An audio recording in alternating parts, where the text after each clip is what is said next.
City of Santa Barbara Planning Commission meeting for August 6th, 2020 to order. We have television coverage as we ordinarily do, with also electronic participation available. And I'd like to ask staff to please put up on the screen the slide that provides instructions for the public to participate later today during our hearing. Ms. Kokinda, do you have any verbal directions for the public? Yes, and I would thank you, Chair Schwartz, and I'd like to invite Carlos Cerecedo on as well. Carlos, if you wouldn't mind turning on your webcam. So we do have Spanish translation today for public comment, for general public comment, as well as for the first agenda item. For anyone interested in commenting, the way that it works is that you raise your hand by clicking on the hand icon on your GoToWebinar control panel. And that tells me that you wish to speak. And each member who raises their hand will have 2 minutes to speak, and you cannot donate your time to another speaker. Carlos, if you wouldn't mind to please, and Timmy, could you please go to the next slide? Thank you so much. Thank you very much. I'm going to be saying in Spanish also that for the Spanish speakers that plan to participate on the commentary during the first item, when they make their comments, please make sure that you speak and stop and make a pause so that you will allow me to do the interpretation to English. Because we're all on the same channel, I cannot do simultaneous because otherwise 2 people speaking on the same channel, it will be very, very confusing. So I'm going to request in Spanish also, after I finish saying this in English, that everybody that is going to speak Spanish when they make their comments, to speak, make a pause so that then I can interpret, speak, pause, and interpret. Para todos aquellos que van a hacer sus comentarios en español, por favor, cuando llegue el momento de hacer sus comentarios durante el ítem de la agenda sobre el Mobile Park Homes, por favor, hablen, pero hagan una pausa. Y en la pausa, yo traduciré al inglés. Hablan, pausa. Hablan, pausa. Y en la pausa, yo interpretaré al inglés. Thank you very much. Muchas gracias. I'm all done. Thank you so much, and we really appreciate it. And back to you, Chair Schwartz. Thank you very much. Thank you, Mr. Cerecedo, for being here with us today. I think it's been a few years since we've had Spanish translation support, so we're all grateful for that, and I will reintroduce you once we get to that item. So at this time, we have most of our commissioners on the screen. Commissioner Reed is having technical difficulties, but he's participating by audio for now, and will hopefully be able to join us later on with a webcam capability as well. I'll go to Ms. Rydell, our Planning Commission Secretary. First, Ms. Rydell, if you could mention if we've received any written public comment for items not on the agenda. No, Madam Chair, this is Heidi Rydell. We have not received any written public correspondence for items that are not on the agenda today. Okay, and do you have an update for us and the public as to whether or not we now have any new online process available for both providing a single source location, that is, and access by the public of all of our written public comment? Chair Schwartz, commissioners, we're still having internal policy discussions on how and if we are going to make that public comment available on a website. So I will update you when we have more information, probably in, I'd say, 2 weeks. Thank you very much, Ms. Ostranger. That's encouraging to hear by way of progress. Now, Ms. Rydell, back to you. Would you please call the voice roll call? Thank you, Madam Chair. This is Heidi Rydell. I'll begin the roll call. Chair Schwartz. Here. Vice Chair Wiscombe. Here. Commissioner Bonderson. Here. Commissioner Escobedo. Here. Commissioner Higgins. Here. Commissioner Lodge. Here. Commissioner Reed. Here. Thank you so much. Very good, thank you. I'm going to ask the commissioners to go ahead and turn off your webcams at this time, and also turn off your audio so we don't have any echoing in the background. Thank you so much. Now to Ms. DeBusk for our preliminary matters. The first one is requests for continuances, withdrawals, postponements, or addition of ex-agenda items. Thank you, Chair Schwartz. We have none. Next is item 2B, announcements and appeals. Anything there, Ms. DeBusk? Chair Schwartz, staff has no announcements or appeals. Okay. Commissioner Wiscombe, please. Thank you, Madam Chair.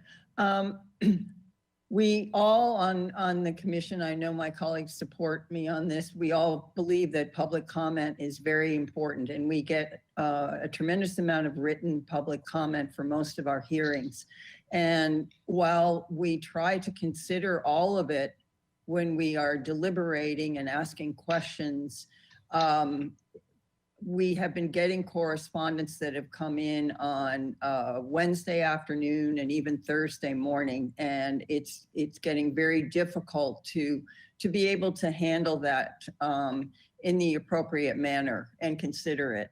So I would ask my fellow commissioners if we could add a section to our Planning Commission agenda under public comment, where it now says, however, please be advised correspondence sent by USPS may not be received in time to process prior to the meeting, and email submissions are highly encouraged, that we add a section to that that says that correspondence received after Tuesday before the agendized item for that Thursday may not be considered due to time constraints.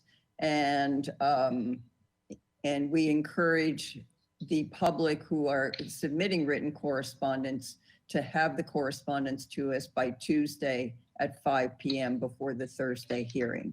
And I'd like to make that motion. Thank you.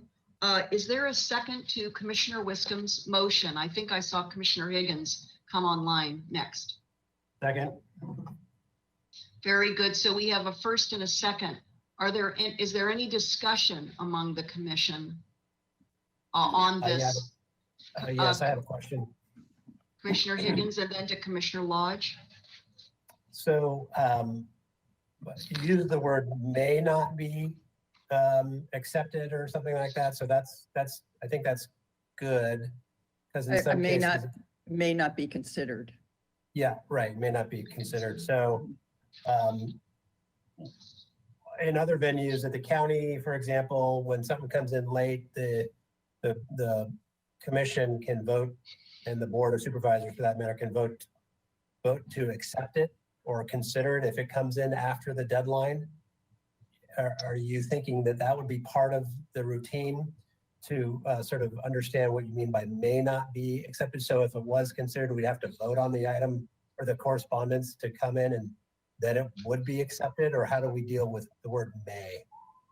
Well, that's a very good question, Commissioner Higgins. I don't have an answer to that.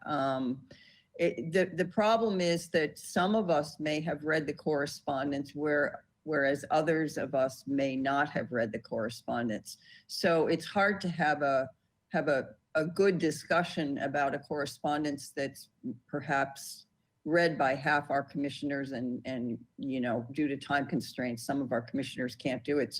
So maybe we should say will not be considered, or maybe that's too strong, but I would be acceptable to that. I think the way of landing that situation that you describe as to whether or not people have read it is to vote on it.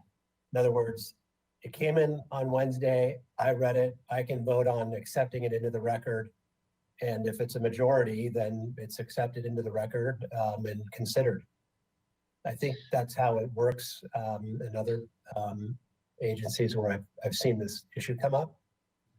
Okay. I don't know if county accountant or city attorney has any legal guidance on that, but it might be just a thought. I have a question for Commissioner Higgins before we go to Commissioner Lodge in terms of your thoughts, recommendation. I'm not sure how that would work for time inefficiency, because let's say we get 6 different public comment letters come in somewhere between 5 p.m. on Tuesday and 5 p.m. or even the morning of our hearing on a Thursday. What I would not be in support of is to take sort of votes one by one with these straggle of, or various sequencing of public comment letters. And I don't want us to get bogged down in trying to zero in on which public comment letters were received and read. And so maybe what we could do is ask Ms. Ostranger, and thanks for your patience, Commissioner Lodge, for just another moment. Ms. Ostranger, as we continue on in our discussion and based on the motion, do you have any thoughts for us? I was just going to bring up your point that it does add some administrative issues. If perhaps the commissioners would allow staff to go back and discuss this week and come back and have this on the agenda with some ideas for you, and we could research other things. I'm fine with Vice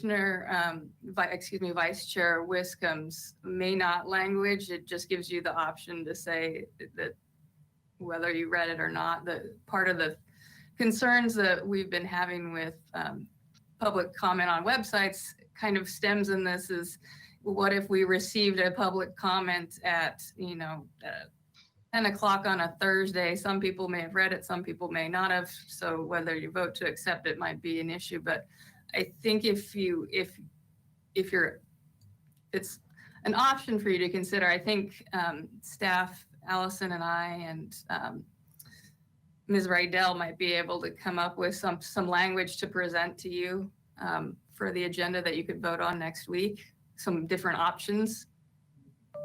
Okay, Madam Chair, I didn't want to overcomplicate it. I guess if the intent is just to give an advisory out to the public that it may not be considered, I don't know that solves the potential problem of people still submitting late.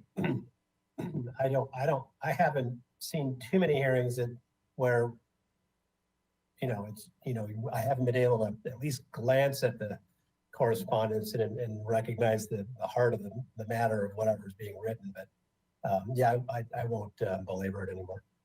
Commissioner Wiscombe, since you made the motion, and then we're going to go to Commissioner Lodge, who's been patiently waiting for discussion. Thank you. Thank you, Madam Chair. I actually like Ms. Ostranger's solution. I hesitate, I use the word may, but I hesitate to split our commission on who's read it and who hasn't read it. And so I think some further research would be appropriate. And at this point, I would withdraw my motion and ask that staff come back with some recommendations on how to handle this. Could we do this, Commissioner Wiscombe? I want to give the other commissioners an opportunity for discussion before you perhaps amend your motion or take another action. Is that okay if we just proceed? Okay, Commissioner Lodge, discussion, please. Thank you, Madam Chair. I agree with your comments on having a vote on whether or not we're going to accept a letter that was here or communications that were received after a deadline. By the way, Vice Chair Wiscombe, I don't think you included a time limit on Tuesday, but I think that should be there, like 5 p.m. I did. I said 5 p.m. on Tuesday. Okay. It's just, it could lead to all kinds of stumbling blocks, and then the commissioners who hadn't read it would be scrambling to, what does it say? Looking for it and trying to find that. And I really think that would be a rather inefficient way, quite inefficient way of handling the matter. Thank you. Thank you, Commissioner Lodge. Commissioner Escobedo, discussion. Thank you, Madam Chair. I'm in support of the general idea. My only feedback would be if we could push that deadline to end of day Tuesday for those that work the normal 8 to 5 time period may not have adequate time to get it before 5 p.m. And so to be inclusive of those people, I would say push it back to end of day if possible. Thank you, Madam Chair. Thank you. Commissioner Bonderson, discussion? Yes, I just want to join in with this suggestion and say that I really appreciate Vice Chair Wiscombe's approach. I'm glad that she brought it up today. It's something that I've been thinking about myself. It makes it quite complicated to be prepared to the best of our ability when we don't have as much time to sit with these very important letters, of course. And I appreciate the idea of giving a longer Tuesday deadline, as long as whatever it is that does come in, the staff who's distributing this material has it at, when they walk in the 8 o'clock in the morning, they take care of it, they share it with us, and we're not expecting anything new on Thursday morning. So, we have that day, they have that time to get it to us. And once that deadline passes, there should be a very clear enforced consequence, in the sense that we may not get to it, we may not get to, use it. And that needs to be very clear in whatever decision is made. So I'm really looking forward to what comes back to us next week to discuss and vote on. Thank you. Great. Let me go to Commissioner Reed, who's available by audio. Commissioner Reed, did you have any discussion on the item before we come back to both the maker of the motion and Ms. Ostranger for guidance? Chair Schwartz, I support the idea, and I think it's smart to take Ms. Ostranger up on her recommendation to review it and bring it back to the commission. Okay, thank you.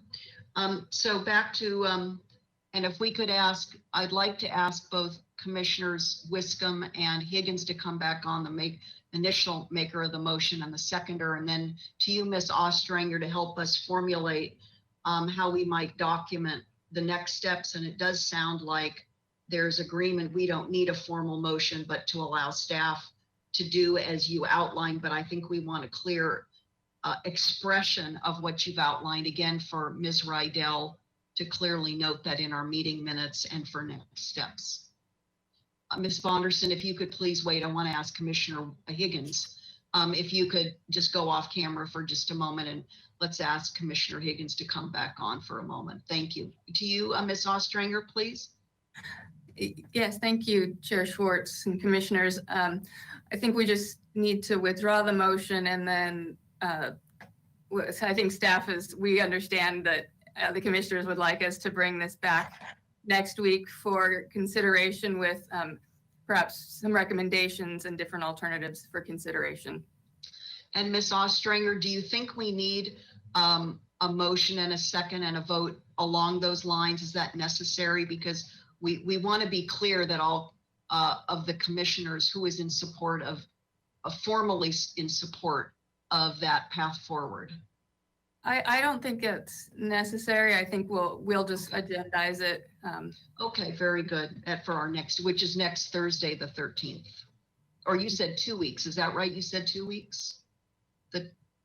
I think we can do it in a week, or if you want to give us, great. I think next week, if you want to give us 2 weeks to bring it back possibly next week or the following week, just based on agenda. Thank you. There's Ms. Busk. What's our agenda look like? Thank you. In 2 weeks, we do have the special meeting with the Montecito Planning Commission, so that would not work. It would either be next week or our first meeting in September. Well, if we could accomplish this right at the outset of our August 13th hearing, that would be my preference, Ms. Ostranger, if you think there's enough time for that. And we don't want to unduly burden staff either. We want to streamline this and get this going in the spirit of what we're looking to accomplish and that Commissioner Wiscombe has brought forward. Yeah, I think this is something that's fairly simple that we can draft up rather quickly for you to consider. Okay, very good. So now back to Commissioner Wiscombe, the maker of the motion. I apologize, but I thank Ms. Ostranger. I think that's a great idea. And if it can be done in a week, that's great. And I appreciate the efforts by staff to have a look around and see how other jurisdictions handle it. So at this point, Madam Chair, I will withdraw my motion. Okay, and Commissioner Higgins, I don't know if you need to take an action, but you're going to withdraw your second then. Okay, very good, thank you. So next up, we have a review, consideration, and action on the following draft Planning Commission meeting minutes and resolutions. We have the July 16th, 2020 Planning Commission meeting minutes and the Planning Commission resolution number 005-20 for 410 State Street, 27 East Gutierrez, and 409 Anacapa Streets. Please, if there are any commissioners have corrections, revisions, comments on these two items for consideration before we go to a motion and a vote to accept these items as presented to us by staff. I'm just going to wait a minute. Chair Schwartz. Yes, please, Commissioner Chair Schwartz, this is Commissioner Reed. Yeah, I have a question about 410 State Street. I was not part of that item. Should I abstain from the minute votes? Yes, please. Okay. Yes, that would be appropriate. Okay, I'm just waiting to see if any other commissioners are going to come online for any requested revisions to these two documents. And I don't see anyone. Could we then have, please, a motion to approve July 16th meeting minutes and the resolution that I read into the record? So And moved. okay, thank you, Commissioner Wiscombe. Second. Commissioner Escobedo made the second. Ms. Rydell, would you please take a voice vote in approving these two documents? Thank you, Chair Schwartz. This is Heidi Rydell. I'll begin the roll call vote. Commissioner Bonderson, Yes. Commissioner Escobedo, Yes. Commissioner Lodge, Yes. Vice Chair Wiscombe, Yes. Commissioner Higgins, Yes. Commissioner Reed, I'll abstain. abstain. Chair Schwartz, Yes. thank you so much. That is unanimous with one abstention. Thank you, Ms. Rydell. The next item under preliminary matters is if we have any comments from members of the public pertaining to items not on our agenda. So I'll ask Ms. Kokinda to come back. Yes, thank you. And I'd also like to invite Mr. Carlos Saracedo. He is here to provide a Spanish translation for the general public comment. And Carlos, I am just sending you a webcam request. If you could also turn on your webcam for us. If you wish to make a public comment for items that are not currently listed on the agenda for general public comment, you would need to raise your hand by clicking on the hand icon on your GoToWebinar control panel. And that tells me that you wish to speak. You'll have 2 minutes to speak and your time may not be donated to another speaker. Timmy, would you please go to the next slide? And then Mr. Saracedo is going to provide some comments in Spanish and some instructions for those who wish to speak. And Mr. Saracedo, if I could please pause for a moment. If you could help any members of the public listening, right now what we're asking for is any public comment not on items agendized for today. So not on mobile home park or accessory dwelling unit, anything else that's not on our agenda that they wish to speak about. Now is the time for them to do that, please. Para todos aquellos que van a hacer comentarios en estos momentos, esta es una parte de la agenda donde tienen que hacer comentarios que no están incluidos en otros artículos de la agenda. Este no es el momento para hacer comentarios sobre mobile homes, los trailers o las diferentes viviendas. Este es el momento de hacer comentarios para cosas que no están en la agenda. Y si van a hacer comentarios en español, por favor, hagan un clic en el icono para levantar la mano en la parte superior de la pantalla y cuando vengan a hablar en español, yo haré la interpretación. Hablen, pausa, hablen, pausa. Hablen, pausa. Thank you. Gracias. I have done it. Thank you so much. And so I'm going to call on our first speaker. I see Ellen Bildston. Ellen, I have just unmuted you. You'll need to unmute yourself, and then you'll have 2 minutes to speak. So Ellen Bildston, if you could unmute yourself by clicking on the microphone icon on your GoToWebinar control panel. It looks like you just unmuted yourself. Please go ahead whenever you're ready. Hello, Planning Commissioners and Chair Schwartz. I just wanted to make a brief comment to bring to your attention that the AIA is now officially begun its charrette process. We will be looking at a number of blocks downtown. We have a record participation on this charrette. We have over 170 people participating in it. There was a survey that 4,000 people have responded to, answering questions about their vision for downtown Santa Barbara coming up over the next couple of years. And we architects and associated engineers will be taking a look at opportunities for new development, as well as adaptive reuse and use of public spaces within the blocks adjacent to State Street to really amplify the pedestrian experience growing off of State Street. So we'll be working on this for the next roughly 6 weeks, and we look forward to presenting our results to the City Council and other groups and members of the public. In the meantime, we're conducting this all in a virtual format.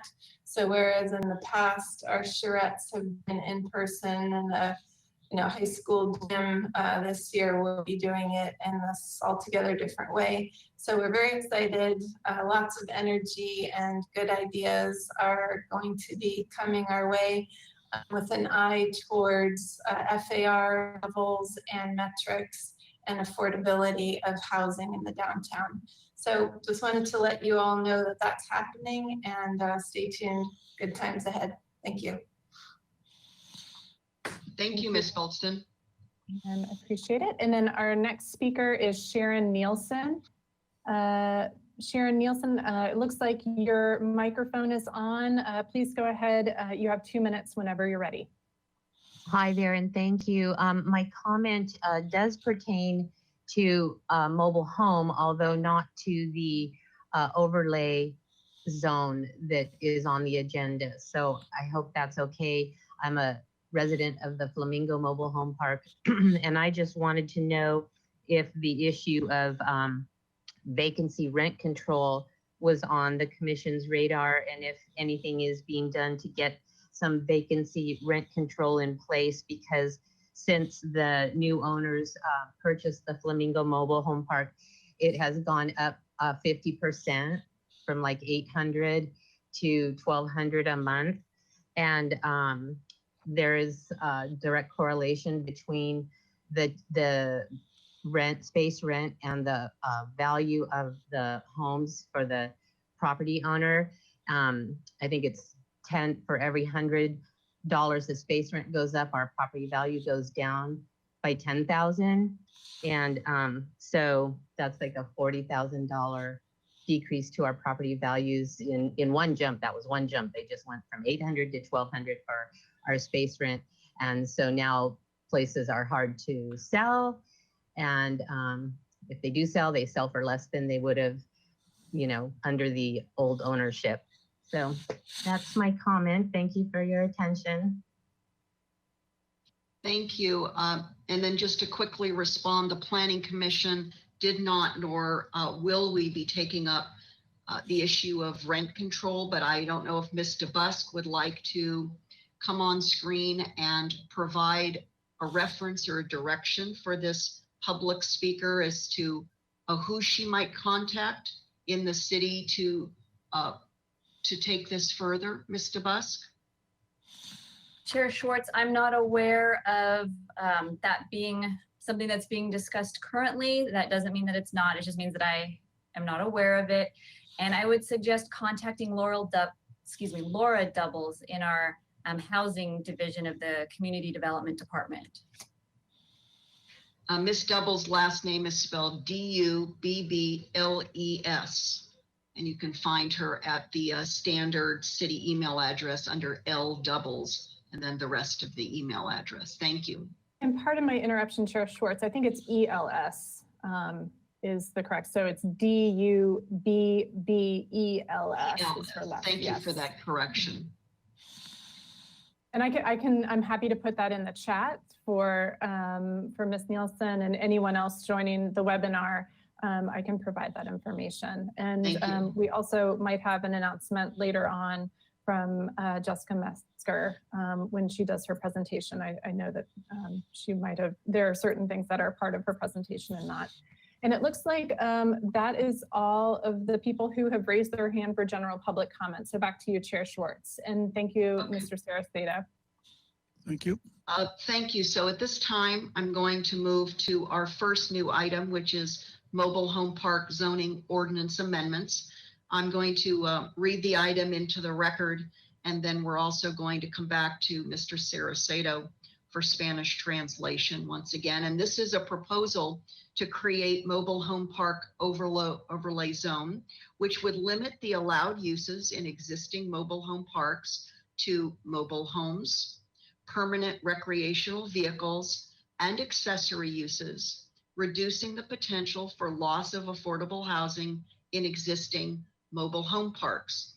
As we've relayed to the public, we do have live Spanish translation today made available by Mr. Saracedo to assist anyone who wishes to address the commission during public comment in Spanish.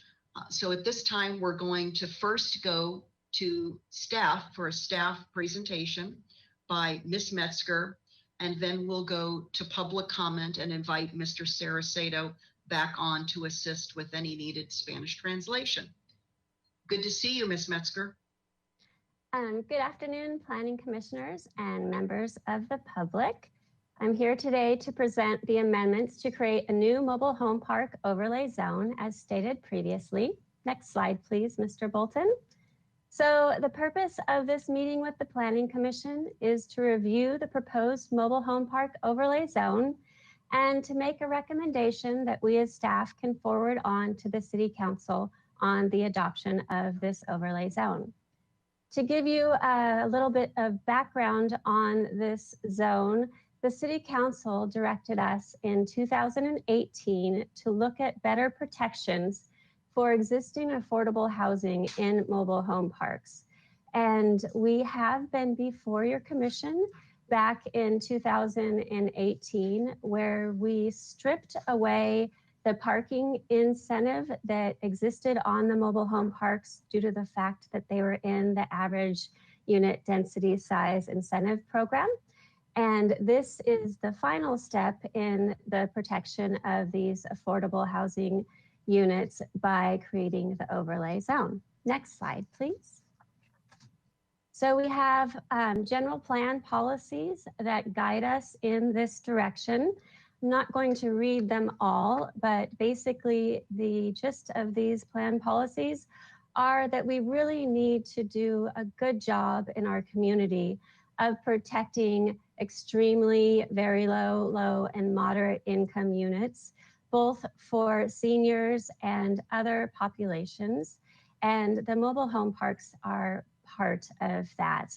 Mobile home parks provide non-subsidized affordable housing, and there's another policy that speaks to protecting that, and really just looks at protecting that other form of housing that we have in our community. Next slide, please. So the mobile home parks are primarily in 2 areas of our town, including 5 between Highway 101 and Cacique Street, shown here on this map. And then the next slide, the other 2 mobile home parks are on De La Vina Street, right past Alamar, and on Hope above State Street. Next slide. So together with all of these parks, they have 333 units. So that's a large portion of our housing in the city. They're comprised primarily of residential multi-unit housing zones, except for the one above State Street on Hope, which is single family zoned. I want to talk really quickly about the notification that we did in the creation of this overlay zone for this Planning Commission. So a postcard was sent to all of the owners of the parcels affected by this overlay zone, as well as the operators that were shown on the HCD, or Housing and Community Development Department of the state, who has a lot of regulatory authority over the mobile home parks. And additionally, we also had an email interested parties list from our previous actions that we'd taken for mobile homes back in 2018. And so an email was sent to those interested parties. And then we also have some residents in the mobile home parks themselves that provided staff with additional mobile home park owner email addresses. So we also made sure that they were notified of this hearing as well. Next slide, please. So the ordinance itself is an overlay zone. And just to give you a background on what that is, the definition of an overlay zone is it's a zone that lies over the existing zoning and establishes stricter standards for that area. So this proposed overlay zone limits the allowed uses on those parcels to only mobile homes, permanent recreational vehicles, and accessory uses that are normally found with these type of mobile home and recreational vehicle parks. Next slide, please. And so the timeline for this ordinance to move forward, if it is recommended for approval today by your commission, is to go to the ordinance committee in September and then city council in October, and will become effective in November of this year. And the next slide, Mr. Bolton. So this is staff's recommendation. It follows the recommendation in your staff report and is summarized here on the slide. And before I move on to questions from the commission, I would also like to state that if anyone is interested in speaking about rent control or vacancy control of mobile home parks, that is something that really is a policy decision that needs to come from the city's council. So back in 2018, city council asked us to protect these parks from redevelopment to multifamily apartment type housing. And that's what we have done today. But we have not received any direction to look at further alternatives like rent control or vacancy control. So the best way for you to do that is to speak to your city council members and have them look at that as a possibility. So with that, I'm happy to answer any questions that the commission may have. Thank you. Thank you, Ms. Metzger. And I would first like to go to public comment in order to value the public's time waiting to participate. And we're going to come back to invite Mr. Saracedo online to see if we have any members of the public who would benefit from Spanish translation. And again, we're going to do this fairly slowly so that Mr. Saracedo can hear the question and then translate almost simultaneously. So Ms. Kokinda and Mr. Saracedo. Yes, thank you, Chair Schwartz. Again, if you wish to have a comment on this particular item, please raise your hand by clicking on the hand icon on your GoToWebinar control panel, and I will call on you. The hand raise notifies that you wish to speak. You'll have 2 minutes to speak, and no time may be donated to another speaker. We do have Spanish translation, as has been mentioned several times. Chair Schwartz, I just want to comment to you that this platform is a little bit limited in terms of how we do public comment with translation. So with our 2-minute timer, it might be a little bit awkward with the translation because we can't pause it and start again. So I'm just going to ask if we do have any Spanish speakers to to just be mindful of what you think is 2 minutes, but we might not have the timer slide be up for that. So Mr. Saracedo, I'm going to ask Timmy to move to the next slide, and if you would please make your announcement, I'd appreciate it. Para aquellos que quieran hacer un comentario público verbal, como pueden ver en pantalla, si quieren hacer un comentario público, haga clic en el icono que dice levantar o bajar la mano. La flecha roja lo muestra, que está dentro del panel de controles, y el organizador le avisará a usted cuando sea su turno para hablar. Usted tendrá 2 minutos para hablar y ningún tiempo puede ser donado a la otra persona. Y recuerde, si va a hablar, hable, haga pausa, permita de que yo haga la interpretación, hable, pausa, hable, pausa. Thank you very much. I'm done. Thank you, Mr. Saracedo. And I am going to call on the first person, who is Dan Villano. Please let us know if you would like Spanish translation. And in order to speak, you're going to have to unmute yourself by clicking on the microphone icon. And so I might ask Mr. Saracedo, or it looks like you just did. Yeah, I'm ready to go, folks. Nice to see the commission today. I too am a neighbor of Sharon, who just talked with you. And I just want to say, you should let the free enterprise take control. Don't be putting this kind of an overlay and try to control free enterprise. There is no future affordability in the mobile home park. There are vouchers. It is subsidized. Me and my neighbors have and still receive a voucher for housing. I don't know how you can talk about future low-income housing when you have no direction as far as what the actual cost is in the future and what is happening, as my neighbors have said. You are combining rental mobile homes, such as our neighbor, Tropical Gardens, which is owned by the same people that own Flamingo. Los Amigos is a rental mobile home park. Flamingo, we have to buy the mobile home just like you buy your house, and we have to maintain it. So I think you are confusing the issue. I don't believe there's any future affordability. And I think you should let the free market continue to go as it has. Sometimes I think there is no place for these homes in that area of Santa Barbara.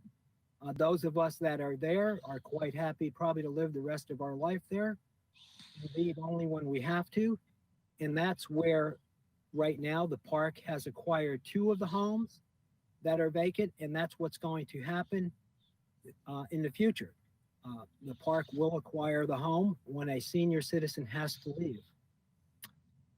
Again, I don't agree with the mobile home overlay, but I should say Jessica Metzger was the best person I've ever talked to, and she has reached out to me, and I was very surprised to get such personal information from her, and that's just my opinion. And thank you all for your time.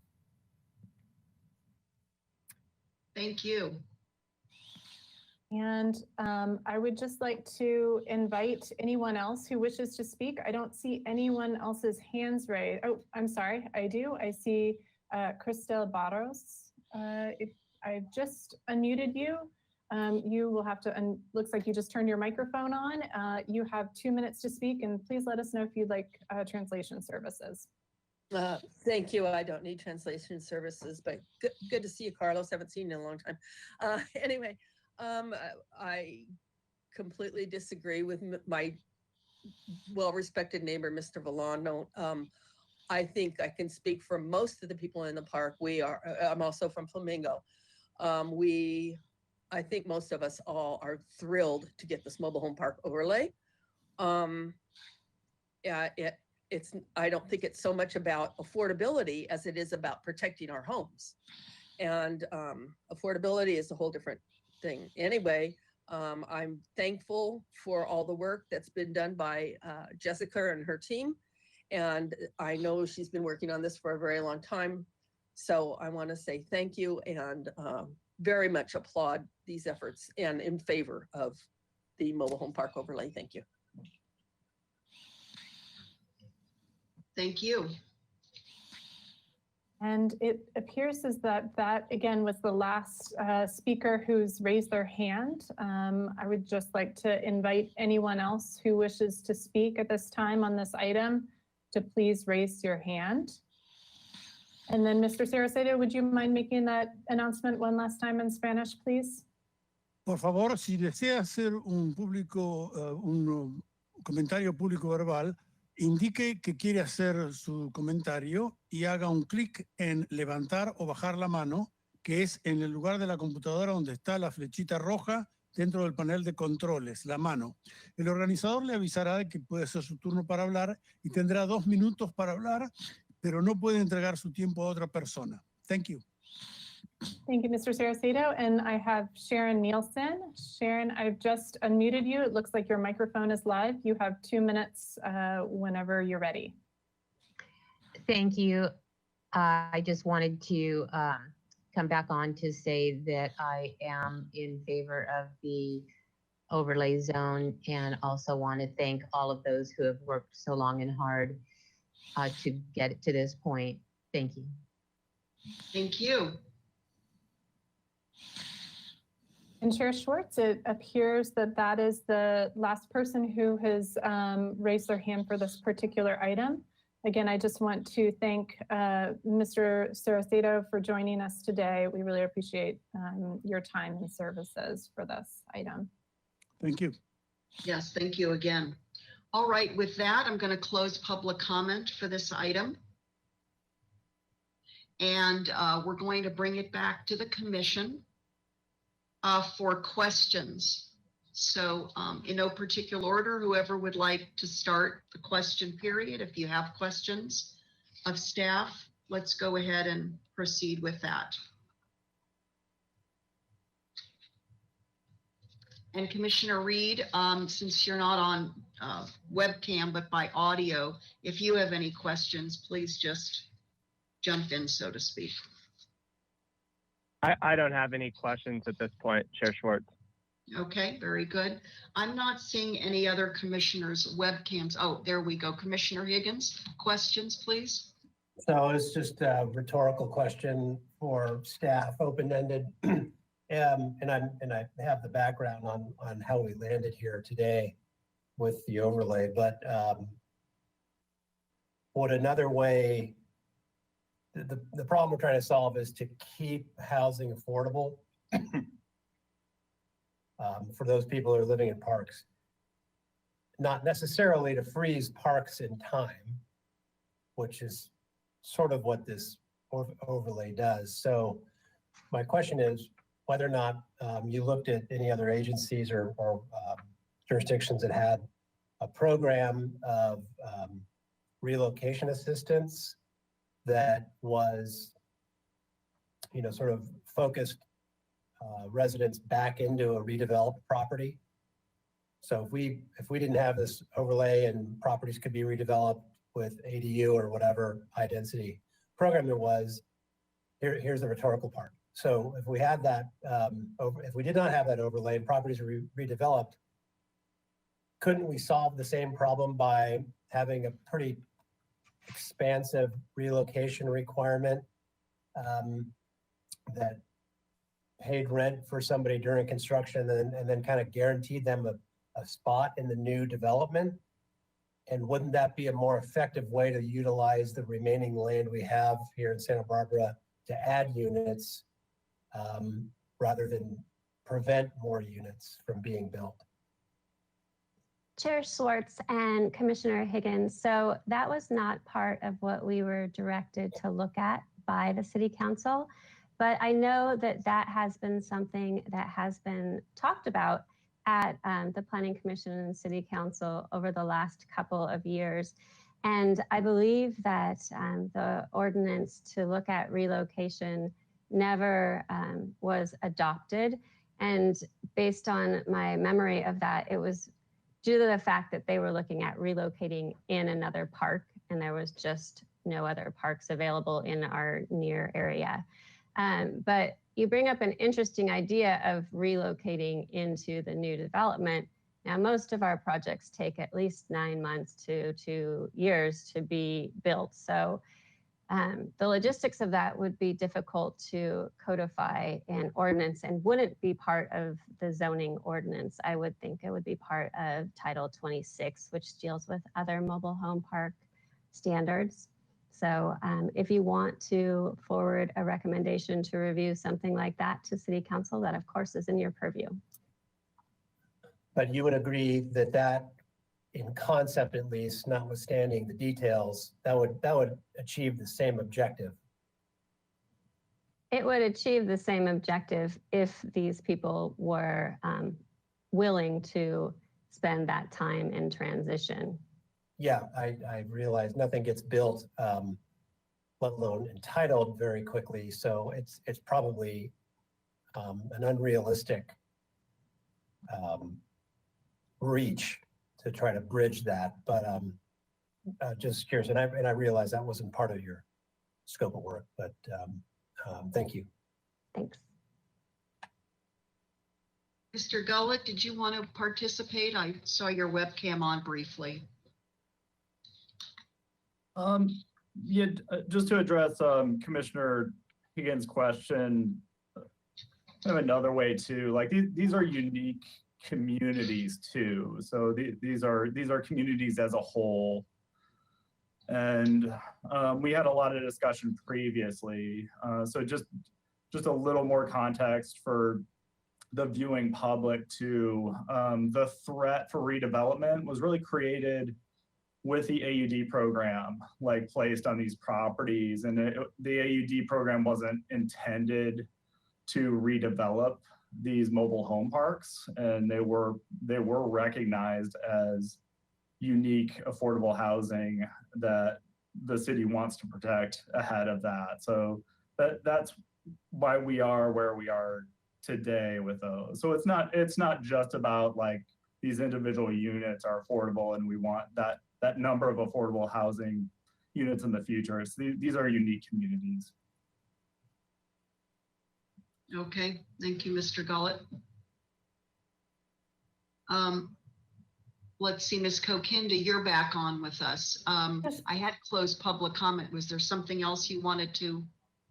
Yes, forgive me, participate in? Chair Schwartz and commissioners. I forgot to request if there was any written correspondence that we received for public comment on the public comment items. So if you would be willing to open it back up, Ms. Rydell will let us know what should be included. Thank you. Thank you. Ms. Rydell, public comment on this item. Thank you, Madam Chair, and Ellen for coming in for that. Yes, I just wanted to acknowledge that staff received written correspondence from members of the public on this item, and they were distributed to the commission prior to this hearing. Thank you. Thank you. I have one question for staff before we go to comment or deliberations, maybe Ms. Metzger. I know that, and this is on page 3 of our packet in the staff report, and it references housing element policy 2.1 or 2.1. This is preserve affordable housing, maintain the affordability of existing extremely low, very low, and low and moderate dwelling units. In our past hearings on mobile home park, and I know in some discussions with some of the mobile home park residents, whether they're tenants or their owners, there have been an issue of affordability by neglect. And what I mean by that is a deterioration due to lack of proper maintenance of these older home park units. And so I don't know if you have a comment for me about, and maybe this is, I don't know if this is an enforcement issue, the city attorney's office, but how do we ensure that affordability doesn't get defined for these tenants and owners by neglect from the property ownership? Because that has been raised, although not today. Yes, thank you, Chair Schwartz. So Timmy, Mr. Bolton, if you go to slide 20, like I said earlier in my presentation, the HCD is a regulatory agency for much of what happens in mobile home parks. And we have a phone number and an email on a slide on page 20 of the PowerPoint that shows those contact information for people that are having problems with vermin or like not having workable systems in their mobile homes. And that is the organization that really looks into that and works with the owners of the parks to fix the situation. So when we first came to you back in 2018 and heard the issues with the mobile home parks, since then we had some new law enacted at the state level where there's a certain amount of money from every rent put aside for enforcement, more than what was done in 2018. And so these hotlines were established because of that money, which really didn't exist back in 2018. So I'm glad you asked that question because this is new information that the HCD is really trying to look at making sure these units are habitable. And Ms. Metzger, thank you so much for that update. Is this information, the phone number that's on the screen and the email address, is that on our city website as well for any mobile home park tenants or owners to use? Chair Swartz, I can definitely look at where we could put that so people could find it. I think it would be good to put on my mobile home page, but also in the Housing with Miss Doubles program as well. That's a great idea. And then lastly, is it only the State Housing and Community Development Department that can and should assist these tenants and owners, or does our county public health also have a responsibility in terms of health and public safety, or I should say public health, in terms of any county obligations, county regulations? Do you know if the county has a role here? I'm not really sure of the answer to that. Okay. I'm sorry. I haven't looked into that. I know that also there are certain things that could be building code violations. And so another avenue would be to look at a code violation for that. Okay.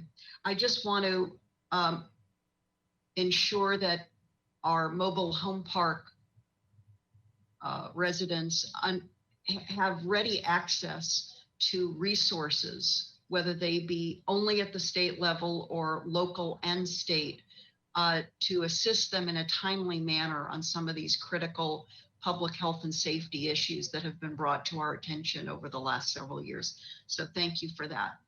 Okay, so unless any other commissioners come online with questions, I think we can move to deliberations or comments. Who would like to go first? And if you want to just turn all your webcams on, we can just go right down the list because we're going to wind up at am I going to ask for a motion? Commissioner Wiscombe, please. Thank you, Madam Chair. I would like to commend Ms. Metzger and the team on putting this together. I think it's very clear, and I can fully support it. The findings are on page 4 of our staff report, and as the last step, since we've been through the other part of the ordinance earlier, I think this puts a nice bow on it. Thank you. Thank you. Commissioner Lodge, comments? Well, concur with Vice Chair Wiscombe's remarks, and would like to add that this would be such a relief for those residents, and many of whom have lived for a really long time in one of these mobile home parks, to know that it cannot be into an AUD priority overlay project. These homes, some of them own their homes, some of them rent them, and anything new at a higher density that went in, they would not be able to afford. So I'm very happy to see this brought forward, and also thank staff for getting it before us.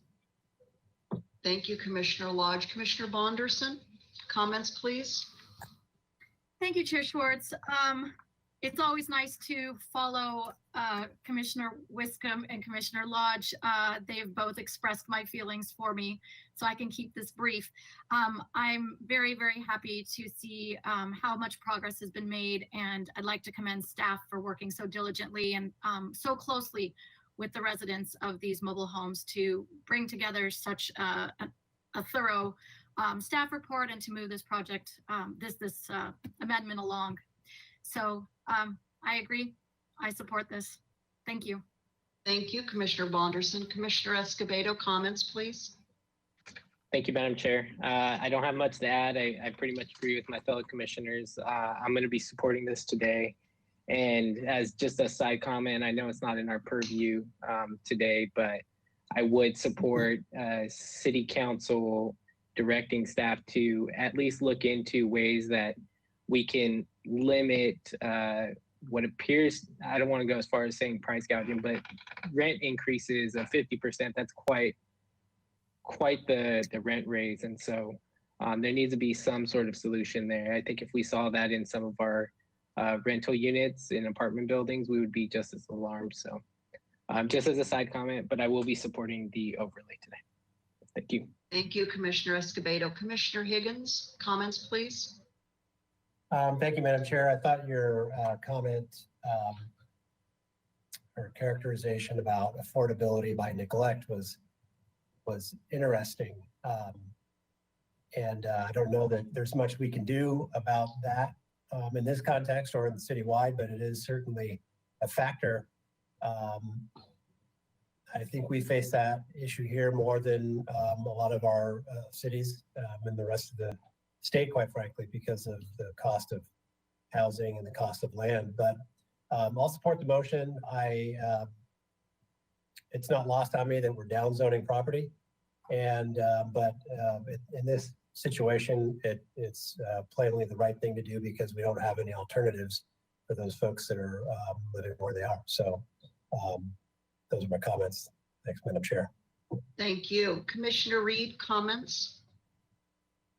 Yes, Chair Schwartz, I will support the staff's recommendation.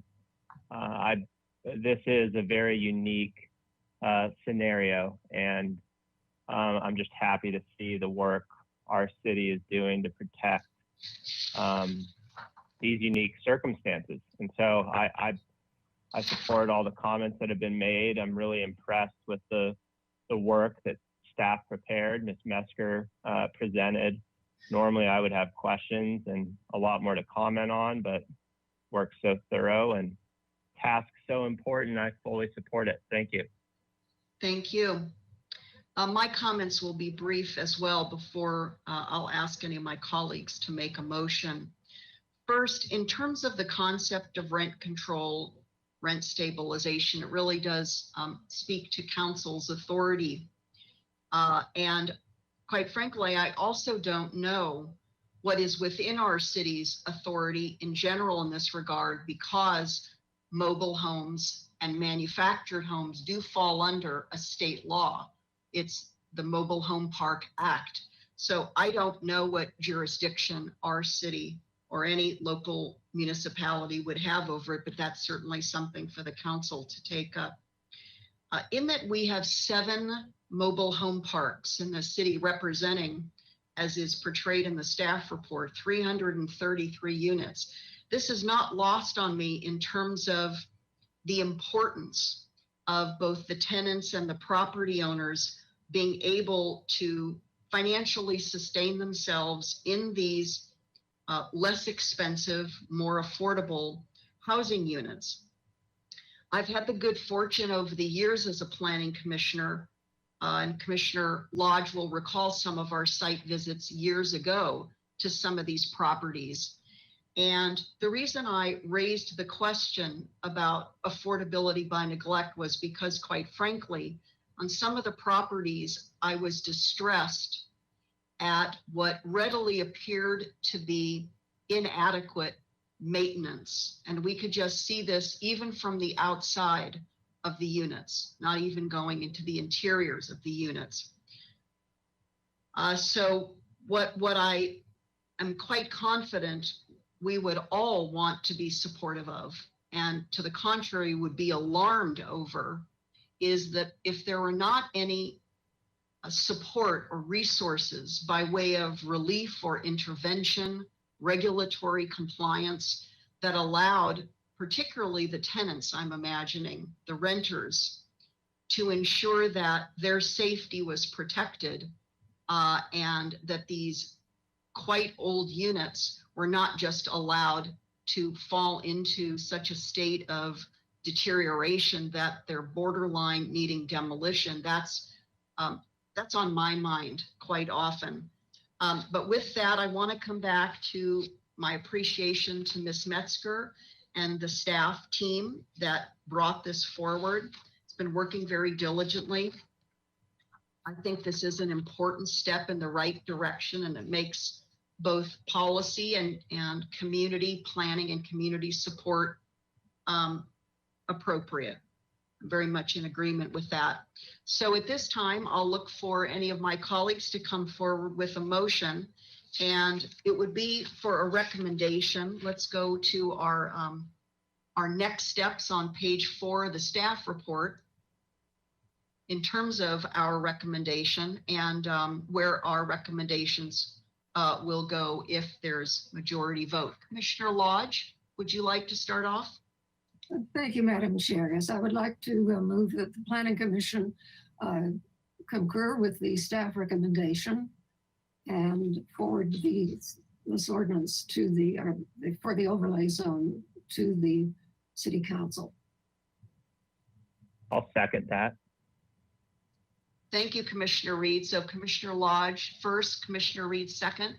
Any discussion on that motion? Please just turn your webcams on, and you can keep them on because we're going to go to a vote very shortly, if you would please, commissioners. Just going to wait till everybody else does. Commissioner Wiscombe, did you have any discussion on the motion? Yes, Madam Chair, thank you. I was wondering if we perhaps, since this is going to the ordinance committee next, and I think that's what Commissioner Lodge meant, I'm wondering if we should add to that a recommendation along your lines about perhaps review of, I don't want to call it rent control, but rent stabilization, or something that we recommend that City Council review and potentially initiate, or direct staff to initiate an ordinance to that effect, since we also heard that. And I didn't know how Commissioner Lodge felt about adding that to the motion. Let's continue with discussion, and then we can come back to the maker of the motion and see where the other commissioners are with that. Thank you for that, Commissioner Wiscombe. Commissioner Escobedo? Not much to add other than I agree with Vice Chair Wiscombe's addition. Okay, Commissioner Bonderson? Thank you, Chair Schwartz. I have nothing to add. Commissioner Higgins, please. Nothing to add. Okay, and Commissioner Reed, your thoughts, please, on the motion. Well, I support the motion. I would prefer not to make that additional recommendation at this time. Okay. And my comments are, and I want to make sure that I was clear in some of my commentary. If we separate out, and perhaps to Commissioner Wiscombe's thought, and back to the maker of the motion, I would prefer if we're going to decouple any conversation or any motion about rent stabilization from the recommended steps that are in our staff report today. And if I could further share my own thinking, I'm not comfortable today taking a position myself or recommending based on a position that council pursue a specific direction regarding rent stabilization as a policy position, but rather, and I don't know if this is just a staff kind of administrative process issue, but for the city to research and determine its authority on rent stabilization over mobile home parks and manufactured homes as under the State Mobile Home Park Act. But that's not for us. It would be for staff and probably the city attorney's office and council to pursue.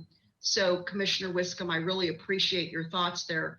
If anything, depending upon where the majority of the commissioners want to go, I'd like to see that decoupled from the original motion, and I'll leave it to the rest of the commission how you might want to entertain that or not. Commissioner Wiscombe, please. Yeah, I have no objection to that, and it was just a thought on my part.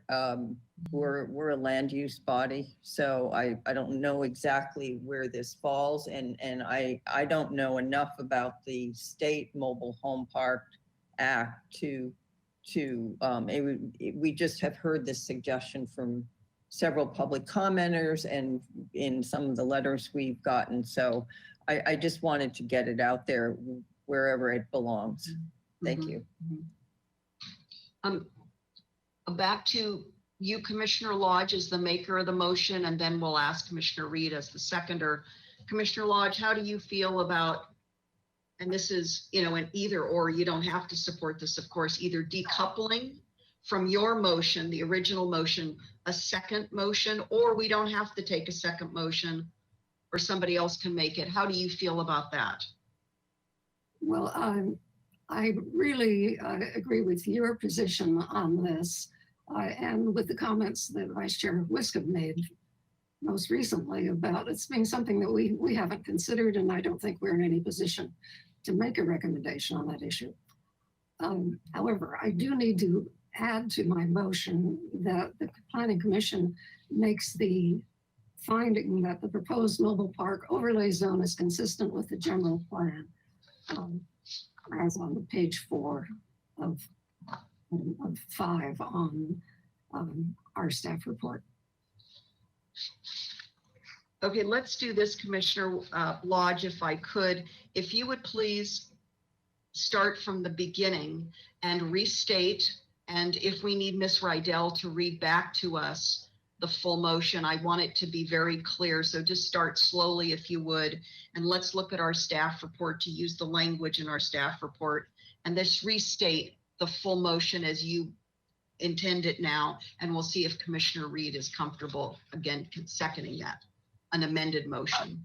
So, starting over.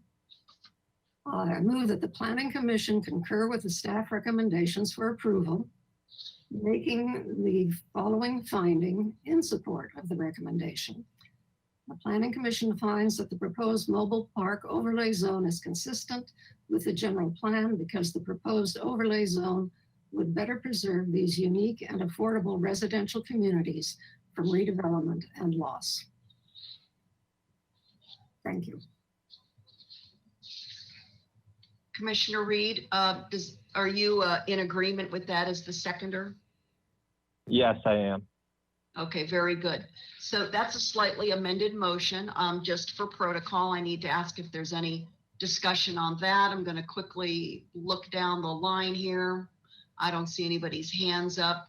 So it looks like on that motion, we are ready for a vote. Ms. Rydell, could you please take a voice vote on that? Thank you, Madam Chair. This is Heidi Rydell. I will begin the voice roll call vote. Commissioner Escobedo? Yes. Commissioner Lodge? Yes. Vice Chair Wiscombe? Yes. Commissioner Higgins? Yes. Commissioner Reed? Yes. Commissioner Bonderson? Yes. Chair Schwartz? Yes. That is unanimous. Thank you. Thank you.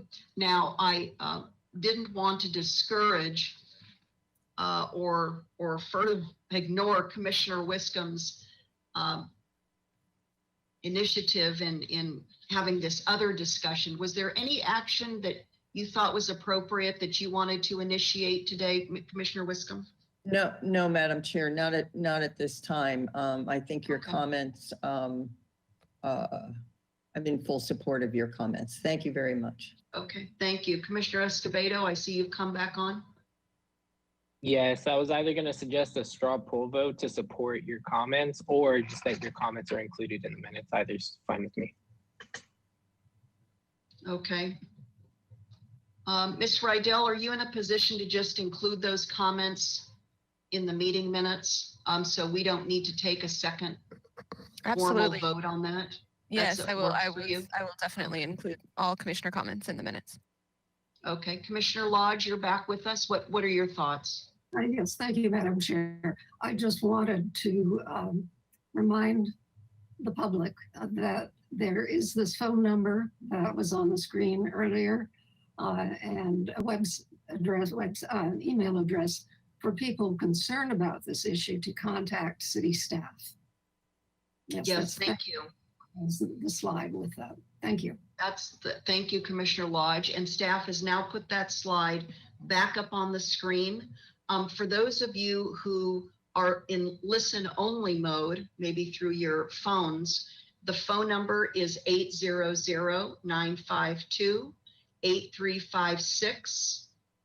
And the email address is capital M as in Mary, capital H, Harry, A, capital A, assistance, SSISTANCE, at hcd.ca.gov, G-O-V. For those, I don't know if Mr. Saracedo is still with us. I don't know if it's necessary for you to translate what I've just said in Spanish, Mr. Saracedo, but if he is here and if that would be helpful to those members who would like to hear it in Spanish. Thank you, Mr. Saracedo. Para quejas sobre condiciones de vivienda, comuníquese con el Centro de Asistencia para Casas Móviles del Estado. Si usted está escuchando por teléfono, el número de teléfono para llamar es 800-952-8356. Y para correo electrónico, M en mayúscula, capital, H en mayúscula, capital, A en mayúscula, capital, en minúscula SSISTANCE @ hcd.ca.gov.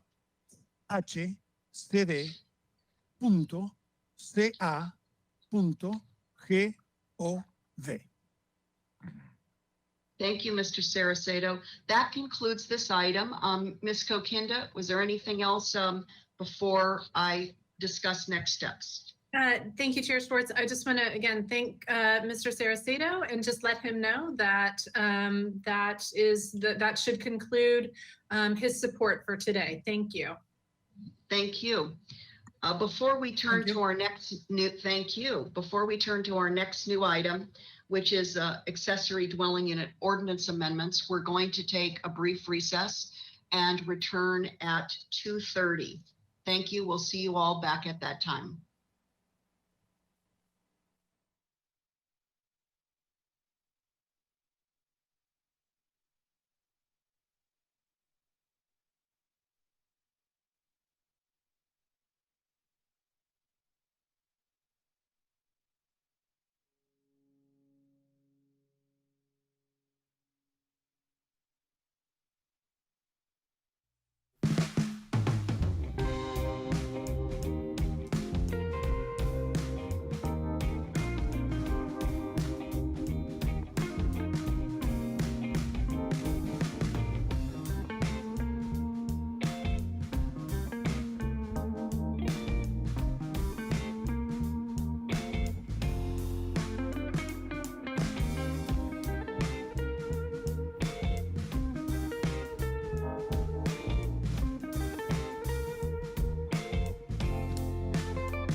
Afternoon, I'm going to reconvene the Planning Commission's meeting of August 6th, 2020. I'd like to check to confirm that all of the commissioners are back with us, and Commissioner Reed is still available by audio only at this time. So I'm going to wait just a couple of minutes here to see if it looks like we're just fine. Okay, very good. Thank you all. You could go ahead and turn your webcams back off for a few minutes. I'm going to first read the item into the record and then explain the process for the remainder of today. Our second new item is accessory dwelling unit ordinance amendments. The proposal is to amend the inland zoning ordinance Title 30 and the coastal zoning ordinance Title 28 related to regulations for accessory dwelling units, also known as ADUs. And the proposed amendments would bring the city's ADU regulations into compliance with state law. The Planning Commission will review the proposed ordinance amendments, and it's the second part of this statement that I'm going to discuss in a moment regarding recommendations to council. And if I could ask Mr. Gullett to please come online with me here. I'm going to describe our slightly revised process for the rest of the afternoon. Thank you, Mr. Gullett. Mr. Gullett and I had a couple of conversations today, and so we're going to slightly change the process for a few reasons. I've just read the item into the record. We have some critical information that is in the way of feedback that we received from the California Coastal Commission late yesterday, and we are still awaiting important feedback from the State Housing and Community Development Department on our proposed draft amendments. In light of that, and to allow the Commission for a full and comprehensive deliberation on what I will refer to as a complete package, we're going to have a slightly condensed rest of our hearing today. We're going to have Miss Rosie Dicey give a staff presentation for 30 minutes. We'll go to public comment because I know there are some members of the public interested and poised to comment to us. Then we're going to come back to commissioner questions. After questions, though, we are going to, and I'm going to ask for my colleagues to make a motion to continue this item, that is deliberations on all matters pertaining to ADU ordinance amendments, to a subsequent hearing. We don't have that hearing date as of now. Staff is working on that, but we will be continuing this item. And as I expressed to Mr. Gullett, this way, over the course of 2 hearings where we have critical feedback in our hands and available for evaluation prior to deliberations, that again from the Coastal Commission as along with state HCD, we can conduct our deliberations fully and with the proper due diligence that is called for in good policy making and good governance. Mr. Gullett, did you want to say anything further in terms of next steps, either today or subsequently? And I should also add, pardon me, Mr. Gullett, that we're not going to take commissioner questions today on the Coastal Commission's email that came in very late yesterday. So please hold those questions so that we have no commentary today from on the Coastal Commission's feedback. We can bundle that with the rest of the work that staff is going to bring back in the second hearing. Mr. Gullett, back to you. Would you like to comment, please? Sure. As Ms. Dicey includes in her presentation that will be following, we did reach out to State Department of Housing and Community Development and the California Coastal Commission staff on these draft ordinances. And as you indicated, we did receive an email from Coastal Commission staff. The way staff views these outreach efforts is that this is kind of like it's best practice, it's courtesy to get this information. It's not critical. We don't have any guaranteed response timing from either of these agencies. So it is the pleasure of the Planning Commission whether or not you choose to continue this item. So that would be up to the Planning Commission when we get there. But Ms. Dicey has reviewed what we received from Coastal Commission staff and will be addressing some of those items in her presentation. Thank you, Mr. Gullett. So again, just to circle back around and before I turn it over to Ms. Dicey for her presentation, again to my colleagues, I'm asking if you would please hold any questions you might have on the Coastal Commission's email that was sent to us this morning, but was provided to staff late yesterday. We will incorporate Coastal Commission feedback and our questions to that and deliberations on that till the follow-on hearing. So that way I think we can act very efficiently today, very effectively, and do what is in everyone's best interest, especially the public. Commissioner Wiscombe, please. Questions about process or comments? Yes, thank you, Madam Chair. I would request that we, when the item, if we do vote to continue this item, that when it comes back, we, two requests. Number one, that to limit the staff work, that staff just issues an amendment to our staff report rather than writing a whole new staff report when they get that information. And number two, that public comment is limited to the amendments in the staff report if the item is continued. Those would be my two requests. Thank you. Thank you, Commissioner Wiscombe. That's exactly my thought, and I'd like to propose, and I don't know if, I don't think Mr. Gullett needs to come back on necessarily, again, to make our entire process efficient and not further burdensome than necessary, but just for staff to perhaps include an addendum to the staff report, unless there are material changes, I'll call them substantive changes to the staff report that are necessary, simply include an addendum to the staff report. And I want to ask Ms. Ostranger, please, before Commissioner Higgins, I come to you. Ms. Ostranger, in terms of the chair's discretion to limit public comment to only the new information being brought forward in our continued hearing, what is your advice to us on that?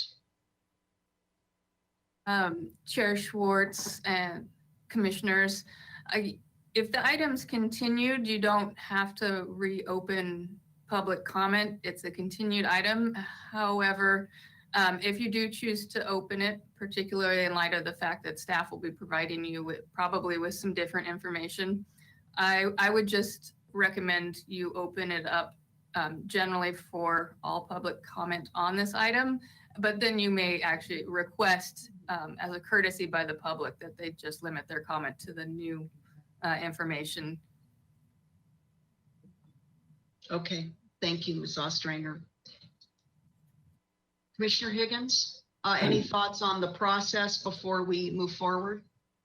Yeah, just to clarify, Madam Chair, so you're seeing the comments coming in from Coastal as a reason to possibly continue the whole item? That is one factor, but certainly the four bulleted items, plus the additional comment by the commission that they've not, in the time they were given by our city staff to review the ordinance amendments, they have not had sufficient time to determine. And let me just read this into the record so that we can all be clear about this, excuse me. And staff has this for me as well. I don't want to take up too much time here. I apologize. Let me just see if I can quickly get to the Coastal Commission letter before we proceed.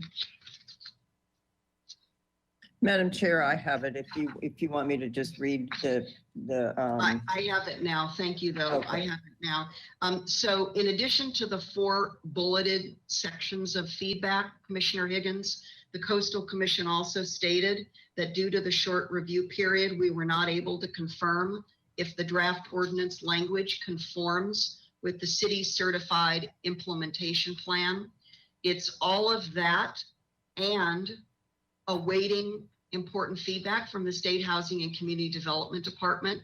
And between Vice Chair Wiscombe, myself, and Mr. Gullett, we have agreed, in particular the chair and vice chair, that to piecemeal what I would call piecemealing these very important ordinance amendments is both inefficient and I don't think reflects good policy making. And Ms. Deisty and Mr. Gullett will be identifying, in cooperation with Ms. DeBusk, either a special hearing date or another Thursday ordinary hearing date where we can take up deliberations. But we are not in a position, and I don't think it would be responsible of us to try to ad lib or spontaneously guess at whether or not documents we have before us are compliant with the Coastal Commission. And so for all of those reasons and more, I am going to ask ultimately for a motion to continue, but I think we need to move forward now with staff presentation. I think I saw I was going to see if Mr. Gullett or Ms. Ostringer came back on. Unless Ms. Ostringer returns to the screen, Mr. Higgins, we need to move to the staff presentation. Did you have an additional thought? But Well, that's the rationale, and we are going to continue the item. We're not, as you know, I am not going to conduct marathon hearings anymore for us. It's not effective and productive for us, nor is it what the public wants to spend their evenings watching when they don't need to. So we're going to manage our hearings in a way that allows us to maintain our stamina and our focus and effectiveness. And sometimes continuations are going to be needed. And this is just one particular example. Okay, well, when we get there, my question for staff will be, why are we bothering with this hearing at all? Why don't we wait till we have comments from HCD and Coastal? But that's my question for staff, and they can respond to that at the appropriate time. Well, I can respond now, unless Ms. Ostringer, were you looking to advise me to move this forward? Yes, Chair Schwartz, I was just going to say, at whatever time you so choose that you felt the meeting should be continued, you can request that the item be continued, or one of your fellow commissioners make such a motion. If there is a motion made, it's seconded, the item will be up for discussion. Okay. But if Ms. Ostringer, if you're comfortable, I would like to just lastly respond to the final comment or really question that Commissioner Higgins had, and I can answer that question. We don't need staff opining on that. Are you okay with that from the legal parameters? I can't hear you, I'm sorry. Sorry. Yes, as discretion of the chair, you can make the comment or save it for comments on the motion, whatever you choose. I'd like to wrap it up here if you're comfortable with that. Sounds like it's my discretion. So to respond to the last point or last question that Commissioner Higgins had, and just so you know, and transparency to not only the commission but the public, both Vice Chair Wiscombe, separately with myself, and then I with Mr. Gullett, discussed various options as to how to handle today. We could have simply announced that we're continuing the entire item and not held a staff presentation, not asked the public for comment, not even engaged in a question period. But it was primarily my respect for Mr. Gullett suggesting that staff is ready to make a presentation. I know they've worked diligently. We have members of the public who are eager to comment to the Planning Commission. We'll want to respect that and value their time. And also our commissioners have spent many hours preparing for today, and we want to respect that. So questions are certainly not only valid, but will be helpful for staff as they return to take up whatever questions we pose and direction that seems to be coming from those questions, and then incorporate that along with additional information, not only from today's hearing, but also the Coastal Commission, and within a matter of days from the State Housing and Community Development Department. So not that I'm looking to curtail any discussion later this afternoon on a motion, but I wanted everybody to be clear about the conversations, especially between myself and Vice Chair Wiscombe and Mr. Gullett, as to how we've arrived at what we think is a prudent compromise of a way forward on this very important policy-making item. So with that, Ms. Deisty, I'd like to invite you back, please, and for you to make your staff presentation to us. All right, thank you. Good afternoon, Chair Schwartz and members of the commission. I'm Rosie Deisty, Project Planner with Community Development Department.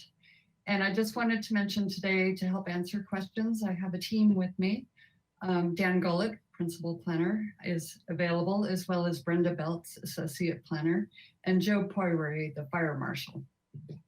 So the purpose of the hearing today is to review these proposed amendments to the zoning ordinance for accessory dwelling units and junior accessory dwelling units, and ask for a recommendation to City Council for adoption. Next slide.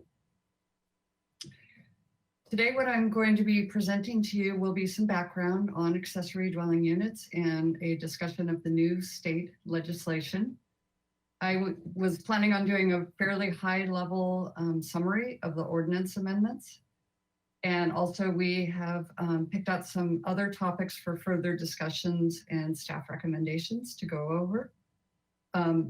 There was a slide for other agencies' preliminary review, which has already been discussed before I started today, and next steps. Next slide, please. So I wanted to start with some basics on what is an accessory dwelling unit. So they're also called granny flats, in-law units, and secondary units, and it's a self-contained housing unit with a kitchen, bathroom, and a place to sleep. They can range in size from 150 square feet to up to 1,200 square feet. And both the state and the city sees them as innovative, affordable, and effective option for adding more housing, much needed housing in California. Some of the benefits include that they can provide a source of income for homeowners. They can allow extended families to be near one another while maintaining privacy. And they can be a more affordable type of home to construct in California. Next slide. So we will also be talking about junior accessory dwelling units, and those units are always within the walls of a proposed or existing single unit home. And these provisions are per state law. They can be 500 square foot maximum. They include an efficiency kitchen. They can have their own bathroom or shared bathroom and an exterior entrance. Next slide. I wanted to go over some of the common accessory dwelling unit configurations that we see. So for new construction, it can be a detached freestanding structure. There's attached units that share a wall with a primary unit. A common one we see is above or on top of an existing or constructed garage. And then converted space can be interior converted space, or a converted garage or other accessory building that could be attached or detached from the primary unit. Next slide. So these are some of the key dates I wanted to cover, sort of give some background and where we are today. So effective in January 2017, the state law facilitated the development of accessory dwelling units. That was a major change to state law that came into effect on that date. And at that time, then we went through a process with Planning Commission, City Council to adopt our own zoning ordinance amendments for accessory dwelling units to comply with that state law. And that became effective in June 2018. Not too long after, in fall, just last fall, Governor Newsom signed a whole new package of bills to further facilitate development of accessory dwelling units. And at that time, it took staff some time to figure out what this new state law was saying and exactly how to implement it. And we went ahead and adopted an interim urgency ordinance in December 2019. I'll talk about a little bit more on the next slide. And then the new state laws became effective in January 2020, and staff went back to City Council to have the interim urgency ordinance extended until December of this year. Next slide. So the interim urgency ordinance, again, is applicable until December 17th, 2020. It did provide some time for staff to complete studies that had just been started at that time and planning for how to implement the new state law. And per City Council direction, what it did enact were a couple of temporary prohibitions on accessory dwelling units. So 2 of the city's 4 high fire hazard areas were under the temporary prohibition. Those are called the extreme foothill and foothill high fire hazard areas.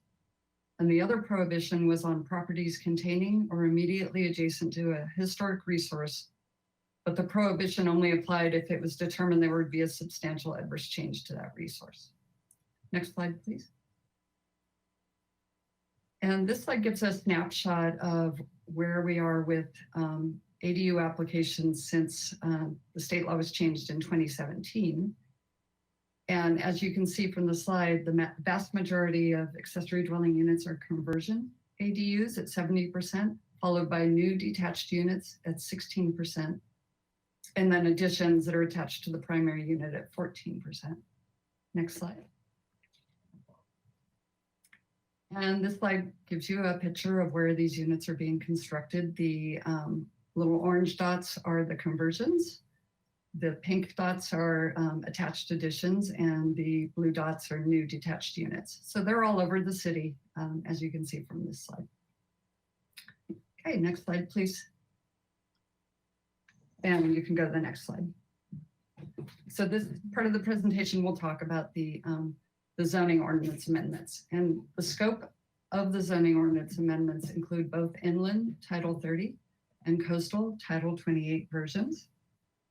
Then we have, as I've said, some key state law amendments. We also have former standards that were discussed at length last time when these were adopted, but with some minor amendments, and then the new standards that we're suggesting for consistency with state law.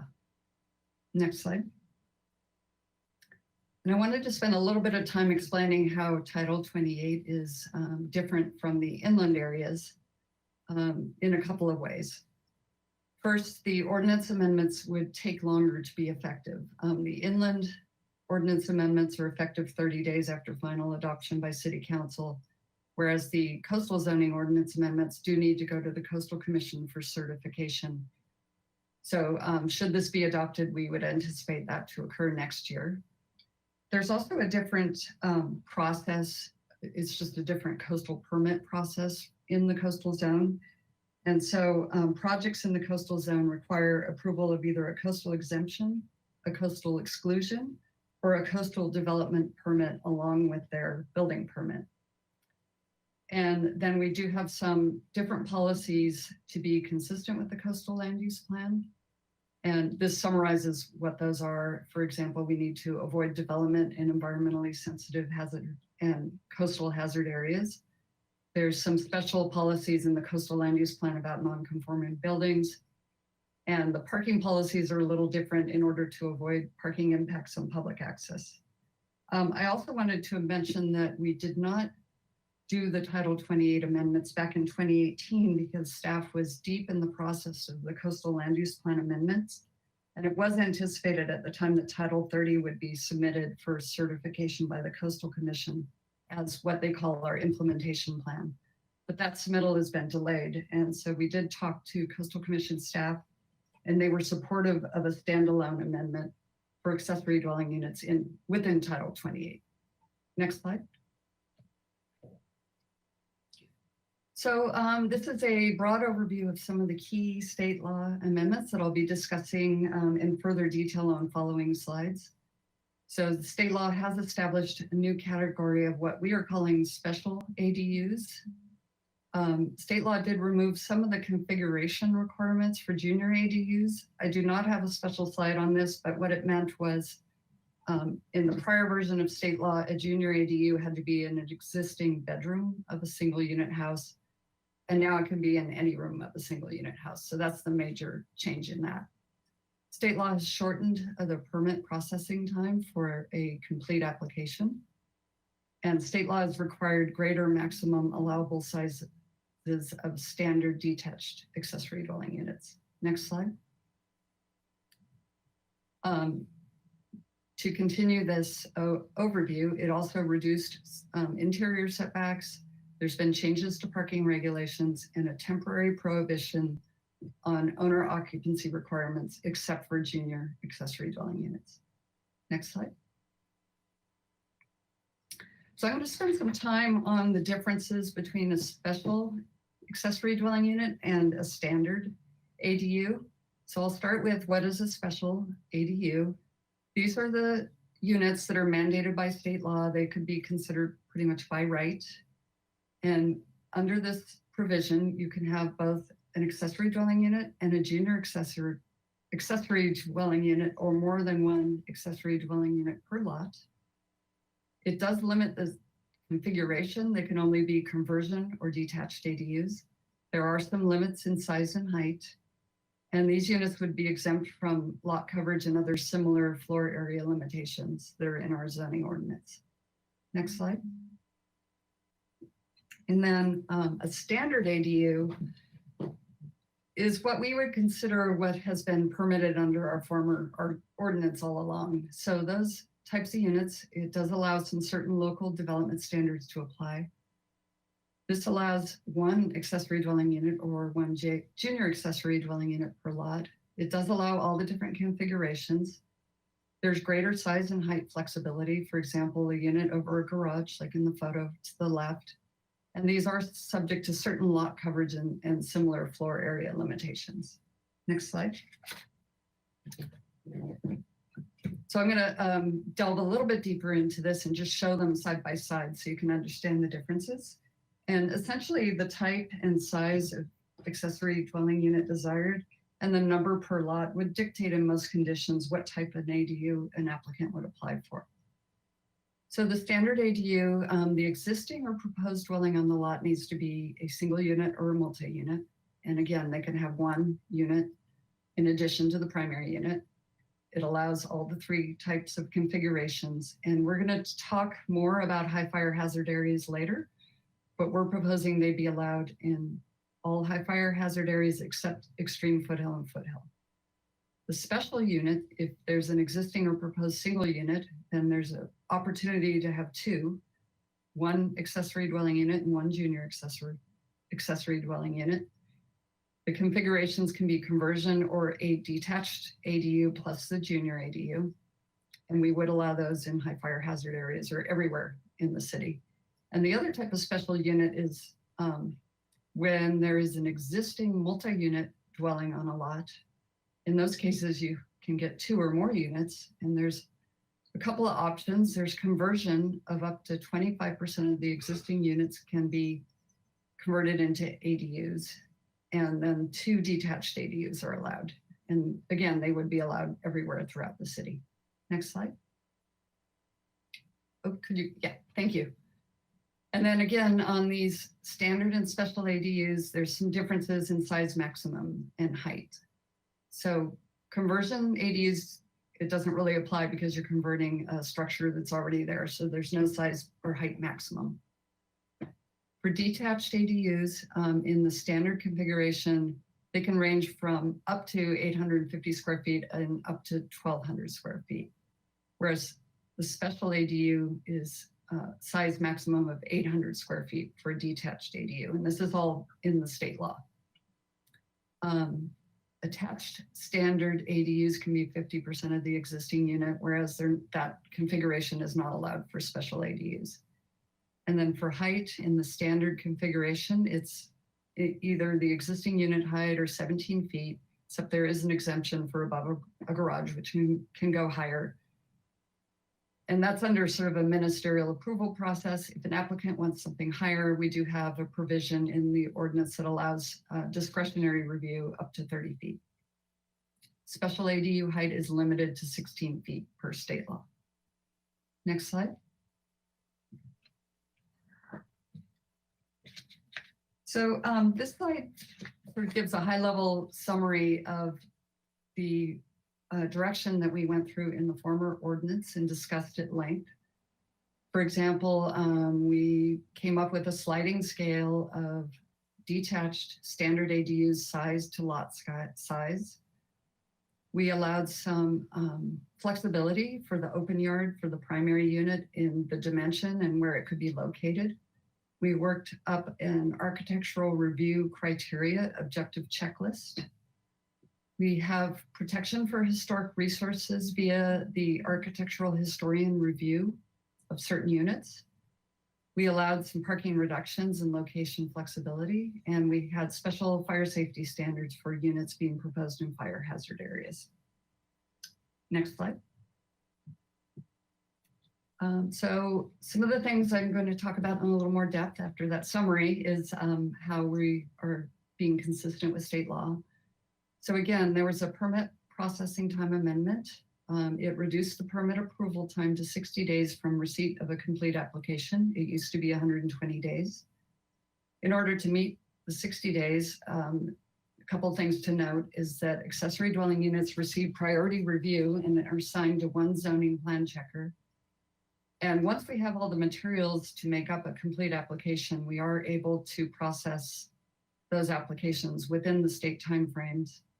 And then per state law, more time is allowed for accessory dwelling units that are non-ministerial. In other words, they request something that needs that discretionary review, or for projects that combine non-accessory dwelling unit construction with an accessory dwelling unit.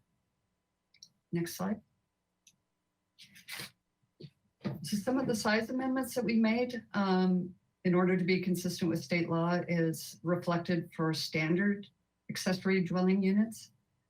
So the sliding scale that we had in the former ordinance, we still have that, but there's some provisions in state law that allows for a larger sort of maximum unit size. So we had to amend that so that larger ADUs could be permitted on smaller lots. For attached ADUs, it used to be that they were either 50% of the primary unit or limited to 1,200 square feet, but that limit on 1,200 square feet has gone away. So now an attached ADU is just 50% of the primary unit. So it could be larger than 1,200 square feet on larger homes. And then we clarified in our ordinance that conversion ADUs do not have a size limit if they're within the existing primary unit or an existing accessory building. Next slide. We made some amendments to the interior setback requirements. So state law under the special ADU provision has a 4-foot minimum interior setback. And so we decided to just make that consistent for special and standard ADUs. So now the interior setback is a 4-foot minimum. These are for detached or attached units. And then for conversions, we've made some amendments in our ordinance that no new setbacks are required if it involves a conversion of an existing structure or a substantially redeveloped existing structure, as long as it's in the same size and location. And also we're allowing a non-conforming garage can be demolished and rebuilt in the same size and location with an ADU on top, as long as the ADU conforms to the 4-foot minimum setbacks. Next slide. So the parking amendment meant that when somebody converts a garage or a carport to an accessory dwelling unit, we can no longer require that that parking be replaced on site. Next slide. So next I want to talk about The other things that we made amendments to that were worthy of a little bit more discussion. So earlier I mentioned we have the architectural review criteria checklist that came from the former ordinance, but they were sourced from the Single Family Design Board and Historic Landmark Commission guidelines. And we do have a process for projects that want to deviate with approval from the appropriate design review body. So we're proposing to use the former criteria, but to add one new criterion for grading. We've had some issues with grading for accessory dwelling units in hillside areas. So what we're recommending is a maximum of 250 cubic yards in hillside and areas that are sloped 15% or greater. And these guidelines are consistent with the standards that are in the single family residence design guidelines and also the findings for grading and hillside development that's in the municipal code. And the reason to add these limits on grading is to protect natural topography, maintain a building scale that blends in with the hillside, protect water quality, and to preserve existing significant trees and vegetation. So that's one little amendment we'd like to make. Next slide.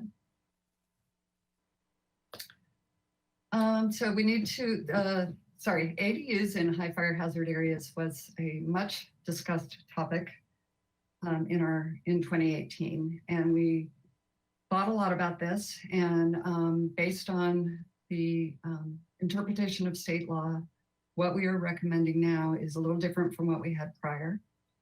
So first I'll start with the map and show the 4 different high fire hazard area zones that the city has adopted in the Community Wildfire Protection Plan.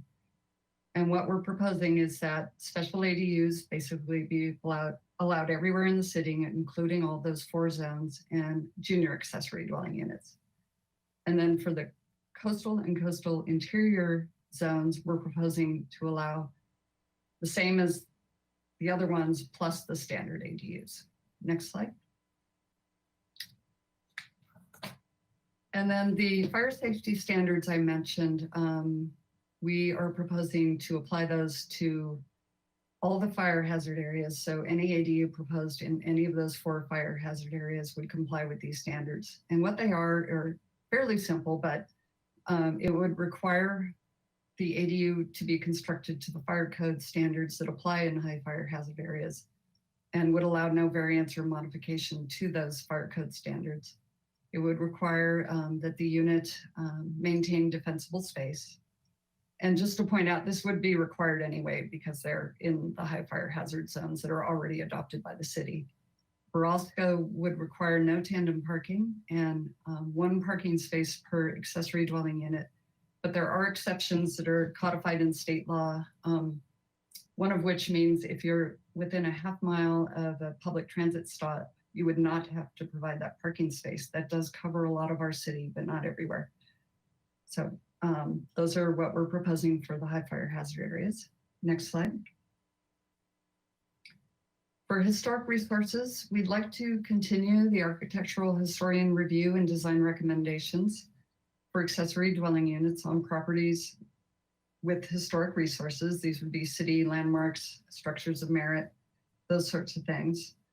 This process has worked really well, and the architectural historian reviews the size and the scale of the accessory dwelling unit to make sure it does not overwhelm or block the historic resource. And really this only comes up if it's visible from a public viewing place. She also reviews materials for compatibility, and she uses the historic resource design guidelines for rear dwelling units or the historic resource design guidelines for addition to guide that review. Next slide. So for owner occupancy, this was also a much discussed topic from the past, and it was adopted in 2018 as a requirement for accessory dwelling unit projects in the single unit zones. So what we're recommending is that per state law, junior accessory dwelling units always have an owner occupancy requirement. So we would continue that. And we would repeal it for all other ADUs until January 1st, 2025, which is when that provision in state law sunsets. Next slide. Okay, yeah, next slide, please. So we did submit the draft ordinance amendments both to the State Department of Housing and Community Development and the California Coastal Commission local staff for a preliminary review. And as was discussed earlier today, we did receive an email from Coastal Commission staff, but quite late. And then we did not receive any comments from Housing and Community Development yet. They have had it since July 15th, and they did indicate they would get something to me, but it just hasn't arrived. So I could go over, maybe I'll wait in the questions period, some of the Coastal Commission's comments, but since we want to delay that for some time, I think I'll just leave it at that and go to the next slide. So the next steps, once the Planning Commission is ready to make that recommendation, would be to go to the Ordinance Committee for review.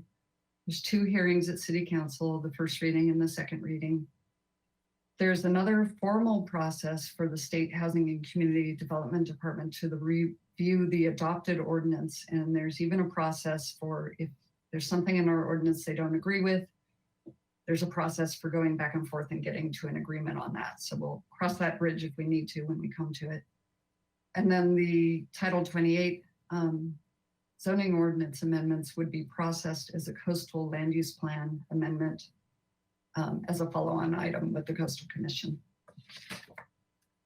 So with that, next slide. Oh, one more slide, sorry.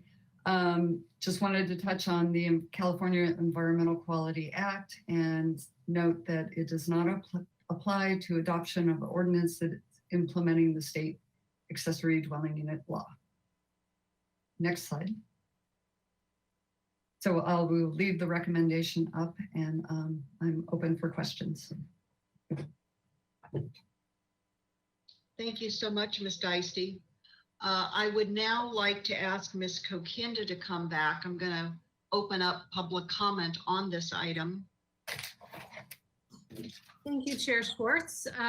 If you would like to speak on this item, please do so by raising your hand using the GoToWebinar control panel and clicking on the hand icon. And that indicates to me that you wish to speak. You'll have 2 minutes to speak. You may not donate your time to other speakers. And let me go to my list. So I'm going to call on Krista Pleiser. Krista, I've just unmuted you. It looks like your microphone is on. If you, whenever you're ready, you have 2 minutes. Thank you very much. Chair Schwartz and commissioners, thank you for having this item today and for listening to the public comment. We did submit a letter and hopefully you did have a chance to read it, but just wanted to make sure that and go over a few of the issues that we did have. Overall, this is a great ordinance, and I would like to really thank staff for their diligence and their thoughtfulness on this and complying with state law. I do want to touch upon the owner occupancy covenants insofar as the equity aspect of this and also the lending and financing aspect of this. You should have received some letters from lenders insofar as this is being very difficult for people to refinance. And it is also extremely difficult should anybody end up going into foreclosure. And given our COVID situation right now and the fact that this economy is going to be lasting for quite a while, we need to keep those things in mind. With that, with the equity aspect, we need to make sure that those who had the owner occupancy previously don't have it anymore, because it needs to be equal between those that did have it versus those that don't now. And to continually go back and forth between the two, you do have a covenant, you don't have a covenant, it just happens to be when you were lucky to be able to file for that permit, is not very fair. One other thing is just wanted to touch on the development standards for posted signs, given the fact that for the ministerial aspect of ADUs, neighbors do not have any way to give input. It gives neighbors the false sense that they do. We hope you had a chance to read our letter, and we thank you for taking the time. Thank you, Ms. Pleiser. And then I'm going to ask Ellen Bildston. It looks like you tried to raise your hand, Ellen. Could you just please clarify? Your microphone is live right now. I just unmuted you. Did you wish to speak? Yes, I do, but perhaps I could speak a few speakers from now, if that's okay. I'm happy to do that. I'm going to call on Daryl Becker. Daryl Becker, I've just unmuted you. If you could please unmute yourself by clicking on your microphone icon on the GoToWebinar control panel. It looks like you just turned it on. You have 2 minutes whenever you're ready. Hi, Ellen and chair members. This is actually Megan Hart from Becker Studios. Daryl wasn't available to make it, so I'm here on his behalf. We have a couple clients right now who have homes in the high fire area, and we have submitted applications that got rejected to build ADUs. So this new ordinance really hits home for us and our clients. We read the draft ordinance, and there's just two main concerns that we had and our clients had. Was one, it does state that you can construct an ADU over a garage, but it doesn't say anything regarding other accessory structures such as guest houses, cabanas. For example, we have a client who has a porte-cochere. We would like to see that clarified, that ADUs can be constructed over other accessory structures. And then second of all, it was concerning the 800 square foot limit in the extreme high fire areas that the new ordinance proposes. It does seem a little bit arbitrary, given that the state ADU ordinance does allow up to 1,200 square feet. Just didn't really see the connection there between limiting the square footage in high fire areas. So those were our two comments, and thank you. Thank you, Ms. Hart. Okay, next I'm going to call on John Campanella. John, I've just unmuted you. If you could please, looks like you turned your microphone on. Go ahead whenever you're ready. Thank you. Chair Schwartz and commissioners, I have two questions for staff in your discussion related to this agenda item. On page 3 of the staff report, table 1, we see state law amendments for ADU bill AB 671 is shown. The summary says this is intended to incentivize and promote ADUs that could be offered at affordable rent. The status is to be addressed in the next update to the housing element schedule for 2022. My question is, why can't we start addressing this now? And can staff give us an update on whether we're following other municipalities who have started programs and incentives to match homelessness and others of low income to ADU units? SB Act and other local organizations in concert with the city may be working on such programs or planning to do so. What assistance is needed to scale this process up so we could report on our success in 2022 versus just a status report? The second item is the staff report gives us all of the different types of ADUs. Many are, 70% are converted. You have small J ADUs as well. In the latest APR to HCD, the progress report, all units have been classified as above moderate. Now, this seems unreasonable given the size of the units and who would be occupying them. In 2019, accessory units provided the vast majority of applications and permitting versus all other housing types involved. So HCD has just presented guidelines on how to support different levels of affordability. If we feel they are innovative and affordable, we should start classifying them as such and come up with ways to generate that. That could be per square foot, market rates, interviews, et cetera. This could be the biggest assist to produce affordable housing that we have. The success of applications was not anticipated previously. I believe we should determine how to break accessory units down by income levels now, and that way we can start reporting the next annual progress report in April 21 and start building support for projections at various income levels in the next RHNA. Maybe staff, when you come back, could provide you with some guidance on how they intend to do that. Thank you. Mr. Campanella, if you would please stand by. It looks like Commissioner Higgins has come online with a question. Yes, Madam Chair, I do have questions for our former commissioner, Mr. Campanella. So in your letter, which I think is like essentially what you just mentioned to us. I just want to make sure I have it straight. You're asking staff to better characterize the rents so that we can more accurately represent maybe a bifurcation or separate income levels on these ADUs. Is that what you're saying? Or are you asking that we get into price restricting these units? No, HCD, when you report every year, you break all of your units down by income category, low, very low, and moderate, as we have to provide to them under our RHNA numbers. ADUs can be broken down the same way, but we've never done that. We classify them all as above moderate versus moderate or low categories we really have to start filling in. So if you have 500 or 600 units that you really could conceive are not all going to be occupied by people making $90,000 or more incomes, you should be able to break them down. HCD does allow that, and they give you helpful hints in their new guidelines on how to go about doing that.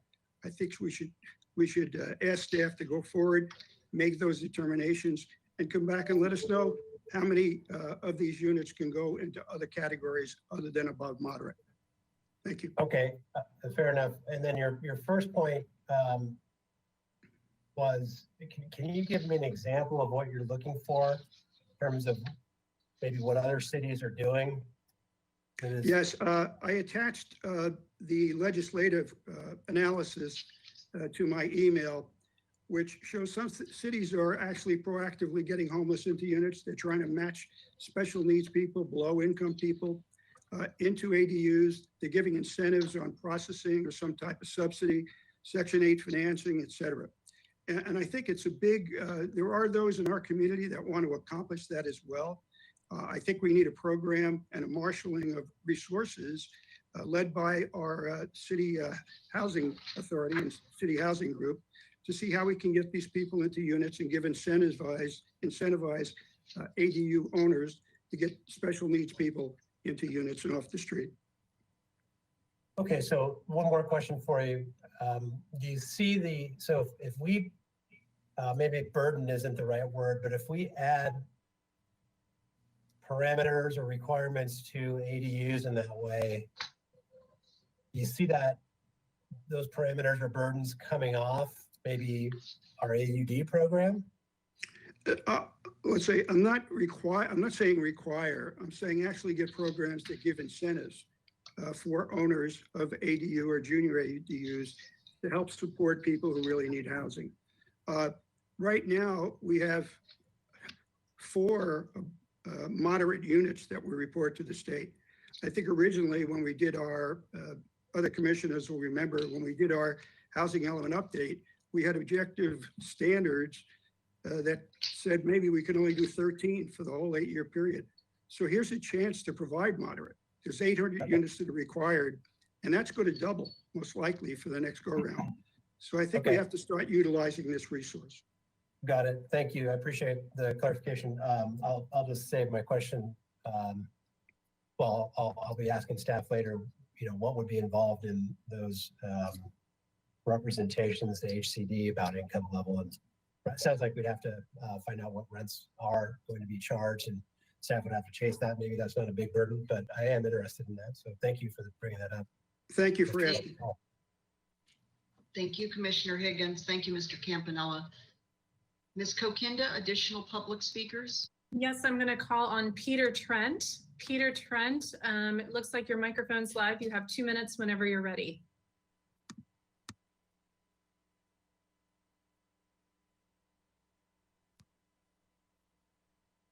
Peter Trent, are you able to test your audio?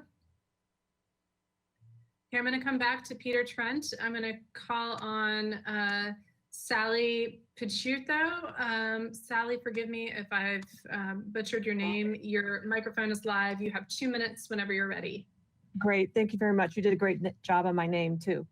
I would just want to express my concern about the owner occupancy. We purchased our home in Santa Barbara in August 2015. We purchased it as a home for my daughter to live in. And when we purchased it, we acquired an illegal apartment in the garage. It had had a history of complaints going back many, many years with people residing in the garage, and apparently other people would complain about it and they'd have to go out there and kick the people out or whatever they had to do to it. But we acquired the garage. It was in terrible shape. And we were thrilled when we heard that ADUs were going to be able to become permitted in 2017. We worked with Alan Bildstein for 2 years going through plans to get the building permits. We were not thrilled with signing an owner-occupied covenant when we got it finalized. We got it finalized in August of 2019. We were kind of under the assumption, the hopeful assumption, that if the state changed the law as it has, that ADUs did not, if they changed the law so that ADUs did not have to be owner occupied, Santa Barbara would have to comply with the state. I'm respectfully requesting that you vote to be consistent with the state law and remove the owner occupied covenant. We love the house. My daughter lives in it. We had to put her name on title to be in compliance with the owner occupancy covenant. And now we have a great little apartment in the garage that we come to from Orange County to stay in. And we'd like to keep that going, but at some point, we just don't think this is fair. I think it's going to hurt our property values at the time when we need to sell it and upgrade to another home in Santa Barbara. So I'm respectfully requesting that you vote to be in compliance with the state. Thank you. Thank you. Okay, I'm now going to call on Simi Ioannidis. And again, forgive me if I've mispronounced your name. Simi, if you are able to unmute yourself by clicking on the microphone icon, you will have the opportunity to speak. The microphone icon, Timmy, could I ask you to go back to the slide that shows, so on this slide, you'll see the hand icon, the arrows pointing to the hand icon, and then the microphone icon is 2 circles up from that. So right now it shows like a little red circle. If you click on that, it's going to turn green, and then you'll be able to have audio. So Simi, I'm just sending you an unmute request. And if you see something that pops up, there you go. It looks like your microphone is live. If you could please pronounce your name correctly, and then you have 2 minutes whenever you're ready. Thank you. Yes, my name is Simi Ioannidis, and I too would love for you all to consider releasing that occupancy covenant now rather than waiting for it to sunset in 2025. It seems illogical to penalize those homeowners that stepped up to the plate early on to build these ADUs in an effort to help the city with housing. When you think about some of them costing $300,000 plus, you can imagine it's quite a lengthy ROI. So adopting the state's practice to release those covenants now would really help a lot of homeowners. As a realtor, we are encountering lots of resistance from buyers when they learn of this covenant restriction. And as someone else previously mentioned, it does penalize those people that are trying to do the right thing. So it will definitely impact housing prices. And I think it will be a deterrent to future homeowners that are considering building ADUs. Thank you. Thank you. Ms. Kokinda, do you have the ability to see the next 1 or 2 speakers in line? Because if so, I think it would be helpful to mention them so they can be poised to participate. Absolutely. So I have Aaron Bearden, and then I'm going to go back to Ellen Bildstein. And then third, I'm going to go try to check in with Peter Trent. So Aaron Bearden, I've just unmuted you. If you could please unmute yourself using the microphone icon. It looks like it's live. You have to whenever you're ready. Hey, happy Thursday, everyone. And you guys are amazing. Thanks so much for having us here. Can you hear me? Yes, we can. Great. I'm a local realtor here in Santa Barbara. Love this city. It's my hometown. And I have clients currently in escrow on a brand new on a brand new listing in the San Roque area. It's a single family home that does have an approved ADU attached, 1 bedroom, 1 bath. It wasn't until after escrow and during disclosures that we discovered that there was a occupancy covenant. So they plan to live there most of the time, but do have homes in other states and other cities. And there is a covenant on whether they have to live there or they can't rent both out, or, you know. So the question is, for them, they have a ADU covenant approved paperwork as of June of 2020. So we're just trying to confirm whether or not, you know, if they are allowed to rent it out a few months a year if needed, or if they're not allowed. And I would support that they would be allowed, you know, and go to the state's recommendation. Thank you very much. Next couple of speakers in line, Ms. Kokindo. So I'm going to unmute Ellen Bildston right now, and then I'm going to go back to Peter Trent and then Alex Peugeot. Ellen, you have 2 minutes whenever you're ready. Thank you, Planning Commissioners, Chair Schwartz. I would first like to thank staff, Rosie Deisty and her team, for reaching out to AIA Advocacy for input on this draft ordinance. We really appreciated the opportunity to review it and give some input from our advocacy group. I think you'll be hearing a bit more from Alex Peugeot about some of the takeaways from those meetings that we were invited to. As an outcome of that, AIA put together a letter that I believe was sent to all of the commissioners before this meeting.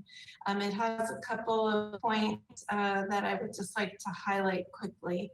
One of them is the parking standards, where the language about the automobile movement necessary to move cars in a tandem arrangement not taking place in any street or alley.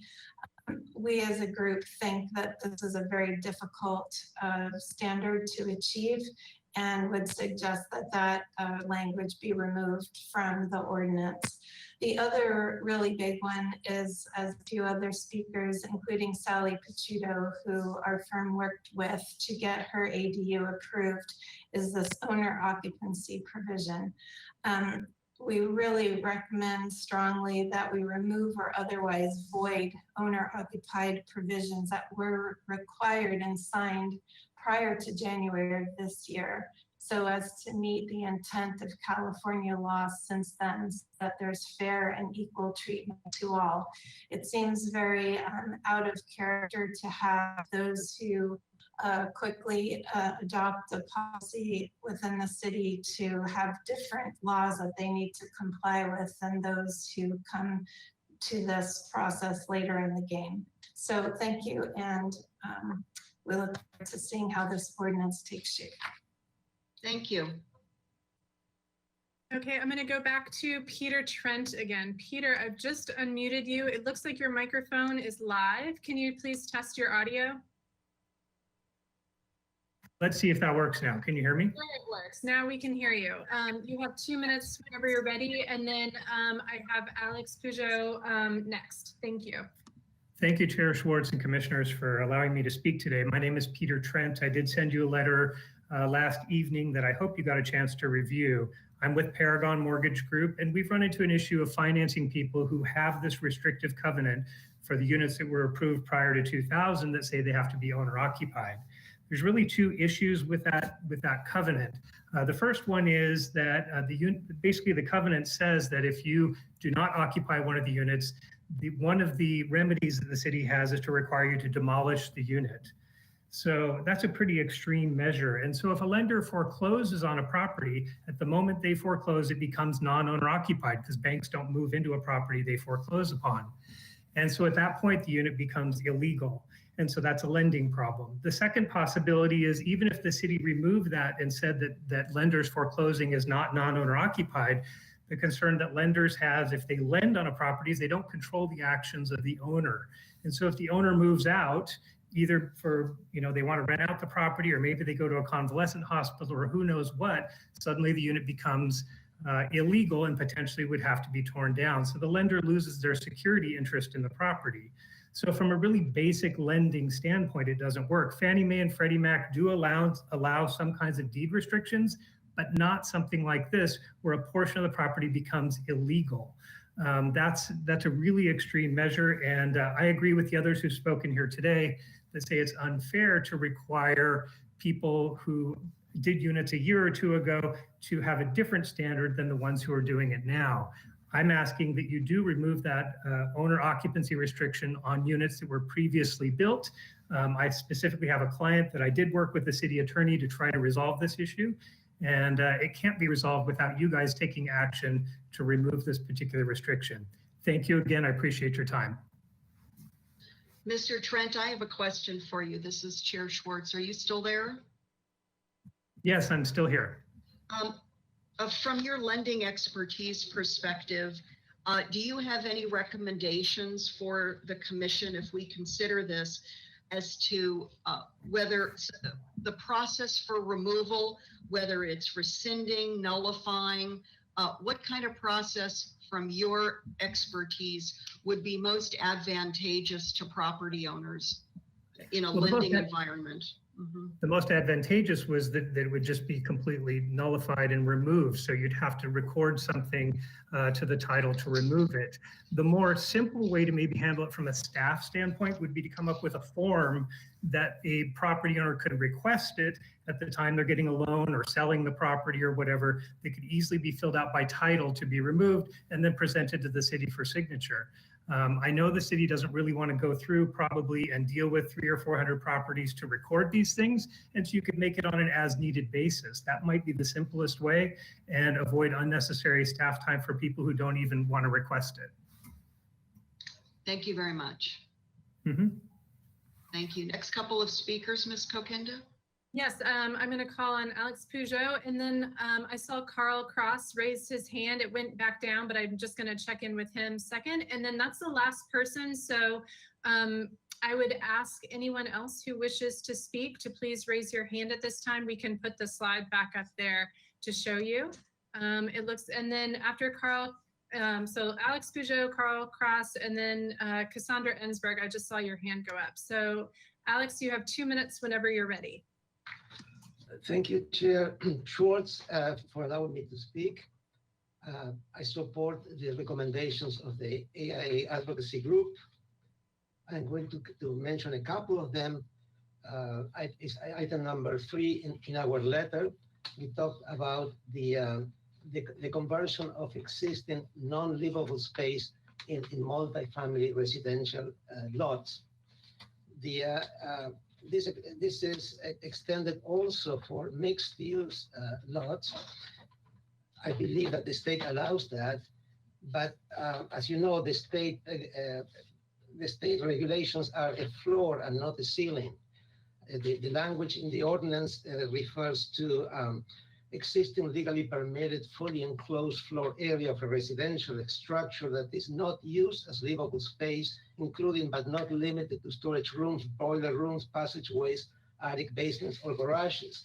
Well, there is no reason not to exclude some auxiliary space that is used for commercial uses in a mixed-use development.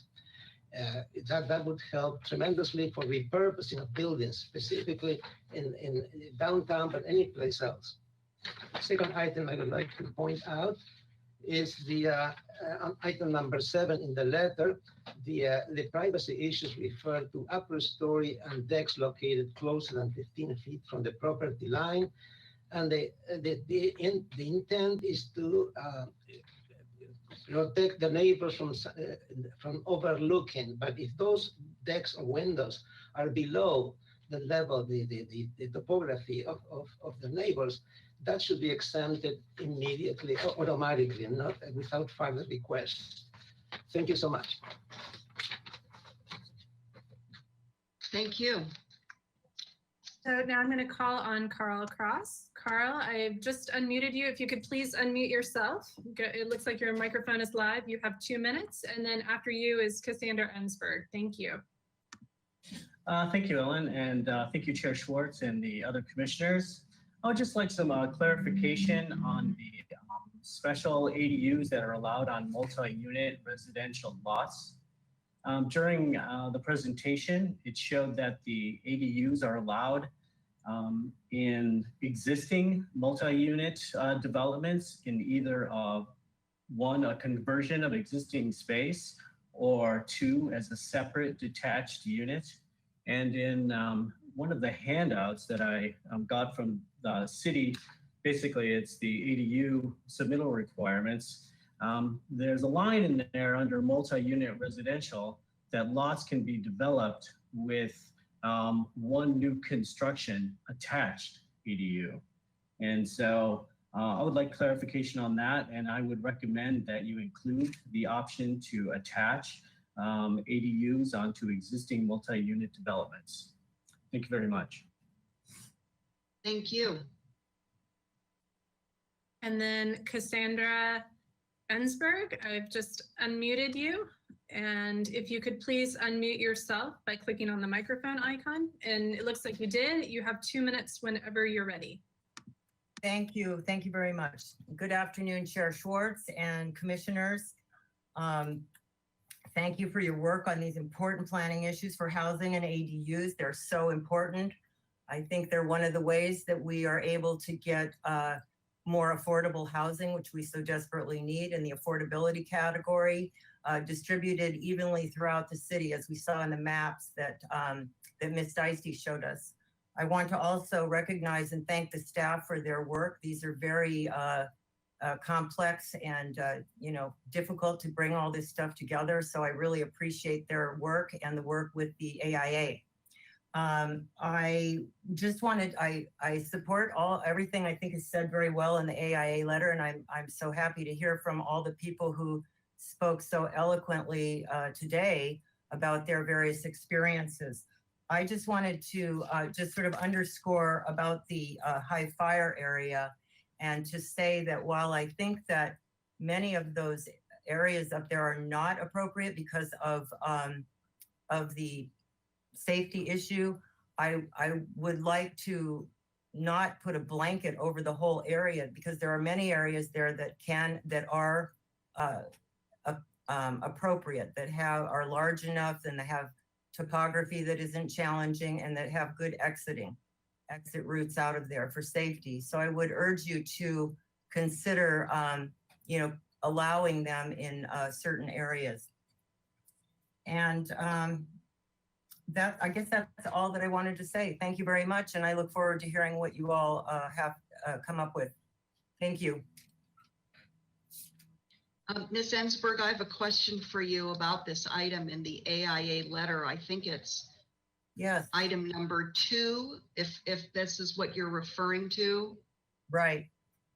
ADUs allowed in foothill high fire areas on single family lots. My only question to you is, I don't know if I missed an attachment. Does the AIA have a proposed more refined or nuanced map that they would like the Planning Commission to consider? And if not today, and perhaps you heard me mention at the outset of today's hearing that we are going to continue the hearing for deliberations at another date soon, is that something that the AIA could provide by way of assistance to the Planning Commission? I will certainly bring it to the group, and we can see how we might be able to help with this, because obviously that's what's so important here, is trying to figure out, which areas. But I will certainly bring it to the group, and thank you for reminding us of the continuation and being able to discuss this further. Okay, thank you. And then that was our last speaker. I would just ask Timmy Bolton to go back to the slide. If you haven't had a chance to speak yet and you would like to, this is your last opportunity to raise your hand. You just click the hand icon and I will call on you. And I do not see anyone else who's raised their hand that hasn't had a chance to speak yet. So I'm going to ask Ms. Rydell if we received any other public comment. Thank you, Ellen. This is Heidi Rydell. Staff did receive written correspondence on this item, and it was distributed to the commission prior to this hearing. Thank you. Thank you, Ms. Rydell. Okay, that closes public comment. And to reiterate a discussion point from earlier this afternoon, when we continue this item for deliberations on another date soon, while I will be reopening public comment, I'm going to ask for the public's consideration and sensitivity to not duplicating the effort of commenting on items that you commented on today if you choose to participate a second time, but please consider limiting your comment at the continued date to new information that staff will be bringing forward. Again, that will be identified shortly, but not today. So I hope that's clear for everybody, again, just so we can all be efficient and value one another's time. And with that, it is 3:45. I'm going to take a 5-minute break. I've committed to staff to take more periodic short breaks for health purposes. So let's come back in 5 minutes at 10 to 4. Thank you.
just wait a little bit to confirm that Commissioner Vonderson is also available. So as we're waiting for Commissioner Vonderson to confirm, we're now going to move into questions. And again, just to recap our process for the remainder of today, we're going to focus our questions. There you are. Thank you, Commissioner Vonderson. Our questions, as far ranging as they may be, will cover everything except, so we will set aside the California Coastal Commission email that arrived late yesterday. We're not going to take that up today. That's going to be part of our hearing continuation to a date that is to be announced. So with that, I'm going to ask the commissioners, whoever would like to start first on questions. And staff, if you could please be poised. Maybe we could ask Mr. Gulick, could you please remind us of all the staff representatives here today who are available to field questions from the commission? Yes, Chair Schwartz. So Rosie Deisty is the project manager. She did the presentation. Joining us is Brenda Beltz, and she is in zoning. She's our zoning ordinance expert. And Tava Ostranger is our city attorney who is here. And Allison DeBusk is the development review supervisor. So you are in good hands. And then I think I saw Fire Marshal Poirier. That is correct. Joe Poirier, the fire marshal, is also with us. Okay, very good. Excellent. So Commissioner Lodge, would you like to kick off the question period? Yes. I was reading through the ordinance and the constant referrals to special ADUs, and it seems that what's special about them is that they are by right. Is that correct? Ms. Deisty, could you help us with all of that, please? Yes, Commissioner Lodge, correct. You could think of them as by right ADUs that per state law, these certain types of ADUs with certain configurations are allowed everywhere in the city by right. And everywhere means in the high fire and extreme high fire zone as well. Correct. Okay. All right. And then I guess Ms. Deisty again, I don't understand why the state law on owner occupancy expires in 2025. Do you know what the thinking and the proposed ordinance will do the same thing, but do you know what the thinking behind that is? Commissioner Lodge, I actually do not know the thinking. That's something that when it came out in state law, we sort of wondered ourselves why have this 5-year period of no owner occupancy and then potentially it comes back in 2025, but I don't know the answer. Okay. Those are my questions for now. Thank you.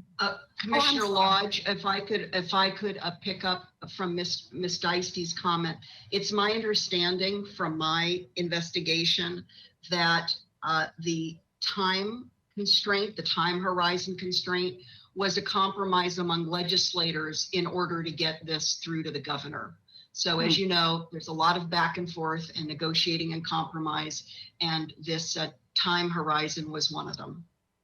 Well, okay, thank you. I do have one other question, and it's for Fire Marshal Poirier.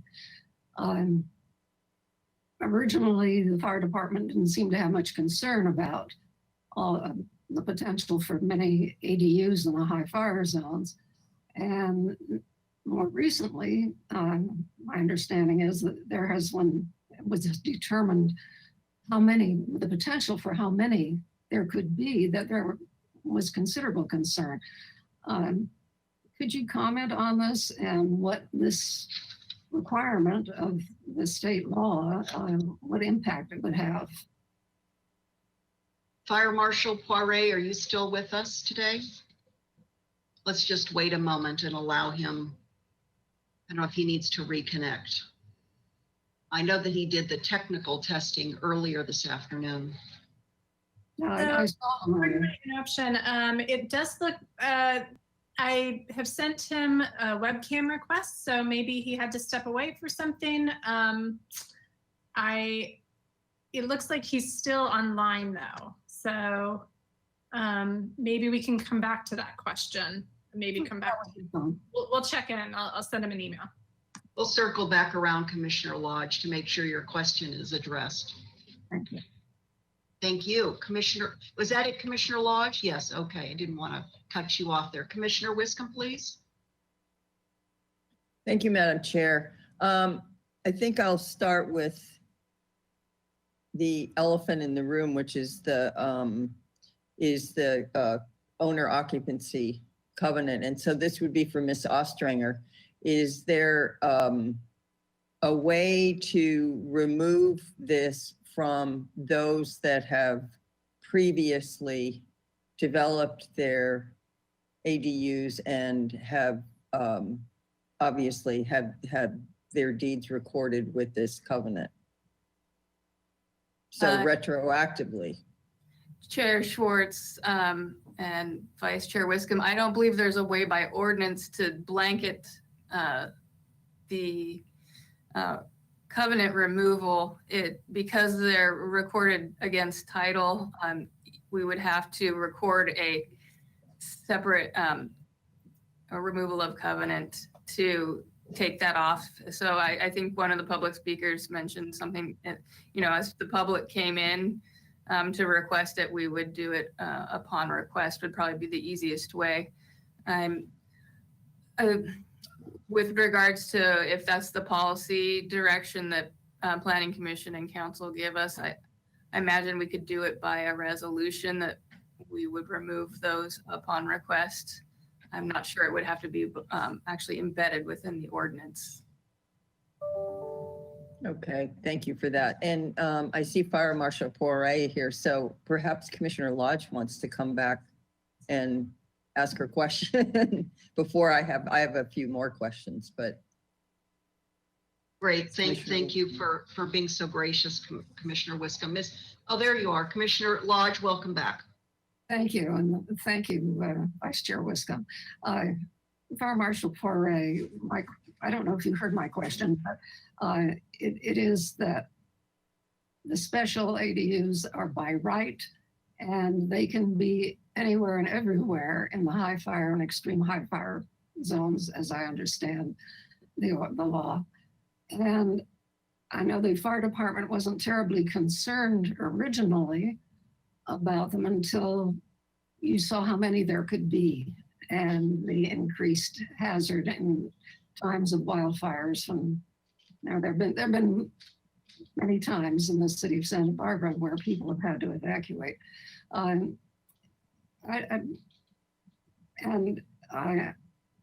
What is do you have any concerns about this by right approval of ADUs and JDUs in the high fire zone? Thank you. Chair Schwartz, Commissioner Lodge, the funny thing about the ADU issue at large, and this goes back to, I think, our first comments were a couple of years ago. And it's not a question of being concerned or not concerned. It's our policy in the fire department has always been that an issue that involves multi-divisional approaches, like housing, like planning, like fire, like safety, it should be a city-wide approach, a city policy, and not something dictated by the fire department alone. And that's why I'm gratified to have this ADU ordinance come before the Planning Commission right now. At the time that we first made those comments a couple of years ago, the state hadn't approached the ADU issue in the way that we see it now, where they changed the government code and basically said that municipal jurisdictions are not allowed to restrict accessory dwelling units, except in very specific circumstances. And having a general wildland area is not specific enough. So the way this ordinance is crafted, the special ADUs and the junior ADUs are still allowed in the zones, and that will probably, we don't know yet, since they haven't weighed in, but that will probably pass the state muster. But if we were to say you can't have them anywhere in the high fire hazard area, that would probably be struck down anyway. The evacuation is always an issue with us. Safety is always an issue. And just addressing a further comment from the AIA,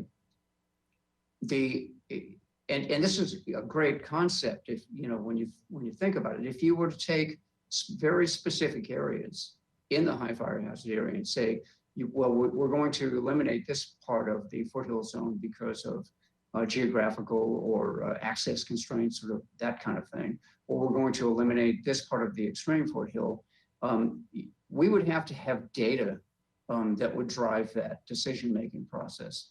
And again, we wouldn't want it to be a single fire department alone issue. But the amount of data that we would need would involve everything from architectural to geographical to geological to fire concerns to traffic engineering. And those studies, you know, given the money, those studies can be performed. And then you can say, okay, this neighborhood's out, this neighborhood's in. But we can't, as a fire department, unilaterally say, you know, this part of the Riviera can have them and this part of the Riviera can't, because, you know, it would be more or less arbitrary on our part, and it would be based on one single set of criteria, and that would be the decision of the fire chief, which, you know, probably would be challenged. So yes, there are concerns, but in this particular instance, we think that Ms. Deisty and zoning and planning have done a good job of pulling all this together and making an ordinance that we can live with. Now, as she pointed out earlier in her presentation, there is a bill in the Senate that might change everything. It's currently stalled, but if that bill were to go forward, then all of these housing bills that the state has already passed would be diametrically opposed to the bill that's out in the Senate right now, that saying that you can't have any development at all in the high fire hazard areas. So again, we're, you know, partly driven by what the state does. And, you know, the state has gone back and forth on this, and now we're waiting for the results of that bill that's currently stalled. But that, you know, if that bill passed, we'd be looking at an entirely different situation. So as I was saying, I think that planning has done a good job putting together an ordinance that we can all live with here. Okay, Madam Chair, if I may, thank you, Fire Marshal Poirier. I took a look at SB 474 this morning, and it does ban, if it passes, it would ban any development of any kind in the areas that are state responsibility in these wildfire zones. What does that mean? Well, the implication for us would be that if the state responsibility areas is just outside our zone, city areas are local responsibility areas. But the implication for us is that they're really political lines, but the geography is the same. So, you know, you could make the argument, if the state is banning them in all SRAs, that similar areas in LRAs should also be banning them. And the way I read that, it would ban all development in the SRA, including new single-family homes and you know, lots of people already own. But that would be, you know, the implication to that is that it, you know, there would be at least pressure to ban them everywhere in high fire hazard areas. Okay, thank you. Thank you. Thank you. Back to you, Commissioner Wiscombe. Thank you. So just to follow up on SB 474 with, or proposed pending SB 474 with Fire Marshal Poirier. So my understanding is that we're changing to a very high fire hazard severity zone or state responsibility areas. Are you saying, and my assumption from reading our staff report was that the foothill and extreme foothill fire hazard areas within Santa Barbara are state responsibility areas, but are you saying they're local responsibility areas? And that's different, and SB 474 wouldn't, or pending SB 474 wouldn't apply to them? Vice Chair Wiscombe, that's essentially, it's backing up a little bit. They're two different things. The state responsibility areas are what we call the SRAs. They are outside of the city. There are no literal SRAs within the city. But the state does define all of the high fire hazard areas within the state. They map them globally.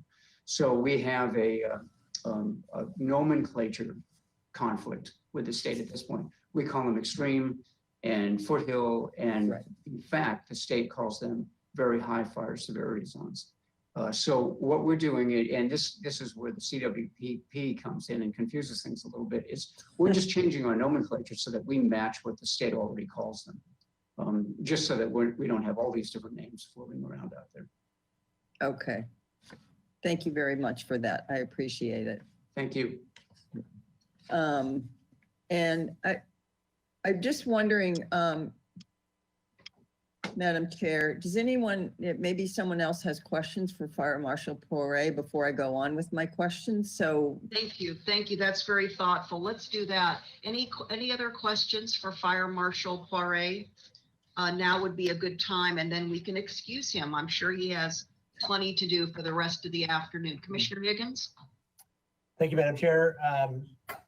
Mr. Poirier, so we have a provision in the code here, draft code, that limits tandem parking in certain areas, and I'm trying to figure out why we're doing that, but I wanted to ask you, is there a fire hazard, or do you have an opinion about whether or not the ADUs that we're talking about today should or shouldn't be allowed to have tandem parking? Chair Schwartz and Commissioner Higgins, I think that's probably a better question for planning. It's the only thing that I can tell you about tandem parking and the addition of cars in general is that anything that's there has the tendency to block our access if it's left there. But we're assuming that evacuation's taking place, that the vehicles would be moving out as we're moving in. So it's maybe Ms. Dicey can address that more fully than I can. Okay, Chair Schwartz and Commissioner Higgins, when we drafted those fire safety standards in 2018, the idea about the no tandem parking was more thinking about evacuation problems. So if you have a primary unit, an accessory dwelling unit, and they're, let's say one owner is parked in the front and one in the back, and they're not both home and an evacuation order is called, we wanted the car to be able to get out. So that was the idea behind the no tandem parking, just in those areas. So that's coming from planning, but that's not specifically something that the fire department has a concern with? Commissioner Higgins, it's that was there actually before this ordinance came up. That's been discussed at length for some time now. But it has to do with evacuation as much as anything. I'm sorry, I didn't catch that. But it has as much to do with evacuation as anything, just because there are additional cars on the road. Okay, thank you. Thank you. Commissioners, any other questions for Fire Marshal Poirier, including Commissioner Reed, who's on the phone with us today?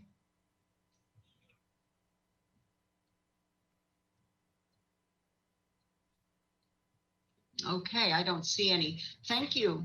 Thank you, Chair Mr. Schwartz. Poirier. Back to Commissioner Wiscombe. thank you, Madam Chair. Yeah, I also wanted to ask about tandem parking. So I'm glad that question got answered.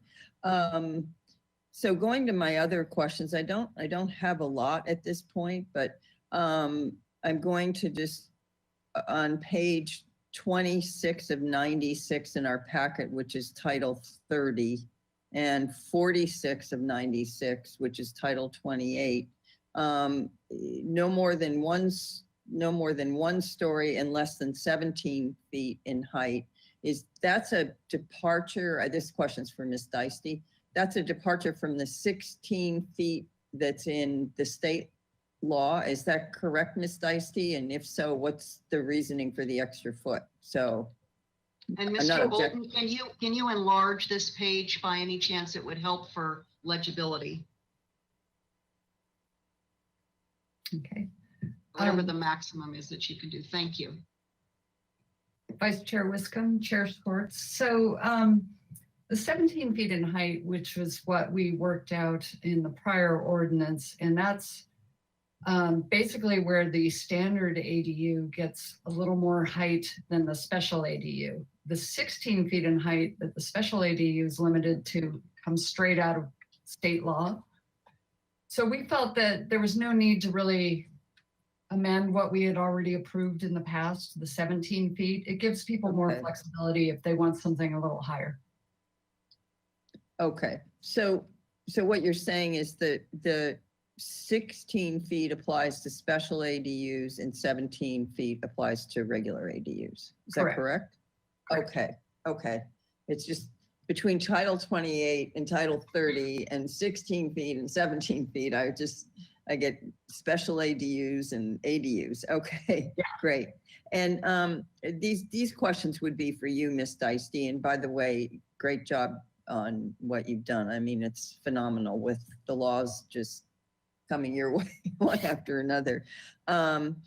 We got a letter from the Allied Neighborhood Association, and the interim ordinance extended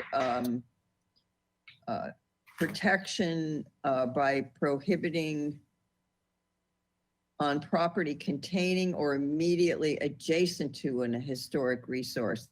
But I didn't see the language in the proposed ordinance. And this would be on Title 30, it's I-28, page 28 of 96, and Title 28, 47 of 96. I didn't see the language immediately adjacent to included in that. So I'm wondering, was this an omission or was this purposefully done? Vice Chair Wiscombe and Chair Schwartz. So the immediately adjacent to was part of the interim urgency ordinance provisions. Right. And what we proposed is really just keeping what it was in the prior ordinance and just being concerned with properties that actually contain those historic resources. I think it's more of an issue of whether the accessory dwelling unit either detracts from or maybe blocks the view of the property that actually has that historic resource. So it's not so much of a concern if you're adjacent to a property with historic resources. So that's the reason for the difference. Okay, so you're saying that in the original ordinance, in other words, to the interim ordinance, you added immediately adjacent to. Is that correct? Correct. And so why was that done then? Was there some sort of issue that triggered that and now it's been removed?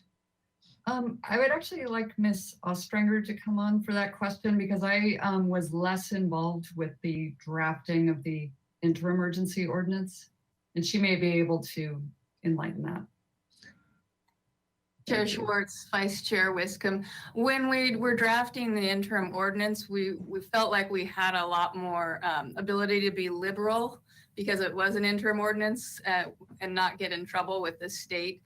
So that's why we put that in there. The historic ordinance is coming through. I think it may address some of those issues. I think if we were to take that more liberal language now, we might get a lot of pushback from the states. So that was also one of the reasons we left the language as the way it is. Okay, that's a good answer. Thank you very much for that. Okay. And then my next question, again, relates to the Allied letter.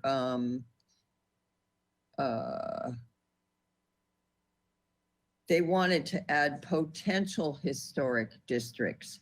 And again, I haven't formed an opinion on that, but I wondered if we could get a comment on that. So Vice Chair Wiscombe and Chair Schwartz. Tava, would you like to take that one since I see you pop on? Yes, Chair Schwartz and Vice Chair Wiscombe, my answer would probably generally be the same. And I can answer.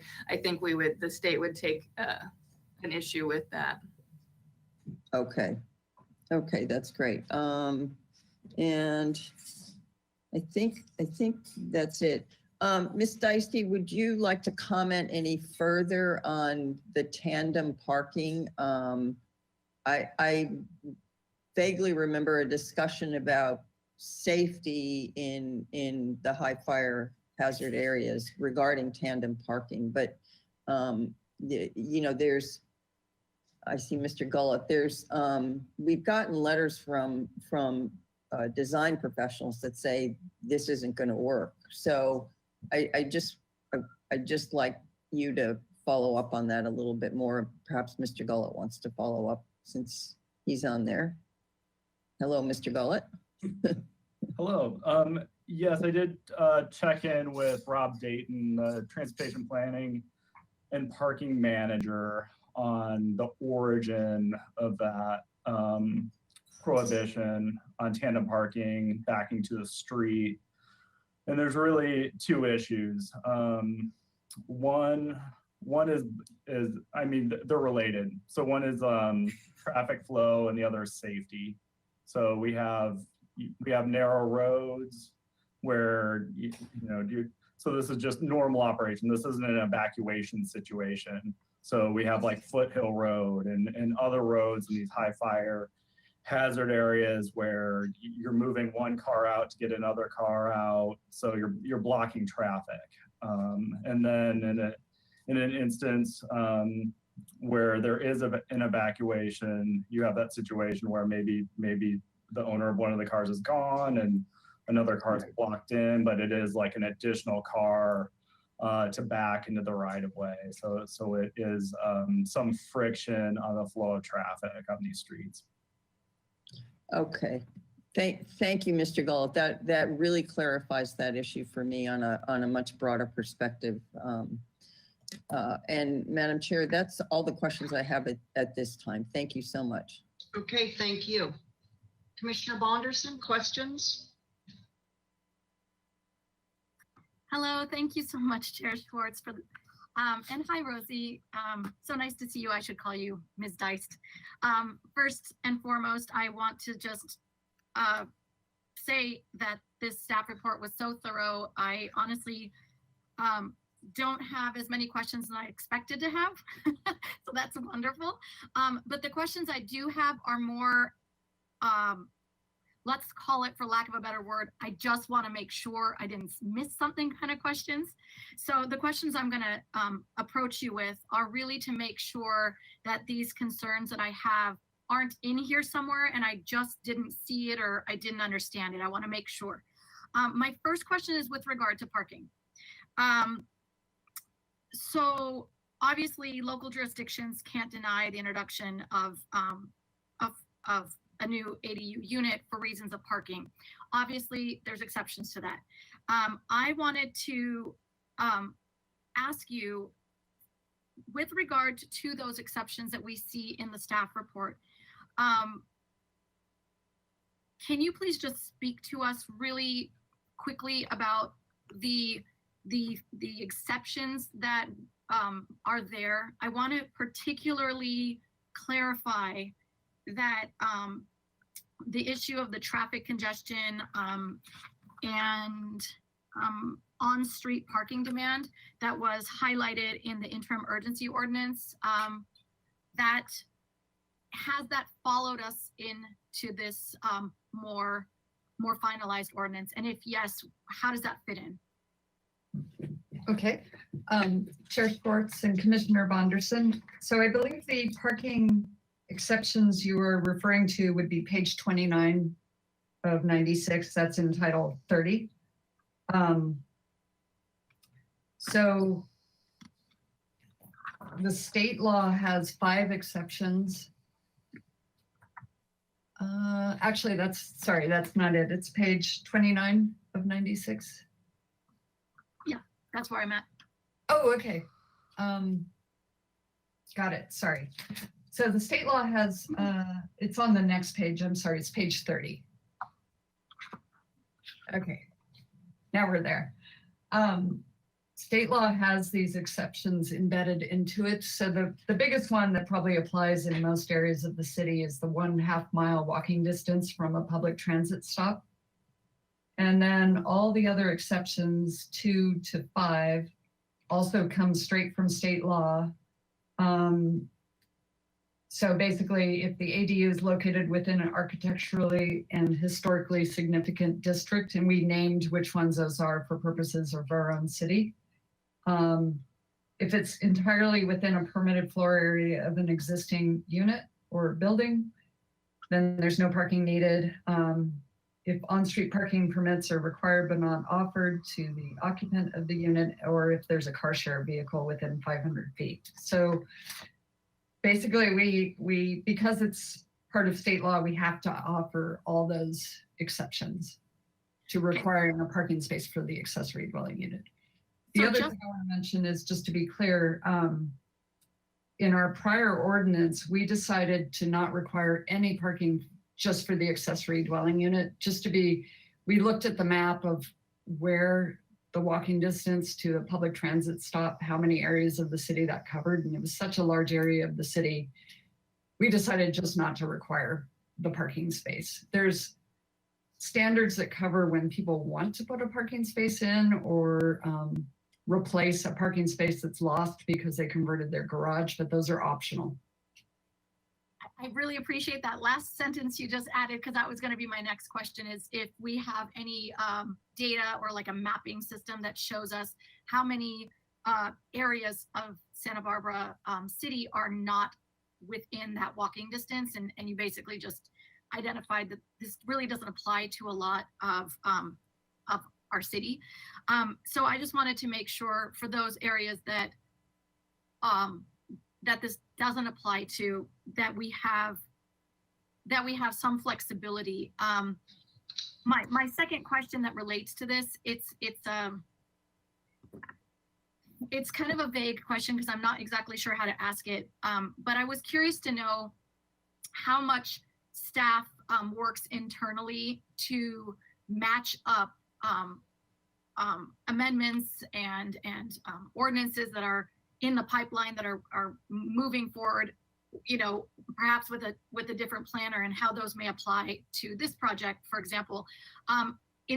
Specifically, I'm thinking about the parking related discussion that we had a few weeks back with regard to all of the AUDs and in lieu parking and things like that. When if an upcoming project under the AUD ordinance does not require waives parking or does not include parking for everyone, that they could choose to purchase a parking permit from the city and so on. If they're farther away from a parking complex, are they eligible under this ordinance here? Are they eligible to get an on-street parking spot, or can we make that available if it's not?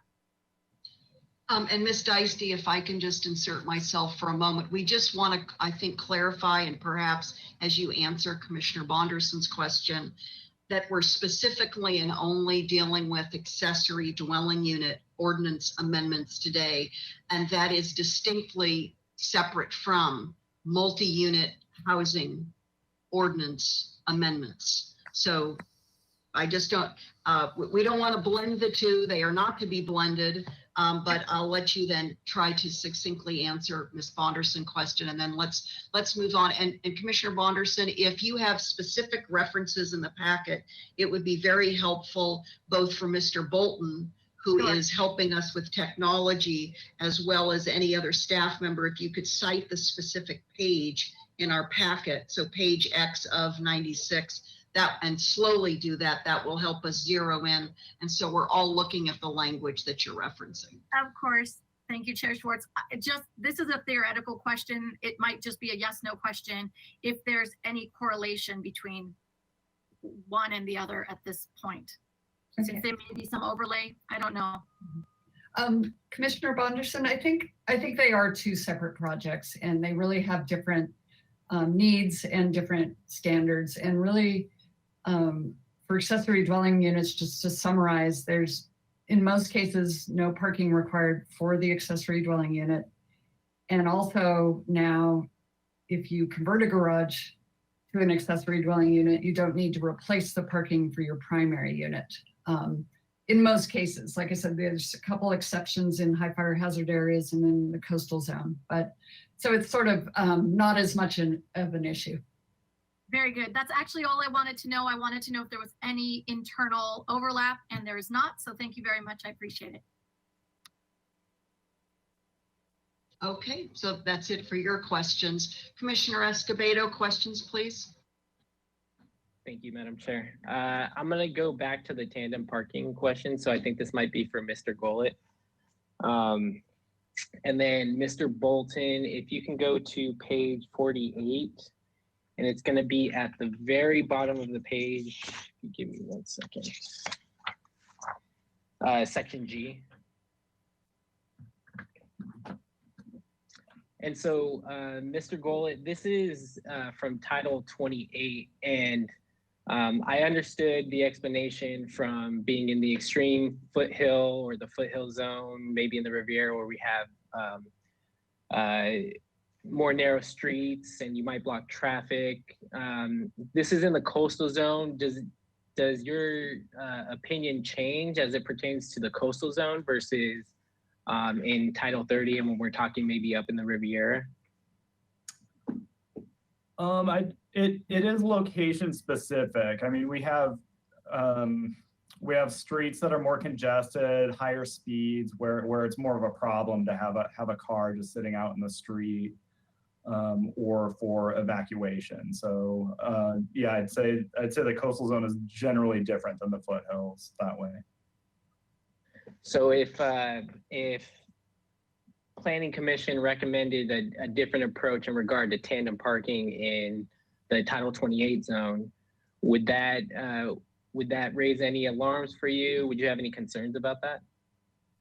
Well, the Planning Commission is welcome to recommend what it chooses on this ordinance, but I'm happy to discuss anything you're thinking about.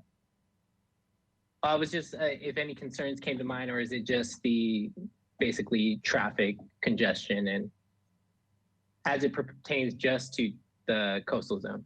Yeah, traffic congestion, and then there's looking at subdivision F on this page in front of us, just the practicality of it. Like this was rather than having to ask your neighbor to move their car so you can move your car in front of it, just that was a consideration. And I know the origin of this was fairly new, actually. This came out of the access and parking design standard, so it was a newer thing to codify this and have this available. But if there are new ideas and changes should be made, let's make them.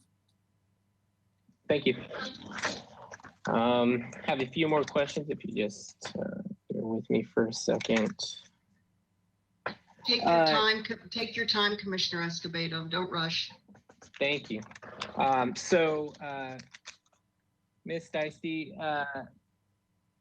when I'm looking at page 11 of the staff report, page 11 of 96, there's a reference at the bottom of the page to state law protections for historic resources.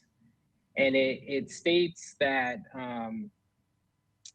the only protections that exist under state law are those resources that are registered with the California Register of Historic Resources. And as you note in the staff report, which is a very well-written staff report, by the way, is that we have very few that are actually registered with the California Registry. So, and maybe this is this is somewhat unrelated to just ADUs, but does that raise any concerns for future legislation when we're talking about protecting historic resources, that they're referencing the California Historic Resources or the registry? And do you know if we plan on registering any more of our historic resources with the California Registry? Commissioner Escobedo, I actually don't know the answer to that. I would need to confer with our architectural historian to know more about that. That's Yeah, okay. so I'm afraid I Thank can't answer that. That's okay. And then just a couple of maybe definition questions that you can clear up for me. And on page 16 of 96, and that would be page 2 of Title 30 draft ordinance. When I see something like an efficiency unit, can you describe to me what that is? Is that just a smaller ADU? It would be, let's see, right there under A, just above 2. Yeah, Chair Schwartz and Commissioner Escobedo. So an efficiency unit is very much a smaller ADU. It's limited to 150 square feet in size.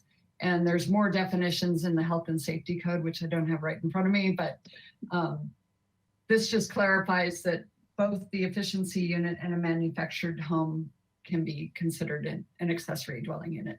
Perfect. And do you know off the top of your head, and it's okay if not, it's just something that popped up. 3D homes have popped up into the discussion of possible ADUs. And do you know if a 3D printed home would fall under the category of manufactured homes? Commissioner Escobedo, I do not know the answer to that. I could look into it or ask maybe the building official would have a better. That's okay. I was just very curious about that. Let me see. And then when we talk, so there's been conversation when we talk about housing of adaptive reuse of commercial buildings, but adaptive reuse is also something that we could do with single family homes. We see them sometimes in Victorian homes where they've been split up into maybe 2, 3, 4 different homes or units rather. Would this ADU ordinance, is that how we would get something like adaptive reuse of a single family home into 3, 4 units? I imagine you could have a JDU in the JADU in the garage, you would have an ADU in the backyard, and then you would have the main residence.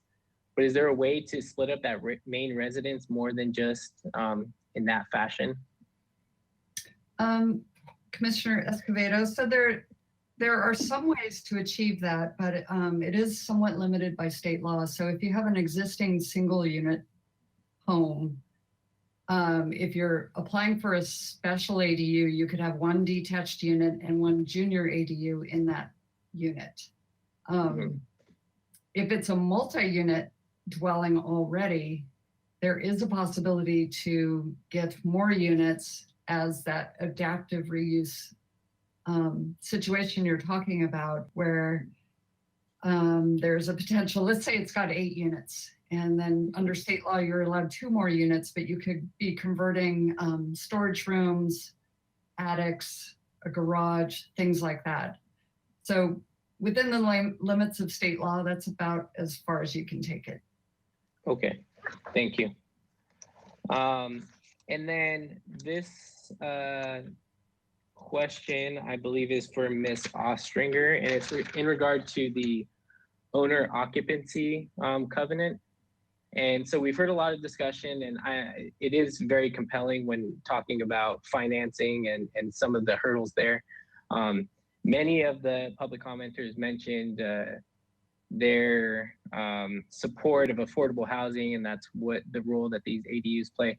Is it possible to exchange a owner occupancy covenant for something like an affordability covenant, in which you say, we will do away with your owner occupancy covenant.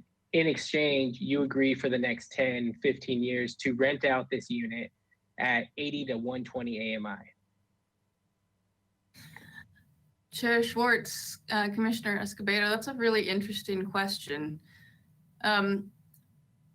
I suppose that we could do that, as it would be an exchange. One of the things I just want to look into is the nexus. I suppose it's providing affordable housing. So my general answer, without looking into the law thoroughly, is yeah, I think possibly we could do that. Okay, thank you. You'd be exchanging one covenant for another, is what you would do. Correct. Yeah. Correct. And then we would be eliminating that burden in regard to refinancing, because I think that was the main hurdle that many of these homeowners were talking about, that financial institutions would be reluctant to refinance a home per se if there was the owner occupancy covenant, because like the public commenter earlier said, the bank is not going to move into the home. But if we remove that and replace it with an affordability covenant, I imagine it removes that hurdle. So I'll save some of those. I kind of made a comment there, but I'll save the rest of my comments for deliberations. Thank you, Madam Chair. Chair Schwartz and Commissioner Escobedo, I'll try and look into that between now and the next time we come in front of you. Thank you. And Ms. Ostranger, as you do your research there, given that to date, staff has allocated all of our ADU units to the above moderate income category, I would also ask you to discuss, with staff, what the issues are in allocating some to above moderate and others to moderate, and how that plays into the question posed by Commissioner Escobedo in terms of any type of an affordability covenant, given our track record of how we've allocated, the income category to which we've allocated all of our ADU units in the last 2 years of reporting to the state. Thank you. And before we come back to commissioners who have already asked questions, I'd like to give Commissioner Higgins an opportunity to ask all of his questions. And so then if I could ask Commissioners Bonderson, Wiscombe to just hold on, please. Commissioner Higgins, questions? So yeah, Madam Chair, just kind of point of order, given that you're strongly suggesting this is going to be continued, how are you going to organize people's comments? This is kind of an alphabet soup of issues. So what's your thought there? We're not at that point yet. We haven't vetted all of the questions, and staff is going to take all of the issues pertaining to the questions that we posed today. I will probably be having a call or a meeting with staff about how to organize for the continued item, which will include our deliberations on the full packet. So I will get back to the Planning Commission shortly after conferring with staff on how to structure our deliberations that will ultimately need to lead to a recommendation vote, or votes plural, to council, and that will be in the follow-on hearing. But today I'd like to get through, it's 4:39, I'd like to get through all of our questions, which will point staff in the direction of additional research they may want to do to bring back to the continued hearing for our deliberations. Does that help? So your intent is to have quiet only by commissioners? I'm sorry, you broke up there for a moment, Commissioner Higgins. Say that again, please. You're intending to just have questions only today by commissioners? That's what, yeah, when I said at the outset of our hearing, we're just going to do questions, and the questions will exclude anything pertaining to the Coastal Commission email, and then the package in its entirety, supplemental, will return to us for deliberations at a date soon. Yes. Did you have additional questions today for staff, Commissioner Higgins? Yes. Yeah, I do, but I don't want to go there quite yet. I just am procedurally, my question is, it was agendized for a decision today. So I just, maybe for Ms. Ostranger, we obviously have to vote on whether or not to continue it. And are Yes, we looking will. towards a date? That's right. Okay, and so what's that? let me respond to that. I can respond to that. As I said at the outset of our hearing, but I'll recap for anybody who, may not have been joining at that time. After we finish our question period, I'm going to ask a commissioner to make a motion to continue the item for deliberations to a date that, as of right now, has not yet been confirmed, that staff is working on. So staff and I will continue to confer on an appropriate date when we will have sufficient time for thorough deliberations and ultimately one or more recommendations to council ordinance committee. As you know, that's how it's agendized. And so that will be the part 2, as I might call it. And that's what we're going to do today. So questions only today. It's 4:41. And I would really like to conclude by 6 o'clock with the remaining questions that we might have for staff, which will help them conduct further information gathering and analysis if necessary before coming back to us at a continued hearing can very somebody soon. please help me? Just hold on, okay? That was a very long-winded answer to a very simple question, which is a date certain or a date uncertain? It sounds like it's date uncertain. Does anybody have correct. any idea if that is a 1 month or 2 month or 6 month thing? It's going to be within the next month because we are running up against the time frame to take it back to council and before Thank you. this interim ordinance expires. Thank you. So it has Okay. to happen Somebody- by the December 17th date at council before this interim ordinance expires. Thank you. Yes. Okay, my question is about the ordinance as it's written right now. There's been a couple things in public comment about the public noticing. And I wonder that too. Why are we still requiring public notice on ministerial permits? What's the point of that? Commissioner Higgins, I think you were referring to the sign Yeah, requirement. Yeah, and that actually was not originally staff's recommendation. It came up during city council deliberations when the former ordinance was adopted back in 2018. And I can refer to the page that it's on. Just a moment. It's on page 33 of 96. So we have left it in there as a former ordinance direction. I don't think there's any problem with removing it. It might be something to bring up with city council and ask for their opinion because it did originally originate from city council direction. Okay, so you just kind of left it in there because you didn't have direction to take it out. Correct. My question is about the, let's see, page 19 or page 33 of 96, the building permit required. I can't quite tell if what we're doing there is consistent with state law that there be a follow-up building permit within 5 years, or is this saying that the building permit needs to be issued before, occupancy or construction can happen, or what's happening there? I would, Commissioner Higgins, I actually would like to ask if my colleague Brenda Belts could come on. She's a little more familiar with building permit procedures and. Okay, it says in there, within time periods established by state law, so I assume the parameters there would allow, we're not trying to do something different here than what's in state law with respect to after the fact occupancy or, building permits. Is that right? Correct. Yeah. What we did there, the change we made there was previously state law allowed it those 120 days. And that has been cut in half to 60 days. And instead of referring to 60 days, we thought it would be better to just refer to time periods established by state law in case they change it again in the future. I don't know if Brenda wants to add anything to that, or Ms. Phelps. So in some cases, is that allow up to 5 years for building permits to be approved in certain cases? Is that, am I remembering that correctly?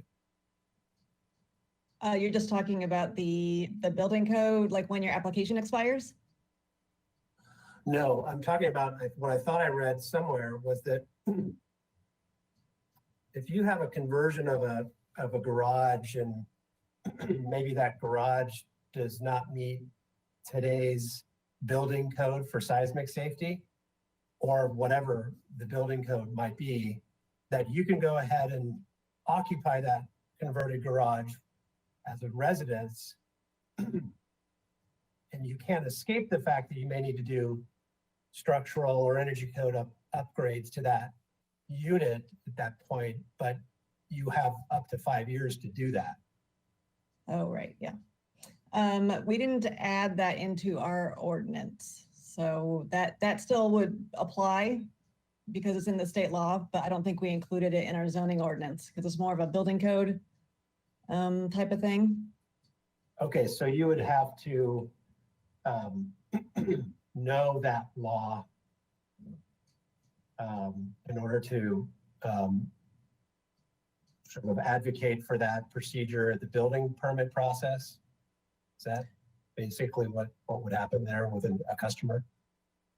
I believe so, yeah. I think also the enforcement letters that Building and Safety sends out might advise, you know, if somebody was under enforcement for some illegal construction, it might advise them of that provision. I don't think it's in our, yeah. Got it.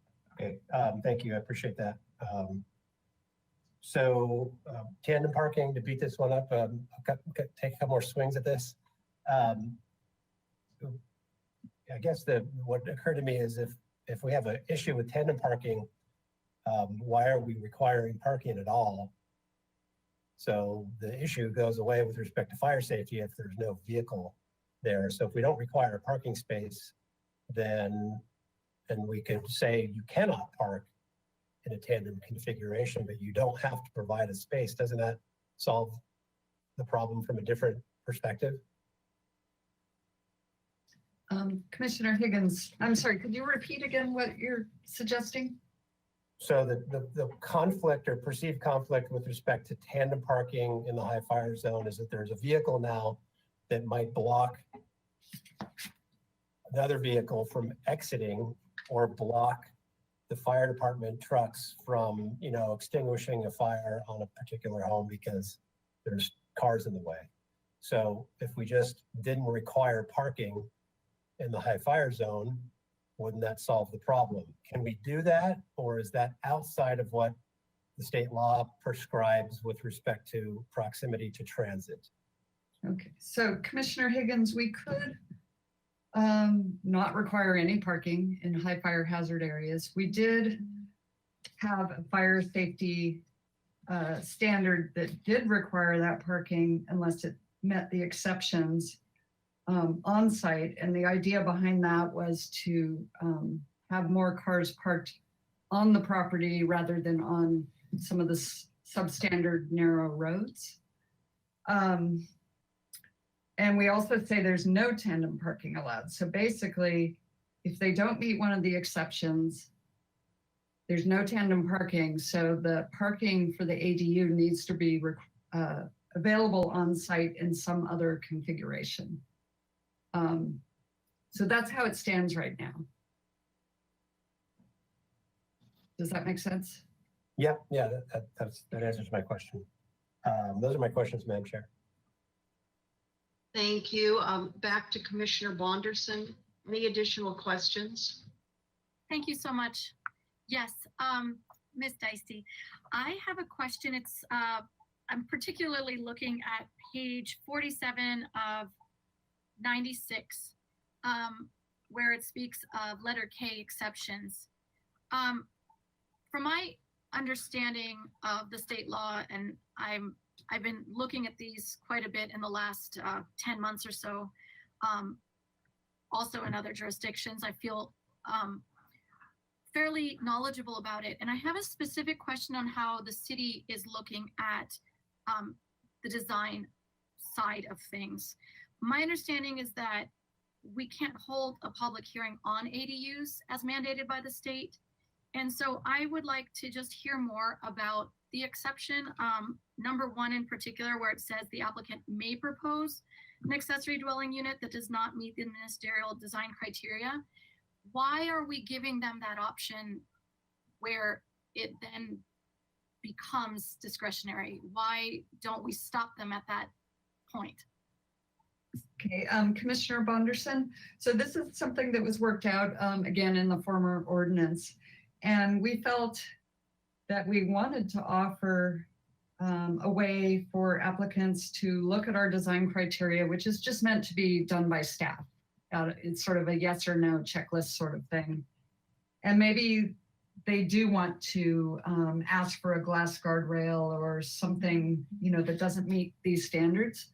We wanted them to have the opportunity to do that. And we felt within the confines of state law that was allowed.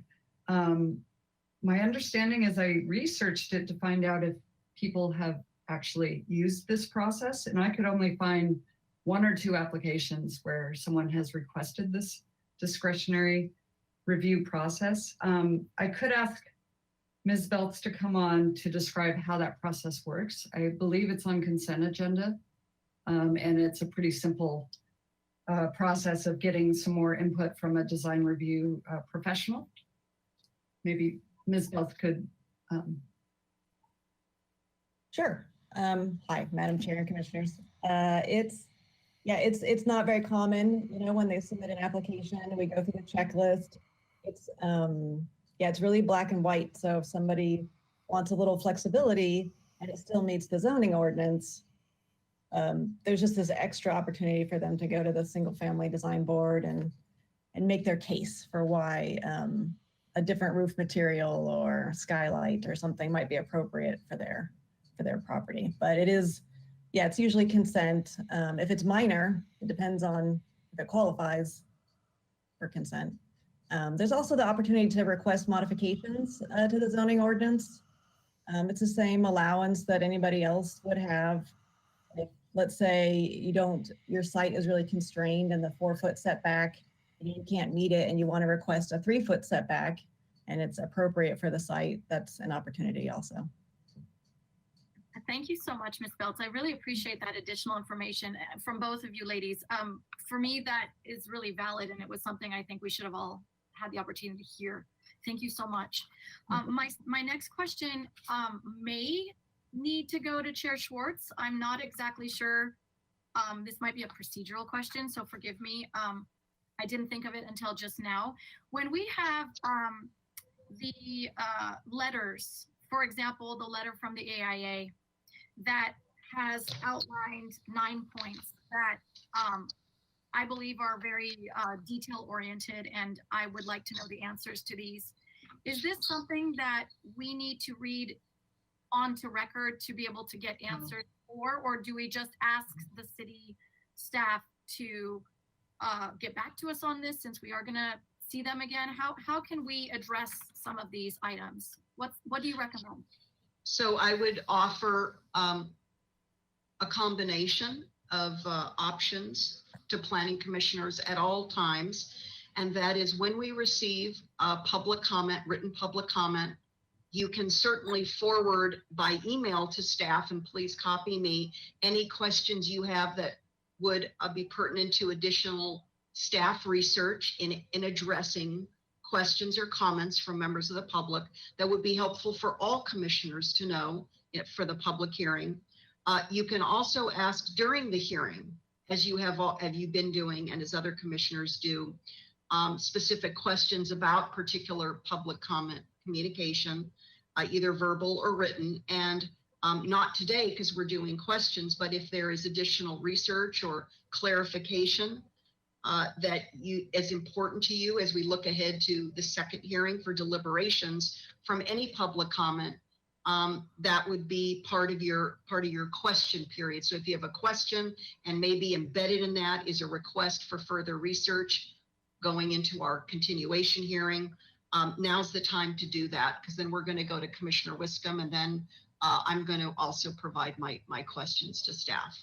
Does that help? Yes, thank you, Chair Schwartz. So I'm going to just confirm that considering the situation that we're in today, it's a little bit unique. We are going to come back again. Would it be advisable that I just forward these questions that I have in particular to gain those answers? And if they are worth sharing, we share it next time? Yes, that would be helpful if you've not already posed them during the question period. No, I have not, but I do believe they require a little bit of research and I will follow up. So thank you very much. Okay, thank you. Commissioner Wiscombe, questions, please? And sorry to interrupt real quick, Chair Schwartz. I just wanted to remind you, I still need to go through my questions as well. Yes, thank you, Commissioner Reed. We will go to you after Commissioner Wiscombe. Thank you for coming back Thank on you. by audio. Excuse me. Thank you, Madam Chair. I wanted to just go back to some of the public comment that was given. Megan Hart said she had two concerns, and I'm not going to be able to find these in our documents. So one is about ADUs over garages, and she asked about what about over accessory structures? So has staff considered over accessory structures as well as over garages? And that would be for, I guess, Ms. Deisty. Commissioner Wiscombe, actually, can I ask Ms. Belts to come back on to some nuances of the ordinance that she's getting a workout. Yeah. Thank you. Yes. So, Madam Chair, Commissioners, the accessory dwelling units are allowed over accessory buildings. It's just not listed in our accessory dwelling unit ordinance because it's in another. That allowance is just allowed for all development under the accessory building section in a different part of our code. So the reason it's accessory dwelling units over garages is specifically called out in this ordinance is because it's a very common configuration, especially on smaller lots. And we noticed when we first started getting accessory dwelling unit applications that there were people were having some difficulties in certain areas. So for example, if your garage was non-conforming and you had to demolish it and rebuild it and then build the ADU on top, people were running into issues. So we added some additional allowances into the ordinance to make that easier for people because it's such a common occurrence. But somebody could propose an accessory dwelling unit on top of a workshop or a shed or a barn or some other accessory building that would be allowed just by general zoning regulations. So the only reason I asked that question is because there are certain, there's certain conditions to ADUs. The design review and the time limit. So is there a way to incorporate language into our proposed ordinance that might deal with accessory structures that would be acceptable for construction for an ADU? So it's not just limited to garages. I mean, people have pool houses and, all sorts of things that would be, that might be structurally viable for an ADU over it. So can we think a little bit broader about the language? That's really my question, or maybe that's a comment based on your answer, Ms. Belts, which I appreciate. I understand that's the most common form, but you do get into some of these areas where people do have accessory buildings that would be applicable. Yeah, that's something definitely we can look at, and it probably wouldn't be that hard to say garages or accessory buildings. Yeah, I mean, it can't be can't be a little tool shed, but right. Yeah, okay, that's good. Thank you for that answer. And then Megan Hart's second question or second concern was the 800 square foot limit in the high fire hazard areas. And she asked why that was there. Vice Chair Wiscombe, I can cover that one. So this is our initial recommendation for high fire hazard areas. And we were mindful of the long discussions that occurred back in 2018 about what should and should not be allowed in those areas. And so we decided as an initial recommendation that the special ADUs, the 800 square foot detached unit limited to 16 feet in height with 4-foot setbacks is sort of a basic ADU that we is allowed by right by the state. And so we would open that up everywhere. Where we did have some discretion was in what we call standard ADUs that, again, you could still have a detached unit, but it can be larger. That's really sort of up to your deliberation and maybe with city council, if you want to open it up and just allow both special and standard ADUs throughout the city. Again, we were sort of honoring the discussion that happened in the past and the concern about more units in high fire hazard areas in making that recommendation. Commissioner Wiscombe, could we ask Ms. Dicey to your question?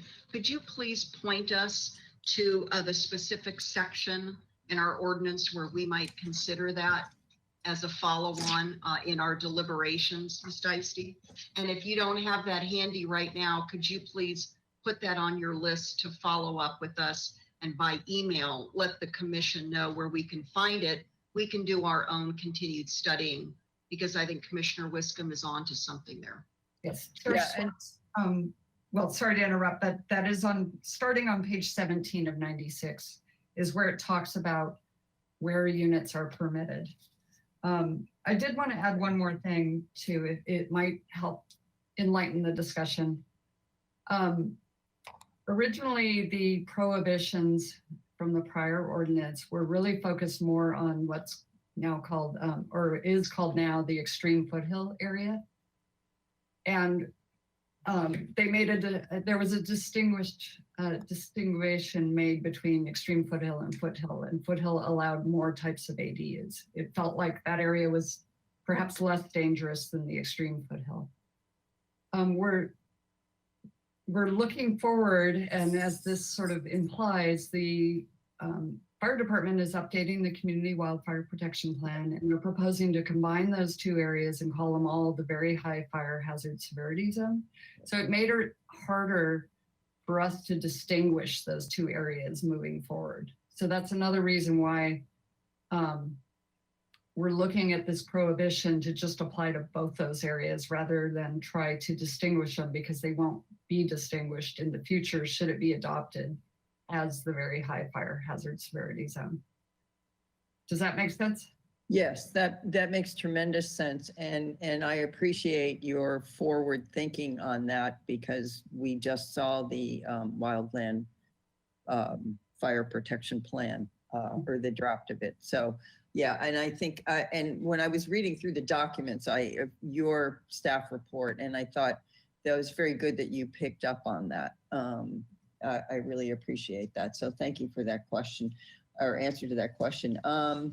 And then I apologize because I don't have any page numbers. I'm just going by some of the public comment here. Carl Cross, he said he asked for a clarification on special units on multi-unit lots. And he said, can you recommend an attached ADU on a multi-unit structure? I think that's what he asked. So is that in there, or is there a reason why it's not, or? Vice Chair Wiscombe, he did refer specifically to the handouts. And if I could ask Ms. Belts to come back on. I know she's very familiar with the handouts. And she may be able.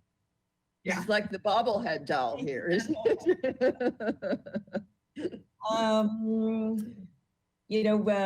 So this ordinance clarifies better than our handouts, because the handouts describe the state law.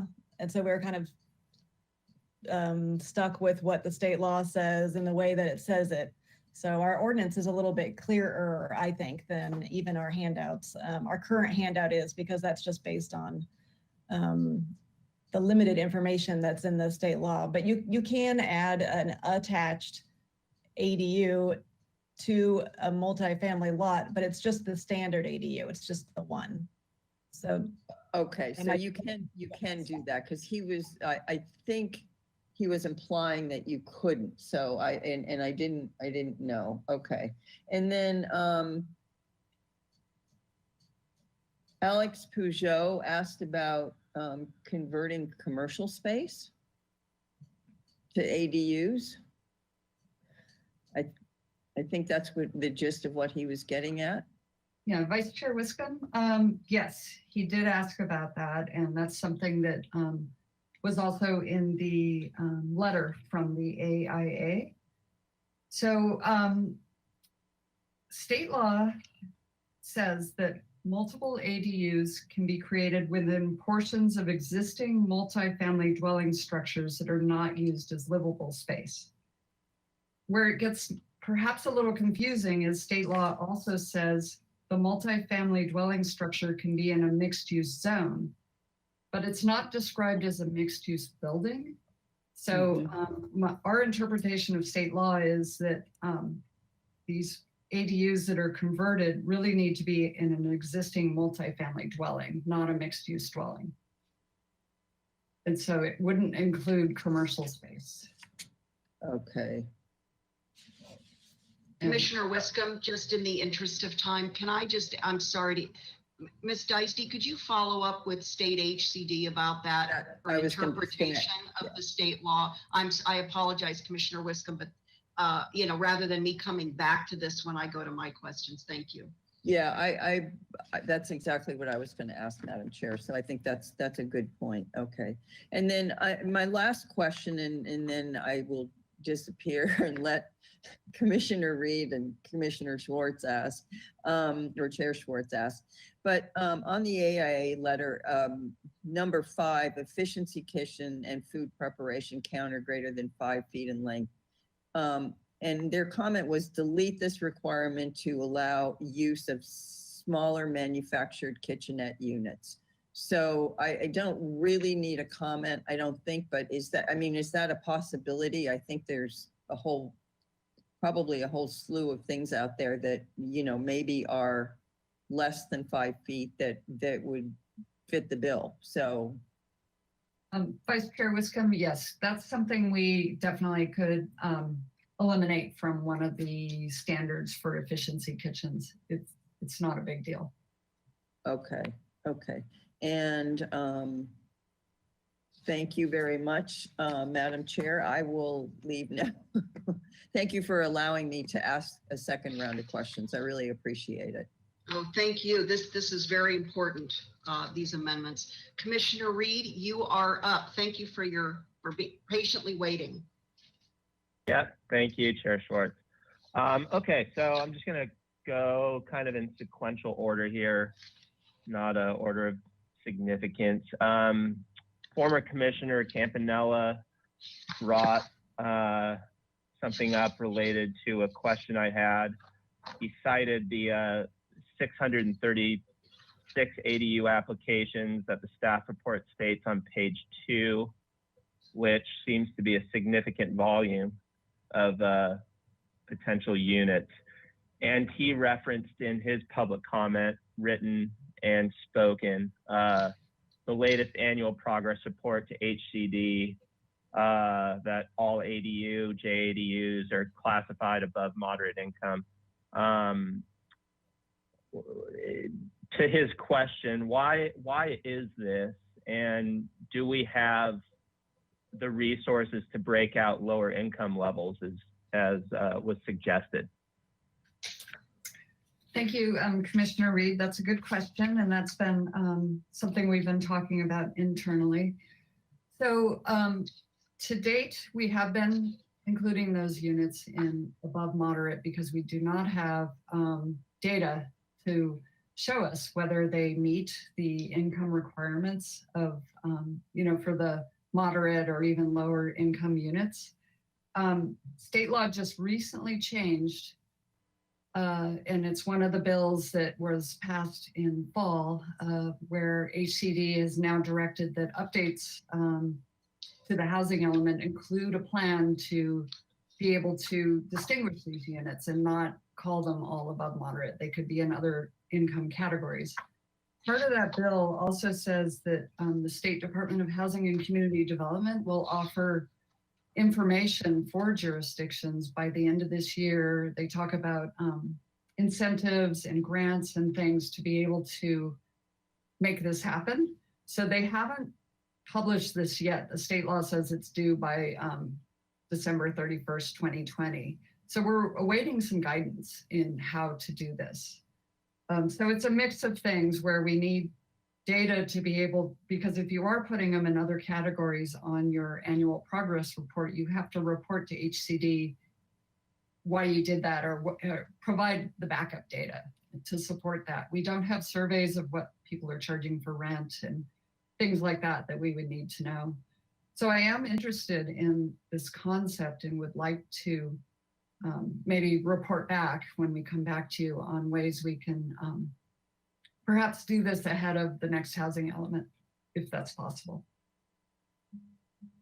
Great, thank you, Ms. Dicey. And related to this, and maybe this could just be your follow-up when this item's continued, but I'd be curious what your recommendation would be as towards what Planning Commission's most effective recommendation to council could be in pursuing this. Commissioner Reed, so I think your recommendation would be to direct staff to research ways to count ADUs as moderate income units or other income categories for the next housing element annual progress report. I don't know if we could accomplish that in time for the 2020 report, which is due in April, without more direction from Housing and Community Development, but it may be possible. Okay, great, thank you. Then referencing table 1 on page 3 of the staff report, staff makes recommendations to address certain state laws at a later date. And in general, a number of these seem relevant now, and I'm just curious what we can do to address these needs now. I mean, in particular, like AB 670, which includes the removal of CC&Rs and plan developments. I don't know what the timeline would be for this to be handled separately from the zoning ordinance. A few of these get pushed out to, as it's stated in the status on the staff report, the scheduled housing element in 2022. So what can be done now to address the significance of these items? Commissioner Reed, I may ask Tava or Ms. Ostringer if she could come on regarding the covenants one, because I believe that's state law and we don't really handle covenants as a department, but it's already applicable. Ms. Ostringer, can you address that one? AB 670.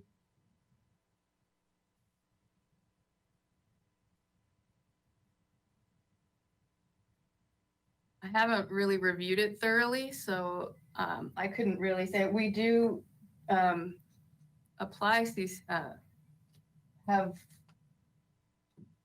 planned unit developments that have CC&Rs, but I don't know how our ordinance would necessarily be effective with regards to those. Just on my basic reading of it, I assumed it was to prevent planned unit developments and residential tracts from including CC&Rs that would prevent the homeowners from building JADUs or ADUs, but it wouldn't be something that we would necessarily put in our ordinance because it's addressed by state law.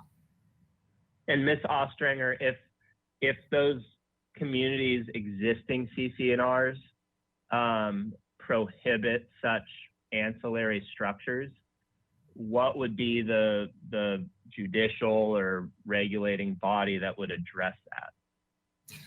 Well, the private homeowners could look to state law and bring action against the CC&Rs to have them changed because they would be contrary to state law. Okay. Okay. And then in terms of AB 587 and AB 671, which the status states would be addressed in the update to the housing element in 2022. What does that look like exactly? Like, are these two just put off until that date? And is there anything we can do in the meantime? Commissioner Reed, so I'll address AB 587 first. So this was another part of the package, and it's optional for local agencies, so it's not required, but we are allowed to adopt in our ordinance a provision that would allow the accessory dwelling unit to be sold separate from the primary residence, but there's a lot of stipulations, mostly to do with the property being built or developed by a qualified nonprofit corporation, and these units are deed restricted for lower income categories. We felt like this is a policy decision. Perhaps for your commission could make a recommendation to City Council to pursue this sooner than the housing element update in 2022. But at this time, we thought it's perhaps a little different from the zoning ordinance amendments that we're proposing right now. And it's something we could address later, or if your commission wants to recommend to address it sooner, we could also do that. And on AB 671, that's the one we actually just discussed about incentivizing and promoting accessory dwelling units and counting them in categories other than above moderate. So again, we could come back to you with some more information on that. Okay. Excellent. Thank you. On page 4, table 2, it under the special ADUs category, second box, it states no local prohibitions allowed, and it gives you the note on the side. Can you give me just a little bit more clarity on that comment? Yes, Commissioner Reed. So as the note says, so state law doesn't supersede the application of the California Coastal Act. So in our coastal land use plan, there's certain areas where development is prohibited. Mainly it's in environmentally sensitive habitat areas and certain hazardous areas, coastal bluff faces and things like that. Or if development is allowed, it's quite limited to certain things. And it does not include an accessory dwelling unit. So that's why we have that note in there that even though special ADUs are the by right ADUs, because the Coastal Act is a very strong protection for coastal resources, there are certain areas where someone may not be able to get a special ADU. Okay, thank you. And then under this same section, I think the AIA's comments, a few commissioners' comments about the mixed use lots, livable space, et cetera, you're gonna get back to us with more clarification. Is that my understanding? Commissioner Reed, yes, we can. I believe the direction was to see if we can contact someone at HCD and get some clarification on the interpretation of state law. Wonderful. Yeah, that's something that I'd be very much interested in. Okay, moving on to page 5, and this section is also referenced in the draft ordinance on page 22. I just got a little bit turned around with this. I didn't see any reference under what has been summarized for state requirements that points to a lot size as is described in the staff recommendation. So this is for this is found on page 4 and 5 under the floor area attached and detached ADUs. And so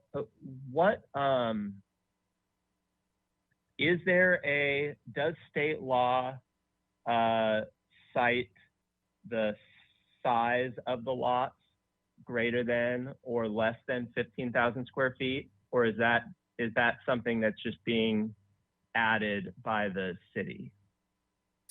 Commissioner Reed, so, and I would maybe ask Mr. Bolton to go to page 22 of 96 in the Title 30 amendments that might help explain this a little better under detached accessory dwelling unit.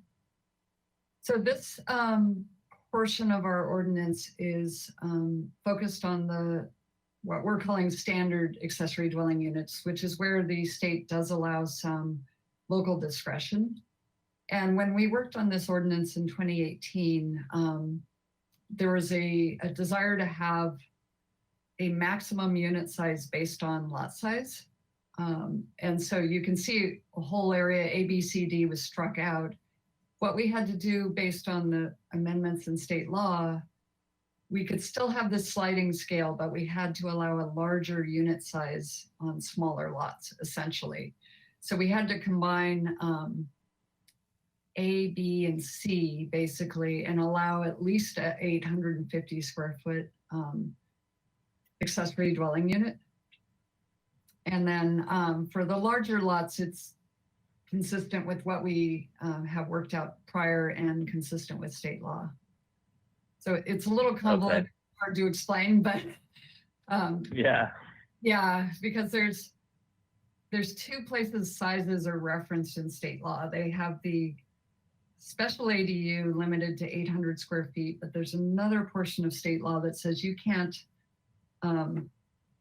have a unit size based on lot size that's any smaller than 850 square feet. So that's why this portion of the ordinance got amended. I hope that explains it. it does. I mean, but this is the lot footage, the lot size is under a it's discretionary. Well, this is where the state does allow, I mean, the permit is still ministerial, but the state allows to have a sliding scale like this. Okay. As long as you're allowing at least an 850 square foot accessory dwelling unit. Okay. I'm gonna look into that a little more. I may have more questions next time, but moving on. On page 5 and 6 of the same table under setbacks, under the staff recommendation, it says allow conversion of existing non-conforming buildings, and then it says plus unlimited conforming additions. And I may have missed it in the draft ordinance when I read that language, but can you explain that that addition? What plus unlimited conforming additions entails?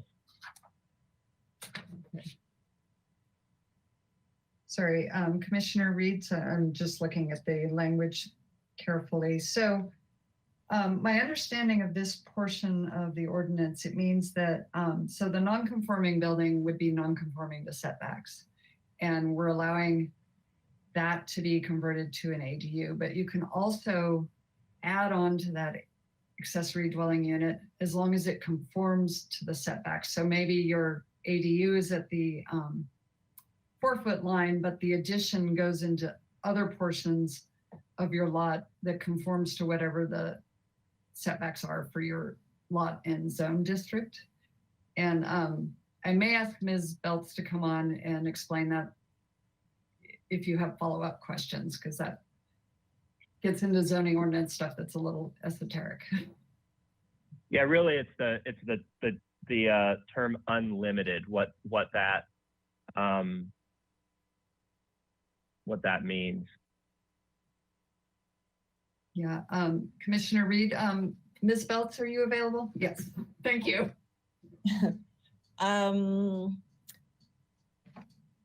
So let's see here. So the reason we phrased it like that is because it was to differentiate it from what the state law allowed. So let's say, for an example, you had a a garage that was right on the property line and you wanted to convert that, the state law allowed 150 square foot addition for ingress and egress purposes. But our own local ordinance allows you to do more than that. So maybe unlimited isn't, I mean, I guess there's a limit to everything, but it's, there's no limit in terms of 150 square feet, right? So you're limited by your lot area and your FAR and your setbacks and your open yard, but you're not limited to a certain number, a specific number, like 150 square feet, as long as it conforms to the 4 foot setback. Gotcha. Thank you, Ms. Belt. Thank you both. Okay. Under on page 7, design review, where it speaks to the added criteria for grading. I understand the thought process here. Staff recommends to allow the max 250 cubic yards of grading. Is this, I know there was some controversy surrounding our grading ordinance. I believe some legal challenges. Does this have a connection to that, or just take me through your process of landing on this recommendation? And then my second question would be, would you anticipate the state pushing back on this addition? Okay, Commissioner Reed, this was in response to, there's definitely been some controversy with certain accessory dwelling units in our city and the amount of grading that has gone on. So this was an attempt to maybe put some sort of number on that, especially for the Hillside Design District and sloped areas, that would maybe allay some of those concerns. My understanding of amendments that are being proposed for the grading ordinance has more to do with enforcement. And that's in the process, and there's been a hearing or two. So it's linked in a sense, but it's not, this doesn't relate obviously to enforcement. This is more just giving a number to what we thought was a reasonable and acceptable amount of grading in those particular areas. Okay, and there's some summary that states most AUDs are conversions, which is true. But in the case that we want to incentivize new ADU construction, and there may be restrictions, so an applicant wants to build a new ADU, but they're going to have to go over that 250 yard threshold. Have you all discussed exceptions that could allow for that, or are you just proposing a hard, fast cutoff? Commissioner Reed, so yes, there are exceptions, and it's if you go to page 27 of 96, basically the grading is still part of the design criteria, and it says that there's an applicant may propose an ADU that does not meet these design criteria, subject to approval by the Single Family Design Board or Historic Landmarks Commission as appropriate. So there isn't a way to ask for an exception. Okay, great. I overlooked that. Perfect. And then under historic resources, do you anticipate pushback from HCD in their commentary? I know hopefully we'll get those comments before this we wrap this up, but as someone who wants to preserve historic resources, I think what you're recommending is great, but do the additional staff recommendations comply with the state, given they fall outside of the register of historic resources? Right. Just what's been your process there? Yeah, Commissioner Reed, that's a good question. And what we're proposing for protection of historic resources is, again, a carry forward from 2018. And HCD did review this ordinance at the time. Now, they didn't have a process then of, it was more of a courtesy review under state law. We submitted the ordinance and they didn't have a process of dispute at the time. It's possible they'll push back. We felt that we had enough other historic resource protection standards in our city charter and other places in our municipal code that we could fall on this as acceptable. So hopefully they won't push back, but it's hard Great. to. Okay. And then last question, well, two questions under owner occupancy. It states that decision makers can make policy decision to permanently eliminate the requirement and release prior covenant restrictions. I'm assuming that Planning Commission can make this recommendation when that time comes. I guess this is a Ms. Ostranger question. Chair Schwartz, Commissioner Reed, if I understand your question correctly, you're asking whether you can make the recommendation to council that they take action to remove the pre-existing owner occupancy covenants. Is that correct? Yes. Yes. Yes, you can make, as a policy-making decision, you can make that recommendation for council. Okay. All right. Great. And I believe this is the language is found on page 12 of the staff report, but under owner occupancy, it's stated that a growing number of single unit homes are shifting from owner occupied housing to investment vehicles for large corporations, driving up values of single unit homes to maximize profit by adding more units, which is a pretty strong statement. And I was wondering in what context you're applying that and what data this statement is based on. Is this more of a macro perspective, or are you seeing this specific to our community? Commissioner Reed, so that's definitely more of a macro statement. I did have sources from New York Times, Atlantic Magazine, and another study that was done out of UCLA about this trend, but it's, I would say, more of a nationwide trend. I do not have data specific to our city. So maybe that should have been clarified in when the statement was made in the staff report. This is not specific to our city. It's more of a nationwide trend. Certain areas of our union has experienced that, but not necessarily the city of Santa Barbara. Okay, thanks for the clarification. And that's all my questions. Thank you very much. Thank you, Commissioner Reed. Okay, I'm gonna go pretty swiftly through my questions. I want to come back to what Commissioner Wiscombe inquired about from one public commenter, and I just want to ask staff to please, outside of today's hearings, maybe Ms. Belts would do this, is to help us with some language regarding ADUs over accessory structures and that it extend beyond the term garage or garages. And I heard that back and forth between Commissioner Wiscombe and Ms. Belts. And so if you would please take that on as a follow-up item and bring that back to us for deliberations, would appreciate that.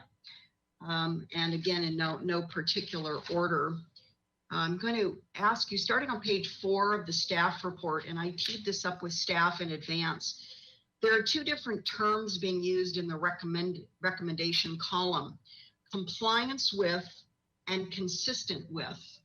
And I don't know if this is to Ms. Ostranger, and I don't want to spend time today, but I want to put this on your radar to please come back at our continuation hearing with either some consistent language or explanation to me as to what the difference is and what it's based on, compliance versus consistent with. So Ms. Ostranger, yes, you'll bring that back to us with some consistency? Yes. Of language? Okay, thank you very much. Good, I can take that off my list. I like doing that. Let me keep going here, excuse me. I'm gonna skip right ahead to this question about height. Let's go to page 26 on 2 pages. I think it's both on page 26 and 46 of our package of 96.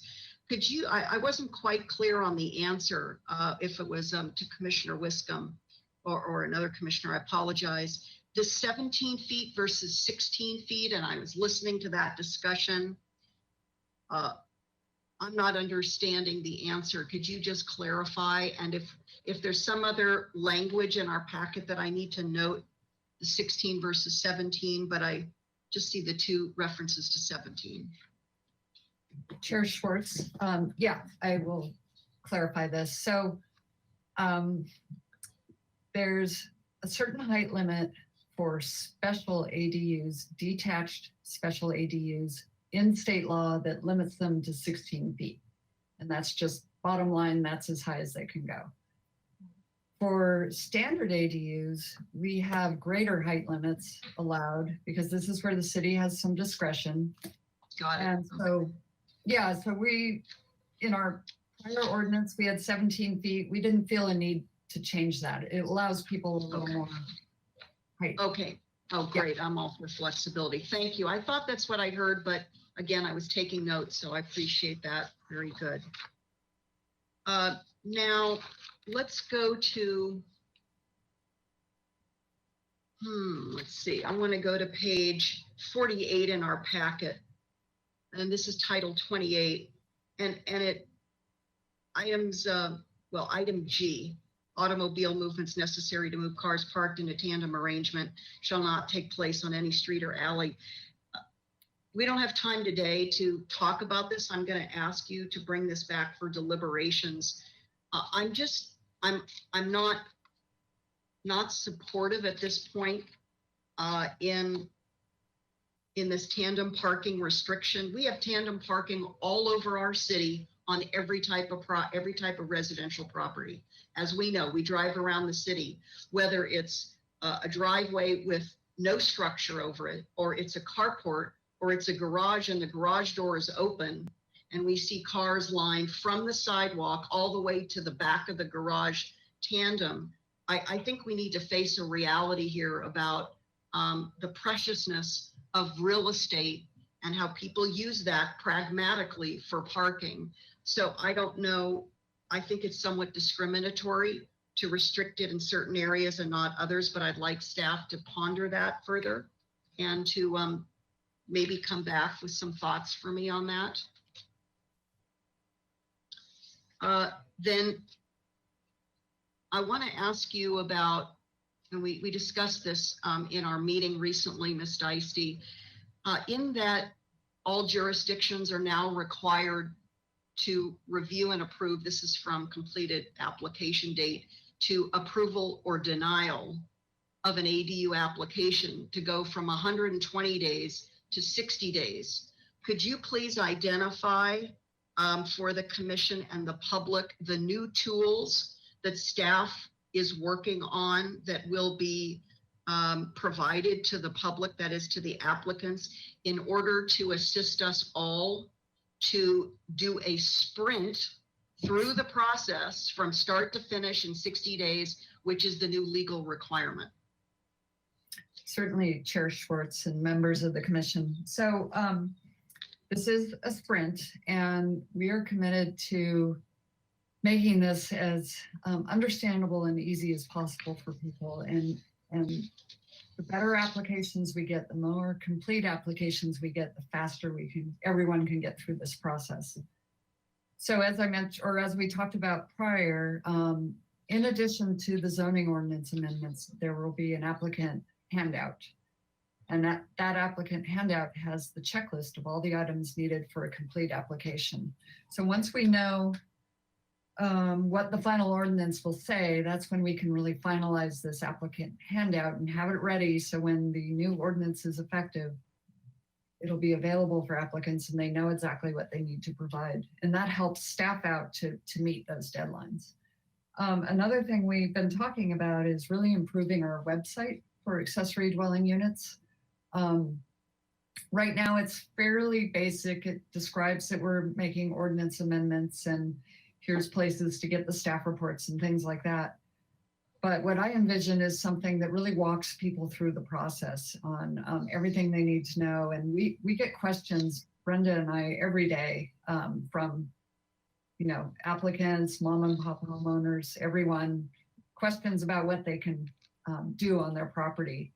So I'm hoping to do a really good FAQ, have more information about what kind of fees people should expect, all these things to make it easier for everyone. So that's sort of the follow-up items once we know what direction our ordinance is taking, and we have time once it's been adopted by City Council. There's a 30-day period before it becomes effective to get all these things in place. Thank you. I think those tools are going to be vital, and I'm so appreciative of staff starting to think about those now to get a jump start. I'm going to come back to one item. I apologize, backtracking to page 3 of the staff report.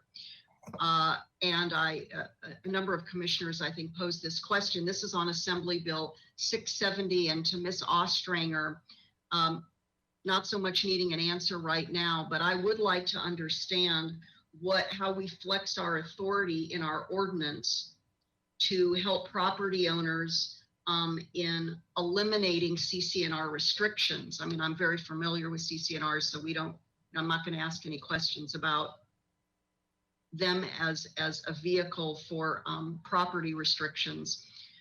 But I've been under the impression that we do have some authority in our ADU ordinances in relieving property owners of this restriction. And I just don't know how we do that. Perhaps that's a conversation with HCD. Ms. Ostranger, what are your thoughts? Chair Schwartz, commissioners, I'll look into it, but generally because they're private contractual agreements, we don't have a whole lot of authority, but I'll look into it and see if there's a tool. It also becomes an enforcement issue from us. Yes, I understand. Mr. Gullit, did you want to add to that before I keep going?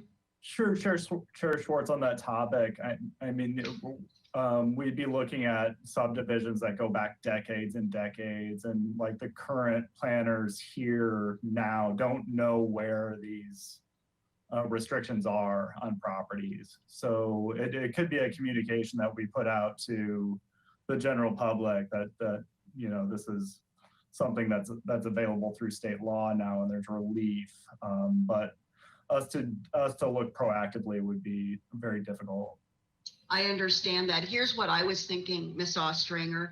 An applicant comes forward with an ADU application, and they happen to reside in one of these sorts of properties where they're in their CC&Rs, there are ADU-like restrictions. If they bring forward that document as a part of the application to demonstrate that there's a legal non-compliant or an illegal restriction now under state law, not local law, state law, is there any way for us to assist that property owner in proceeding with the ADU permit application?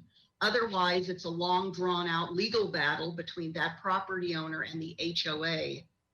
And I don't think, you know, they'll be in legal limbo for who knows how long. Can you just look into that? We don't, again, in the interest of time, just ponder that and see if there's any in the way of process, both ordinance and process, we might incorporate to assist these property owners who find themselves in between state law and HOA CC&Rs.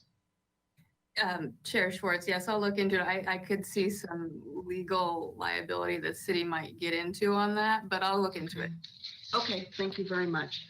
Okay, just a few more questions here because some of my colleagues have already asked. I want to come back to occupancy, the owner occupancy covenant, Ms. Deisty.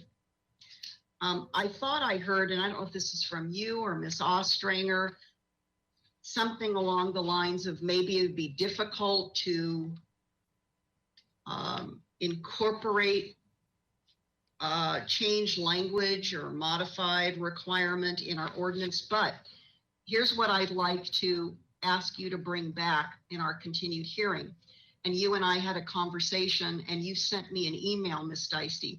There is specific references both in the recorded agreement and in Title 30 and Title 28.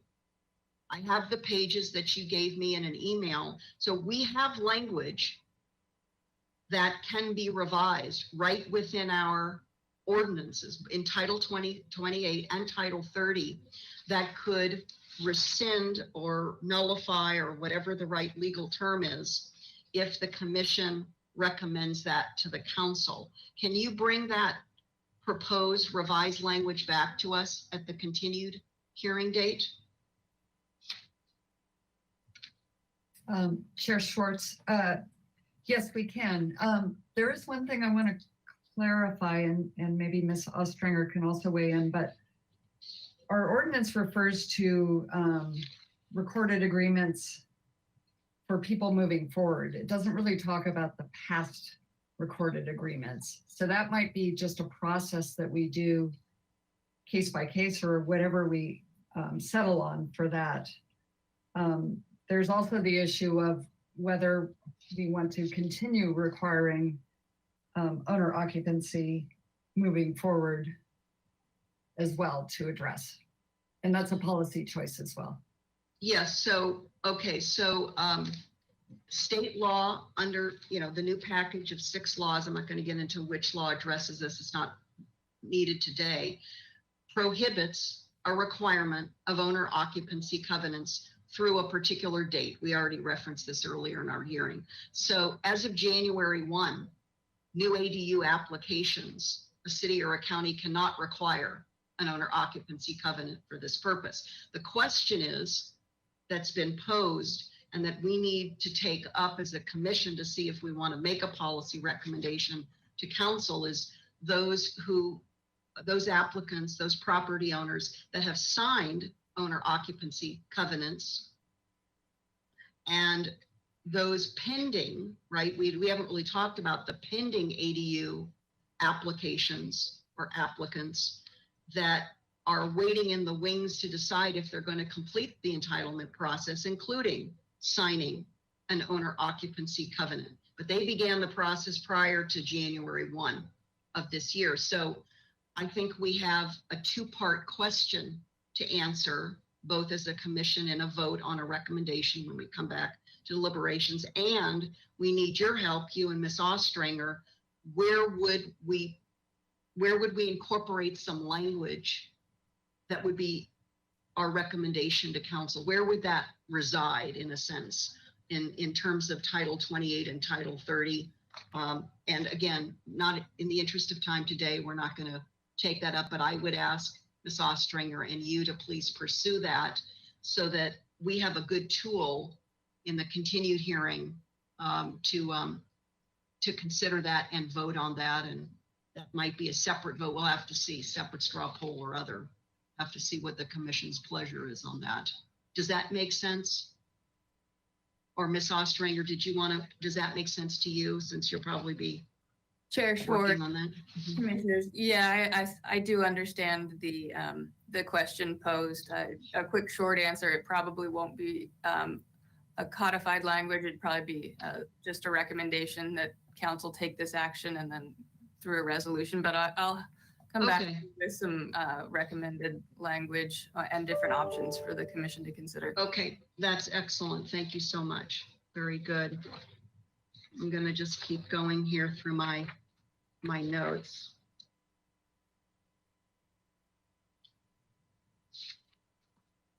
Excuse me 1 minute.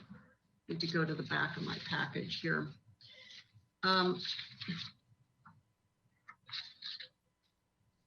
Talked about tandem. I wanted to ask you about something that Santa Barbara Association of Realtors raised. I've been curious about this myself. On the second page of their letter, talk about the posted signs. And I think there's an interesting point that they make out, and it's, are we sending the wrong expectation to the public by requiring posted signs, which are not required under state law? And we cannot hold public meetings. This is a ministerial review process only. I know the history of how this came to be, the posted signs, but has staff have you, as staff, talked amongst yourselves about whether or not this is achieving an intention or an aim that we had hoped for? Because the public cannot participate in the process. It's a staff applicant process. So what are your thoughts about that? Since you can tell I have some mixed thoughts myself. Mr. Gullett? Yeah, Chair Schwartz, we share your mixed thoughts, and we have had those conversations as staff. Like, what is the purpose of these signs? What are we telling the public? There is information that neighbors could benefit from about, what's going on the neighbor's property. But is this the right way to do it? So I'm glad this conversation is being revisited. Could you, could I ask you to please discuss this amongst yourselves further? Because as I listen to some public comment at City Council, here's this expectation issue. The public is calling in as opposed to being at City Hall, commenting on ADUs during general public comment.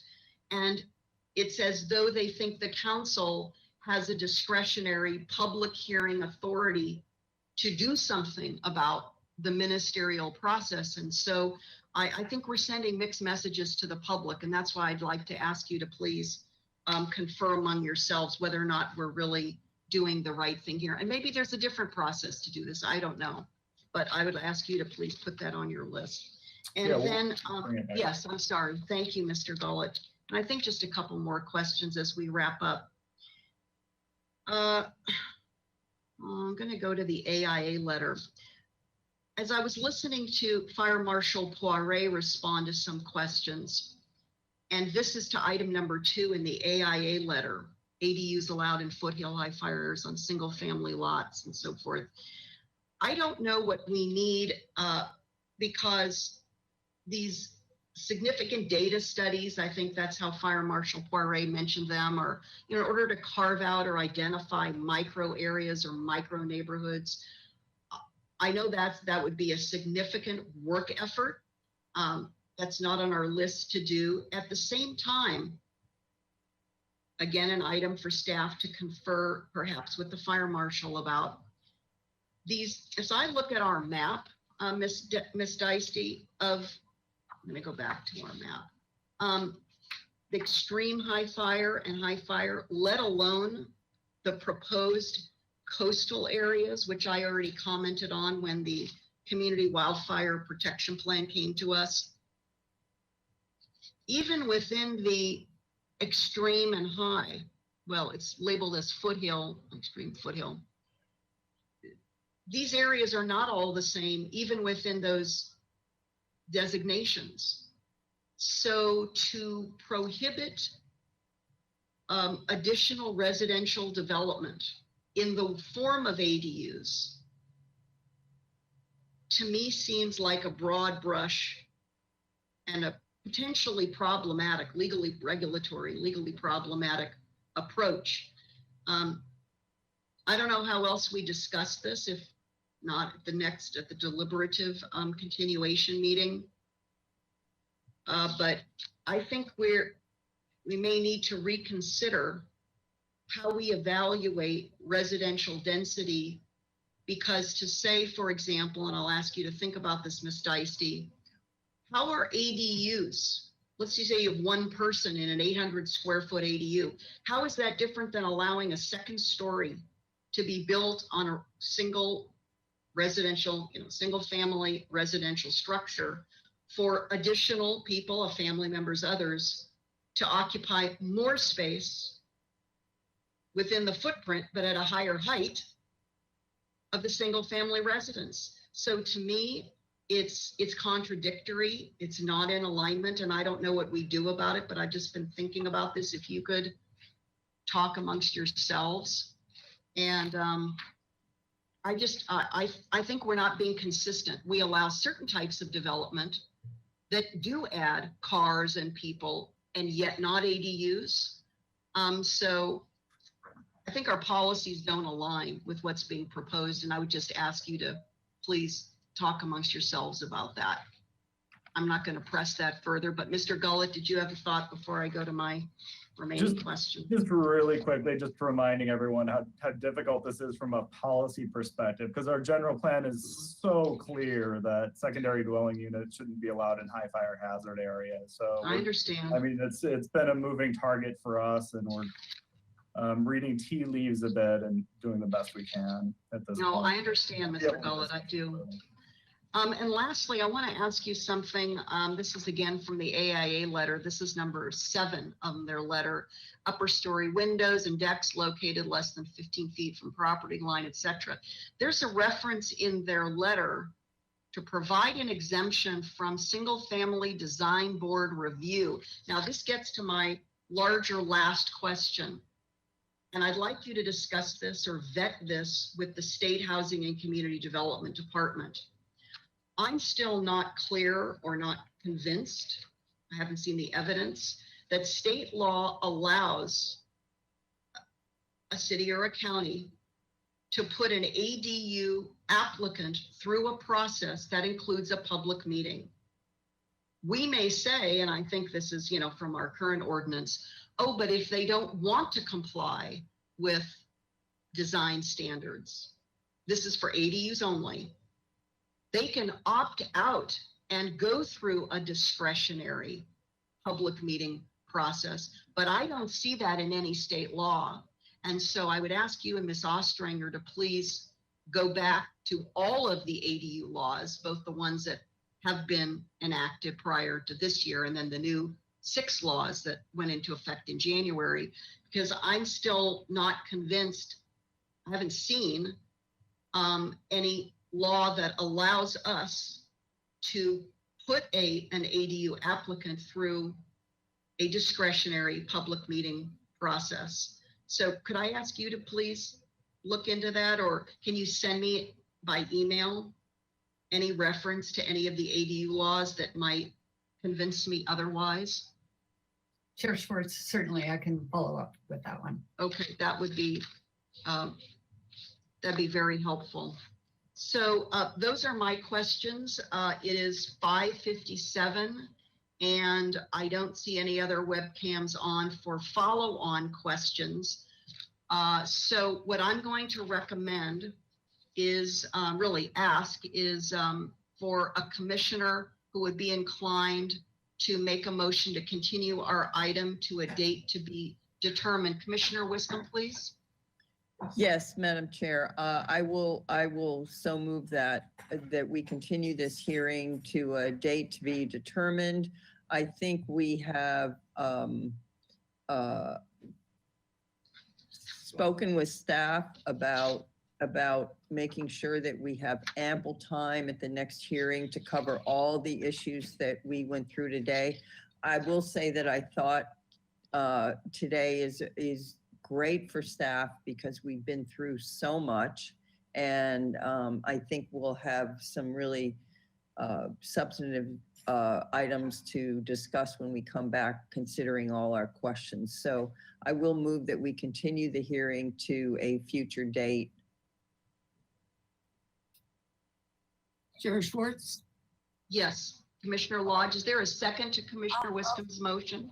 I'll second the motion. Thank you, Commissioner Lodge. Any discussion on the motion? We have a first and a second. If all the commissioners would please come back on, and Commissioner Reed is still with us by phone. Any discussion on the motion? Just if you raise your hand, because we're not on Zoom, we don't have the hand raise icon, just let me know. Commissioner Reed, you're okay with that? I'm perfect. Yeah, I support it. Very good. So we're clear that we don't have a date. Staff is working on a date. They will be in conference with me about that. We are going to take up largely deliberations because we need in our next hearing to get through the rest of this item, including votes, a vote or votes for recommendations to council. Okay, I don't see any hands. So Ms. Rydell, would you please take a voice vote on the motion? Thank you, Madam Chair. This is Heidi Rydell. I'll begin the roll call vote. Commissioner Lodge, Yes. Vice Chair Wiscombe, Yes. Commissioner Higgins, Yes. Commissioner Reed, Yes. Commissioner Bonderson, Yes. Commissioner Escobedo, Yes. Chair Schwartz. Yes. Thank you. That's unanimous. Thank you very much. So again, I will be working closely with staff. We will be back in touch with the full commission shortly, as soon as possible. We're all eager to schedule the continuation hearing date. And with that, I'd like to go to our last item in the next few minutes before we conclude our administrative agenda, committee and liaison reports. We have put this off for a few hearings in the interest of time, but let's get to it now. Commissioner Wiscombe. Thank you, Madam Chair. I just wanted to update my fellow commissioners and the public on the sea level rise adaptation plan tentative schedule. So the public outreach and comment period for the draft adaptation plan will begin on August 11th, which is next week, and continue through September 30th, 2020. And it is scheduled to come to the Planning Commission on September 10th, 2020. Prior to that, it's going to council for an informational hearing on August 11th, 2020. That's next week. So August 11th, 2020, you get an informational hearing from City Council, and then it comes to the Planning Commission on September 10th, 2020. Thank you, Madam Chair. Thank you. Commissioner Lodge, updates for us on liaison reports. Yeah, yes, thank you. First is for July 30th. The Sustainability Committee of the Council met. And that's Mayor Murillo, Council Members Snedden and Harmon. And there was a presentation on what all of this is, how this is all handled and who the people are that are doing it. And that the main thing that they did was adopt an aspirational goal for carbon neutrality for the city of Santa Barbara. And they chose 2035 for that. I'd also like to report on the, sorry, I'm clicked on the wrong thing here. The August 5th, yesterday meeting of the Historic Landmarks Commission, in which they had a presentation on for concept review for color only for the plans to, and in partnership with the city, permitted bike share operator B-Cycle, Public Works Department is proposing the first phase of the pilot bike share program. When complete, the project will involve the installation of 500 bike share docks, which will serve 250 electric assist bikes and a public bike share system.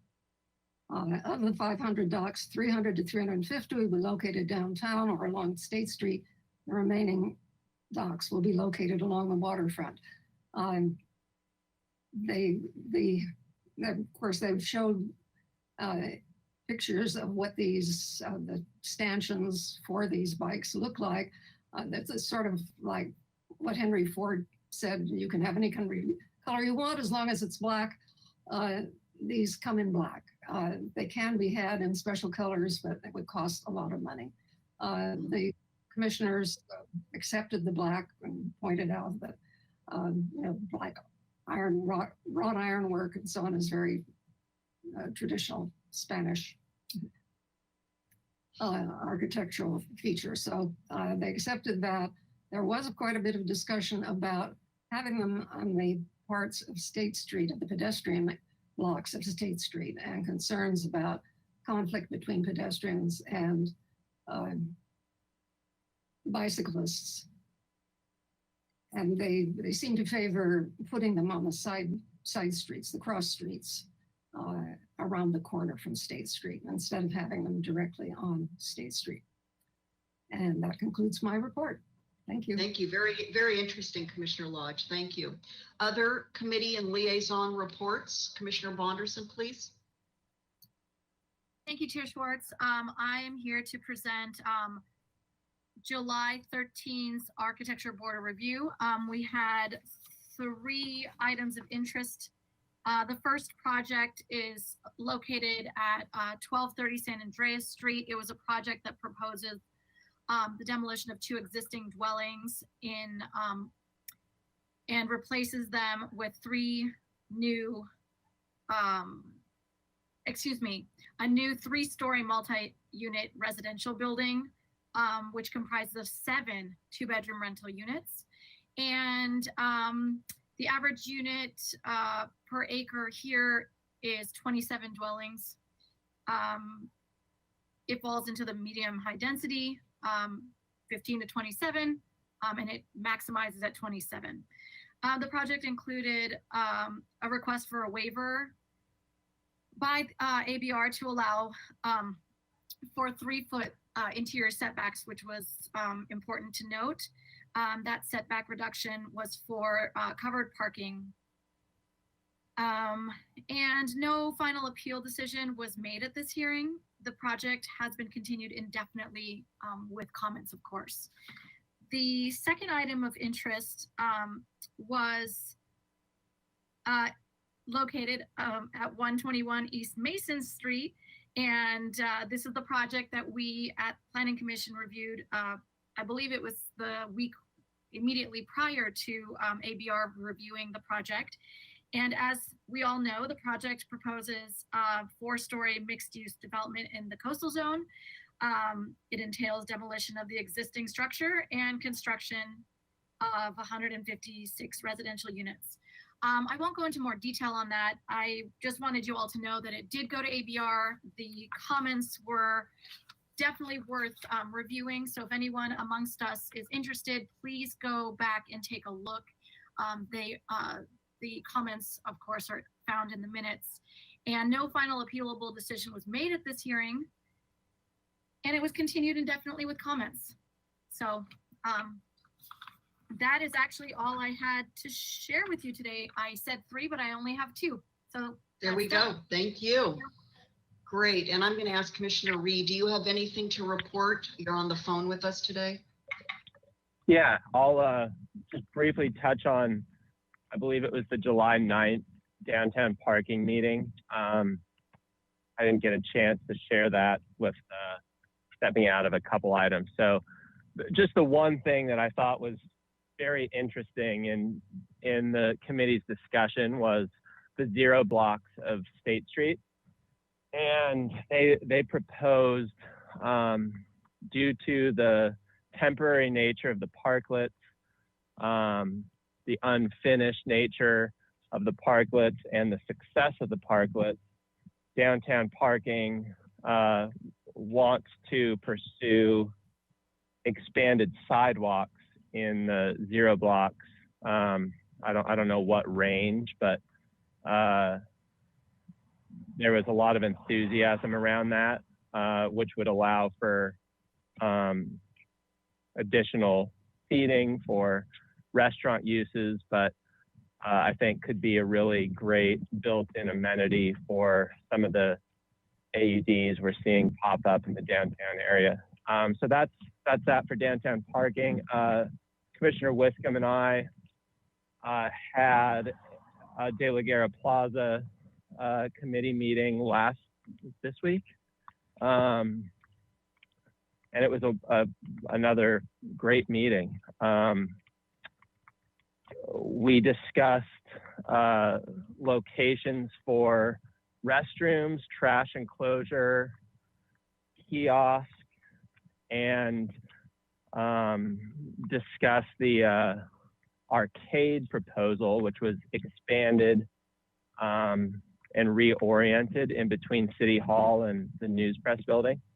And it was just really good discussion. I think as our purpose statement intends, I think we're really moving towards a vibrant center of the downtown that's going to be an asset to everybody in this community. So I think as far as land use planning and incentivizing, I'm just really hopeful that we're going to continue to see more applications for housing in the downtown. And this report just these two items, De La Guerra Plaza, the track it's on, what committees like downtown parking are proposing with expanded sidewalks on the Zero Block, in addition to what we're all talking about for the State Street corridor, is just really exciting. So very optimistic, and that's it. Thank you very much, Commissioner Reed. Very exciting indeed. And I would just like to provide a look ahead for both our commission, but mostly the public. The next 2 Thursdays, there will be Planning Commission hearings. Next week, the 13th, we will have a hearing. And then we have a special meeting, which I've referenced before, but I want to emphasize by way of August 20th. We will be starting at 9 a.m. and likely going for the entire day with periodic breaks. It is a joint hearing with the Montecito Planning Commission on the Coast Village Road, Olive Mill Road roundabout project. So it's going to be a very full day of various presentations, questions, and deliberation. We have almost a full house on both sides, our commission and the Montecito Planning Commission. So it'll be far ranging, and look forward to that if you're interested. Again, starting at 9 a.m., a special time for our Planning Commission to start, and that's again, August 20th. With that, our hearing for today is adjourned. Thanks to everyone, the public, staff, and the commission. Thank you very much.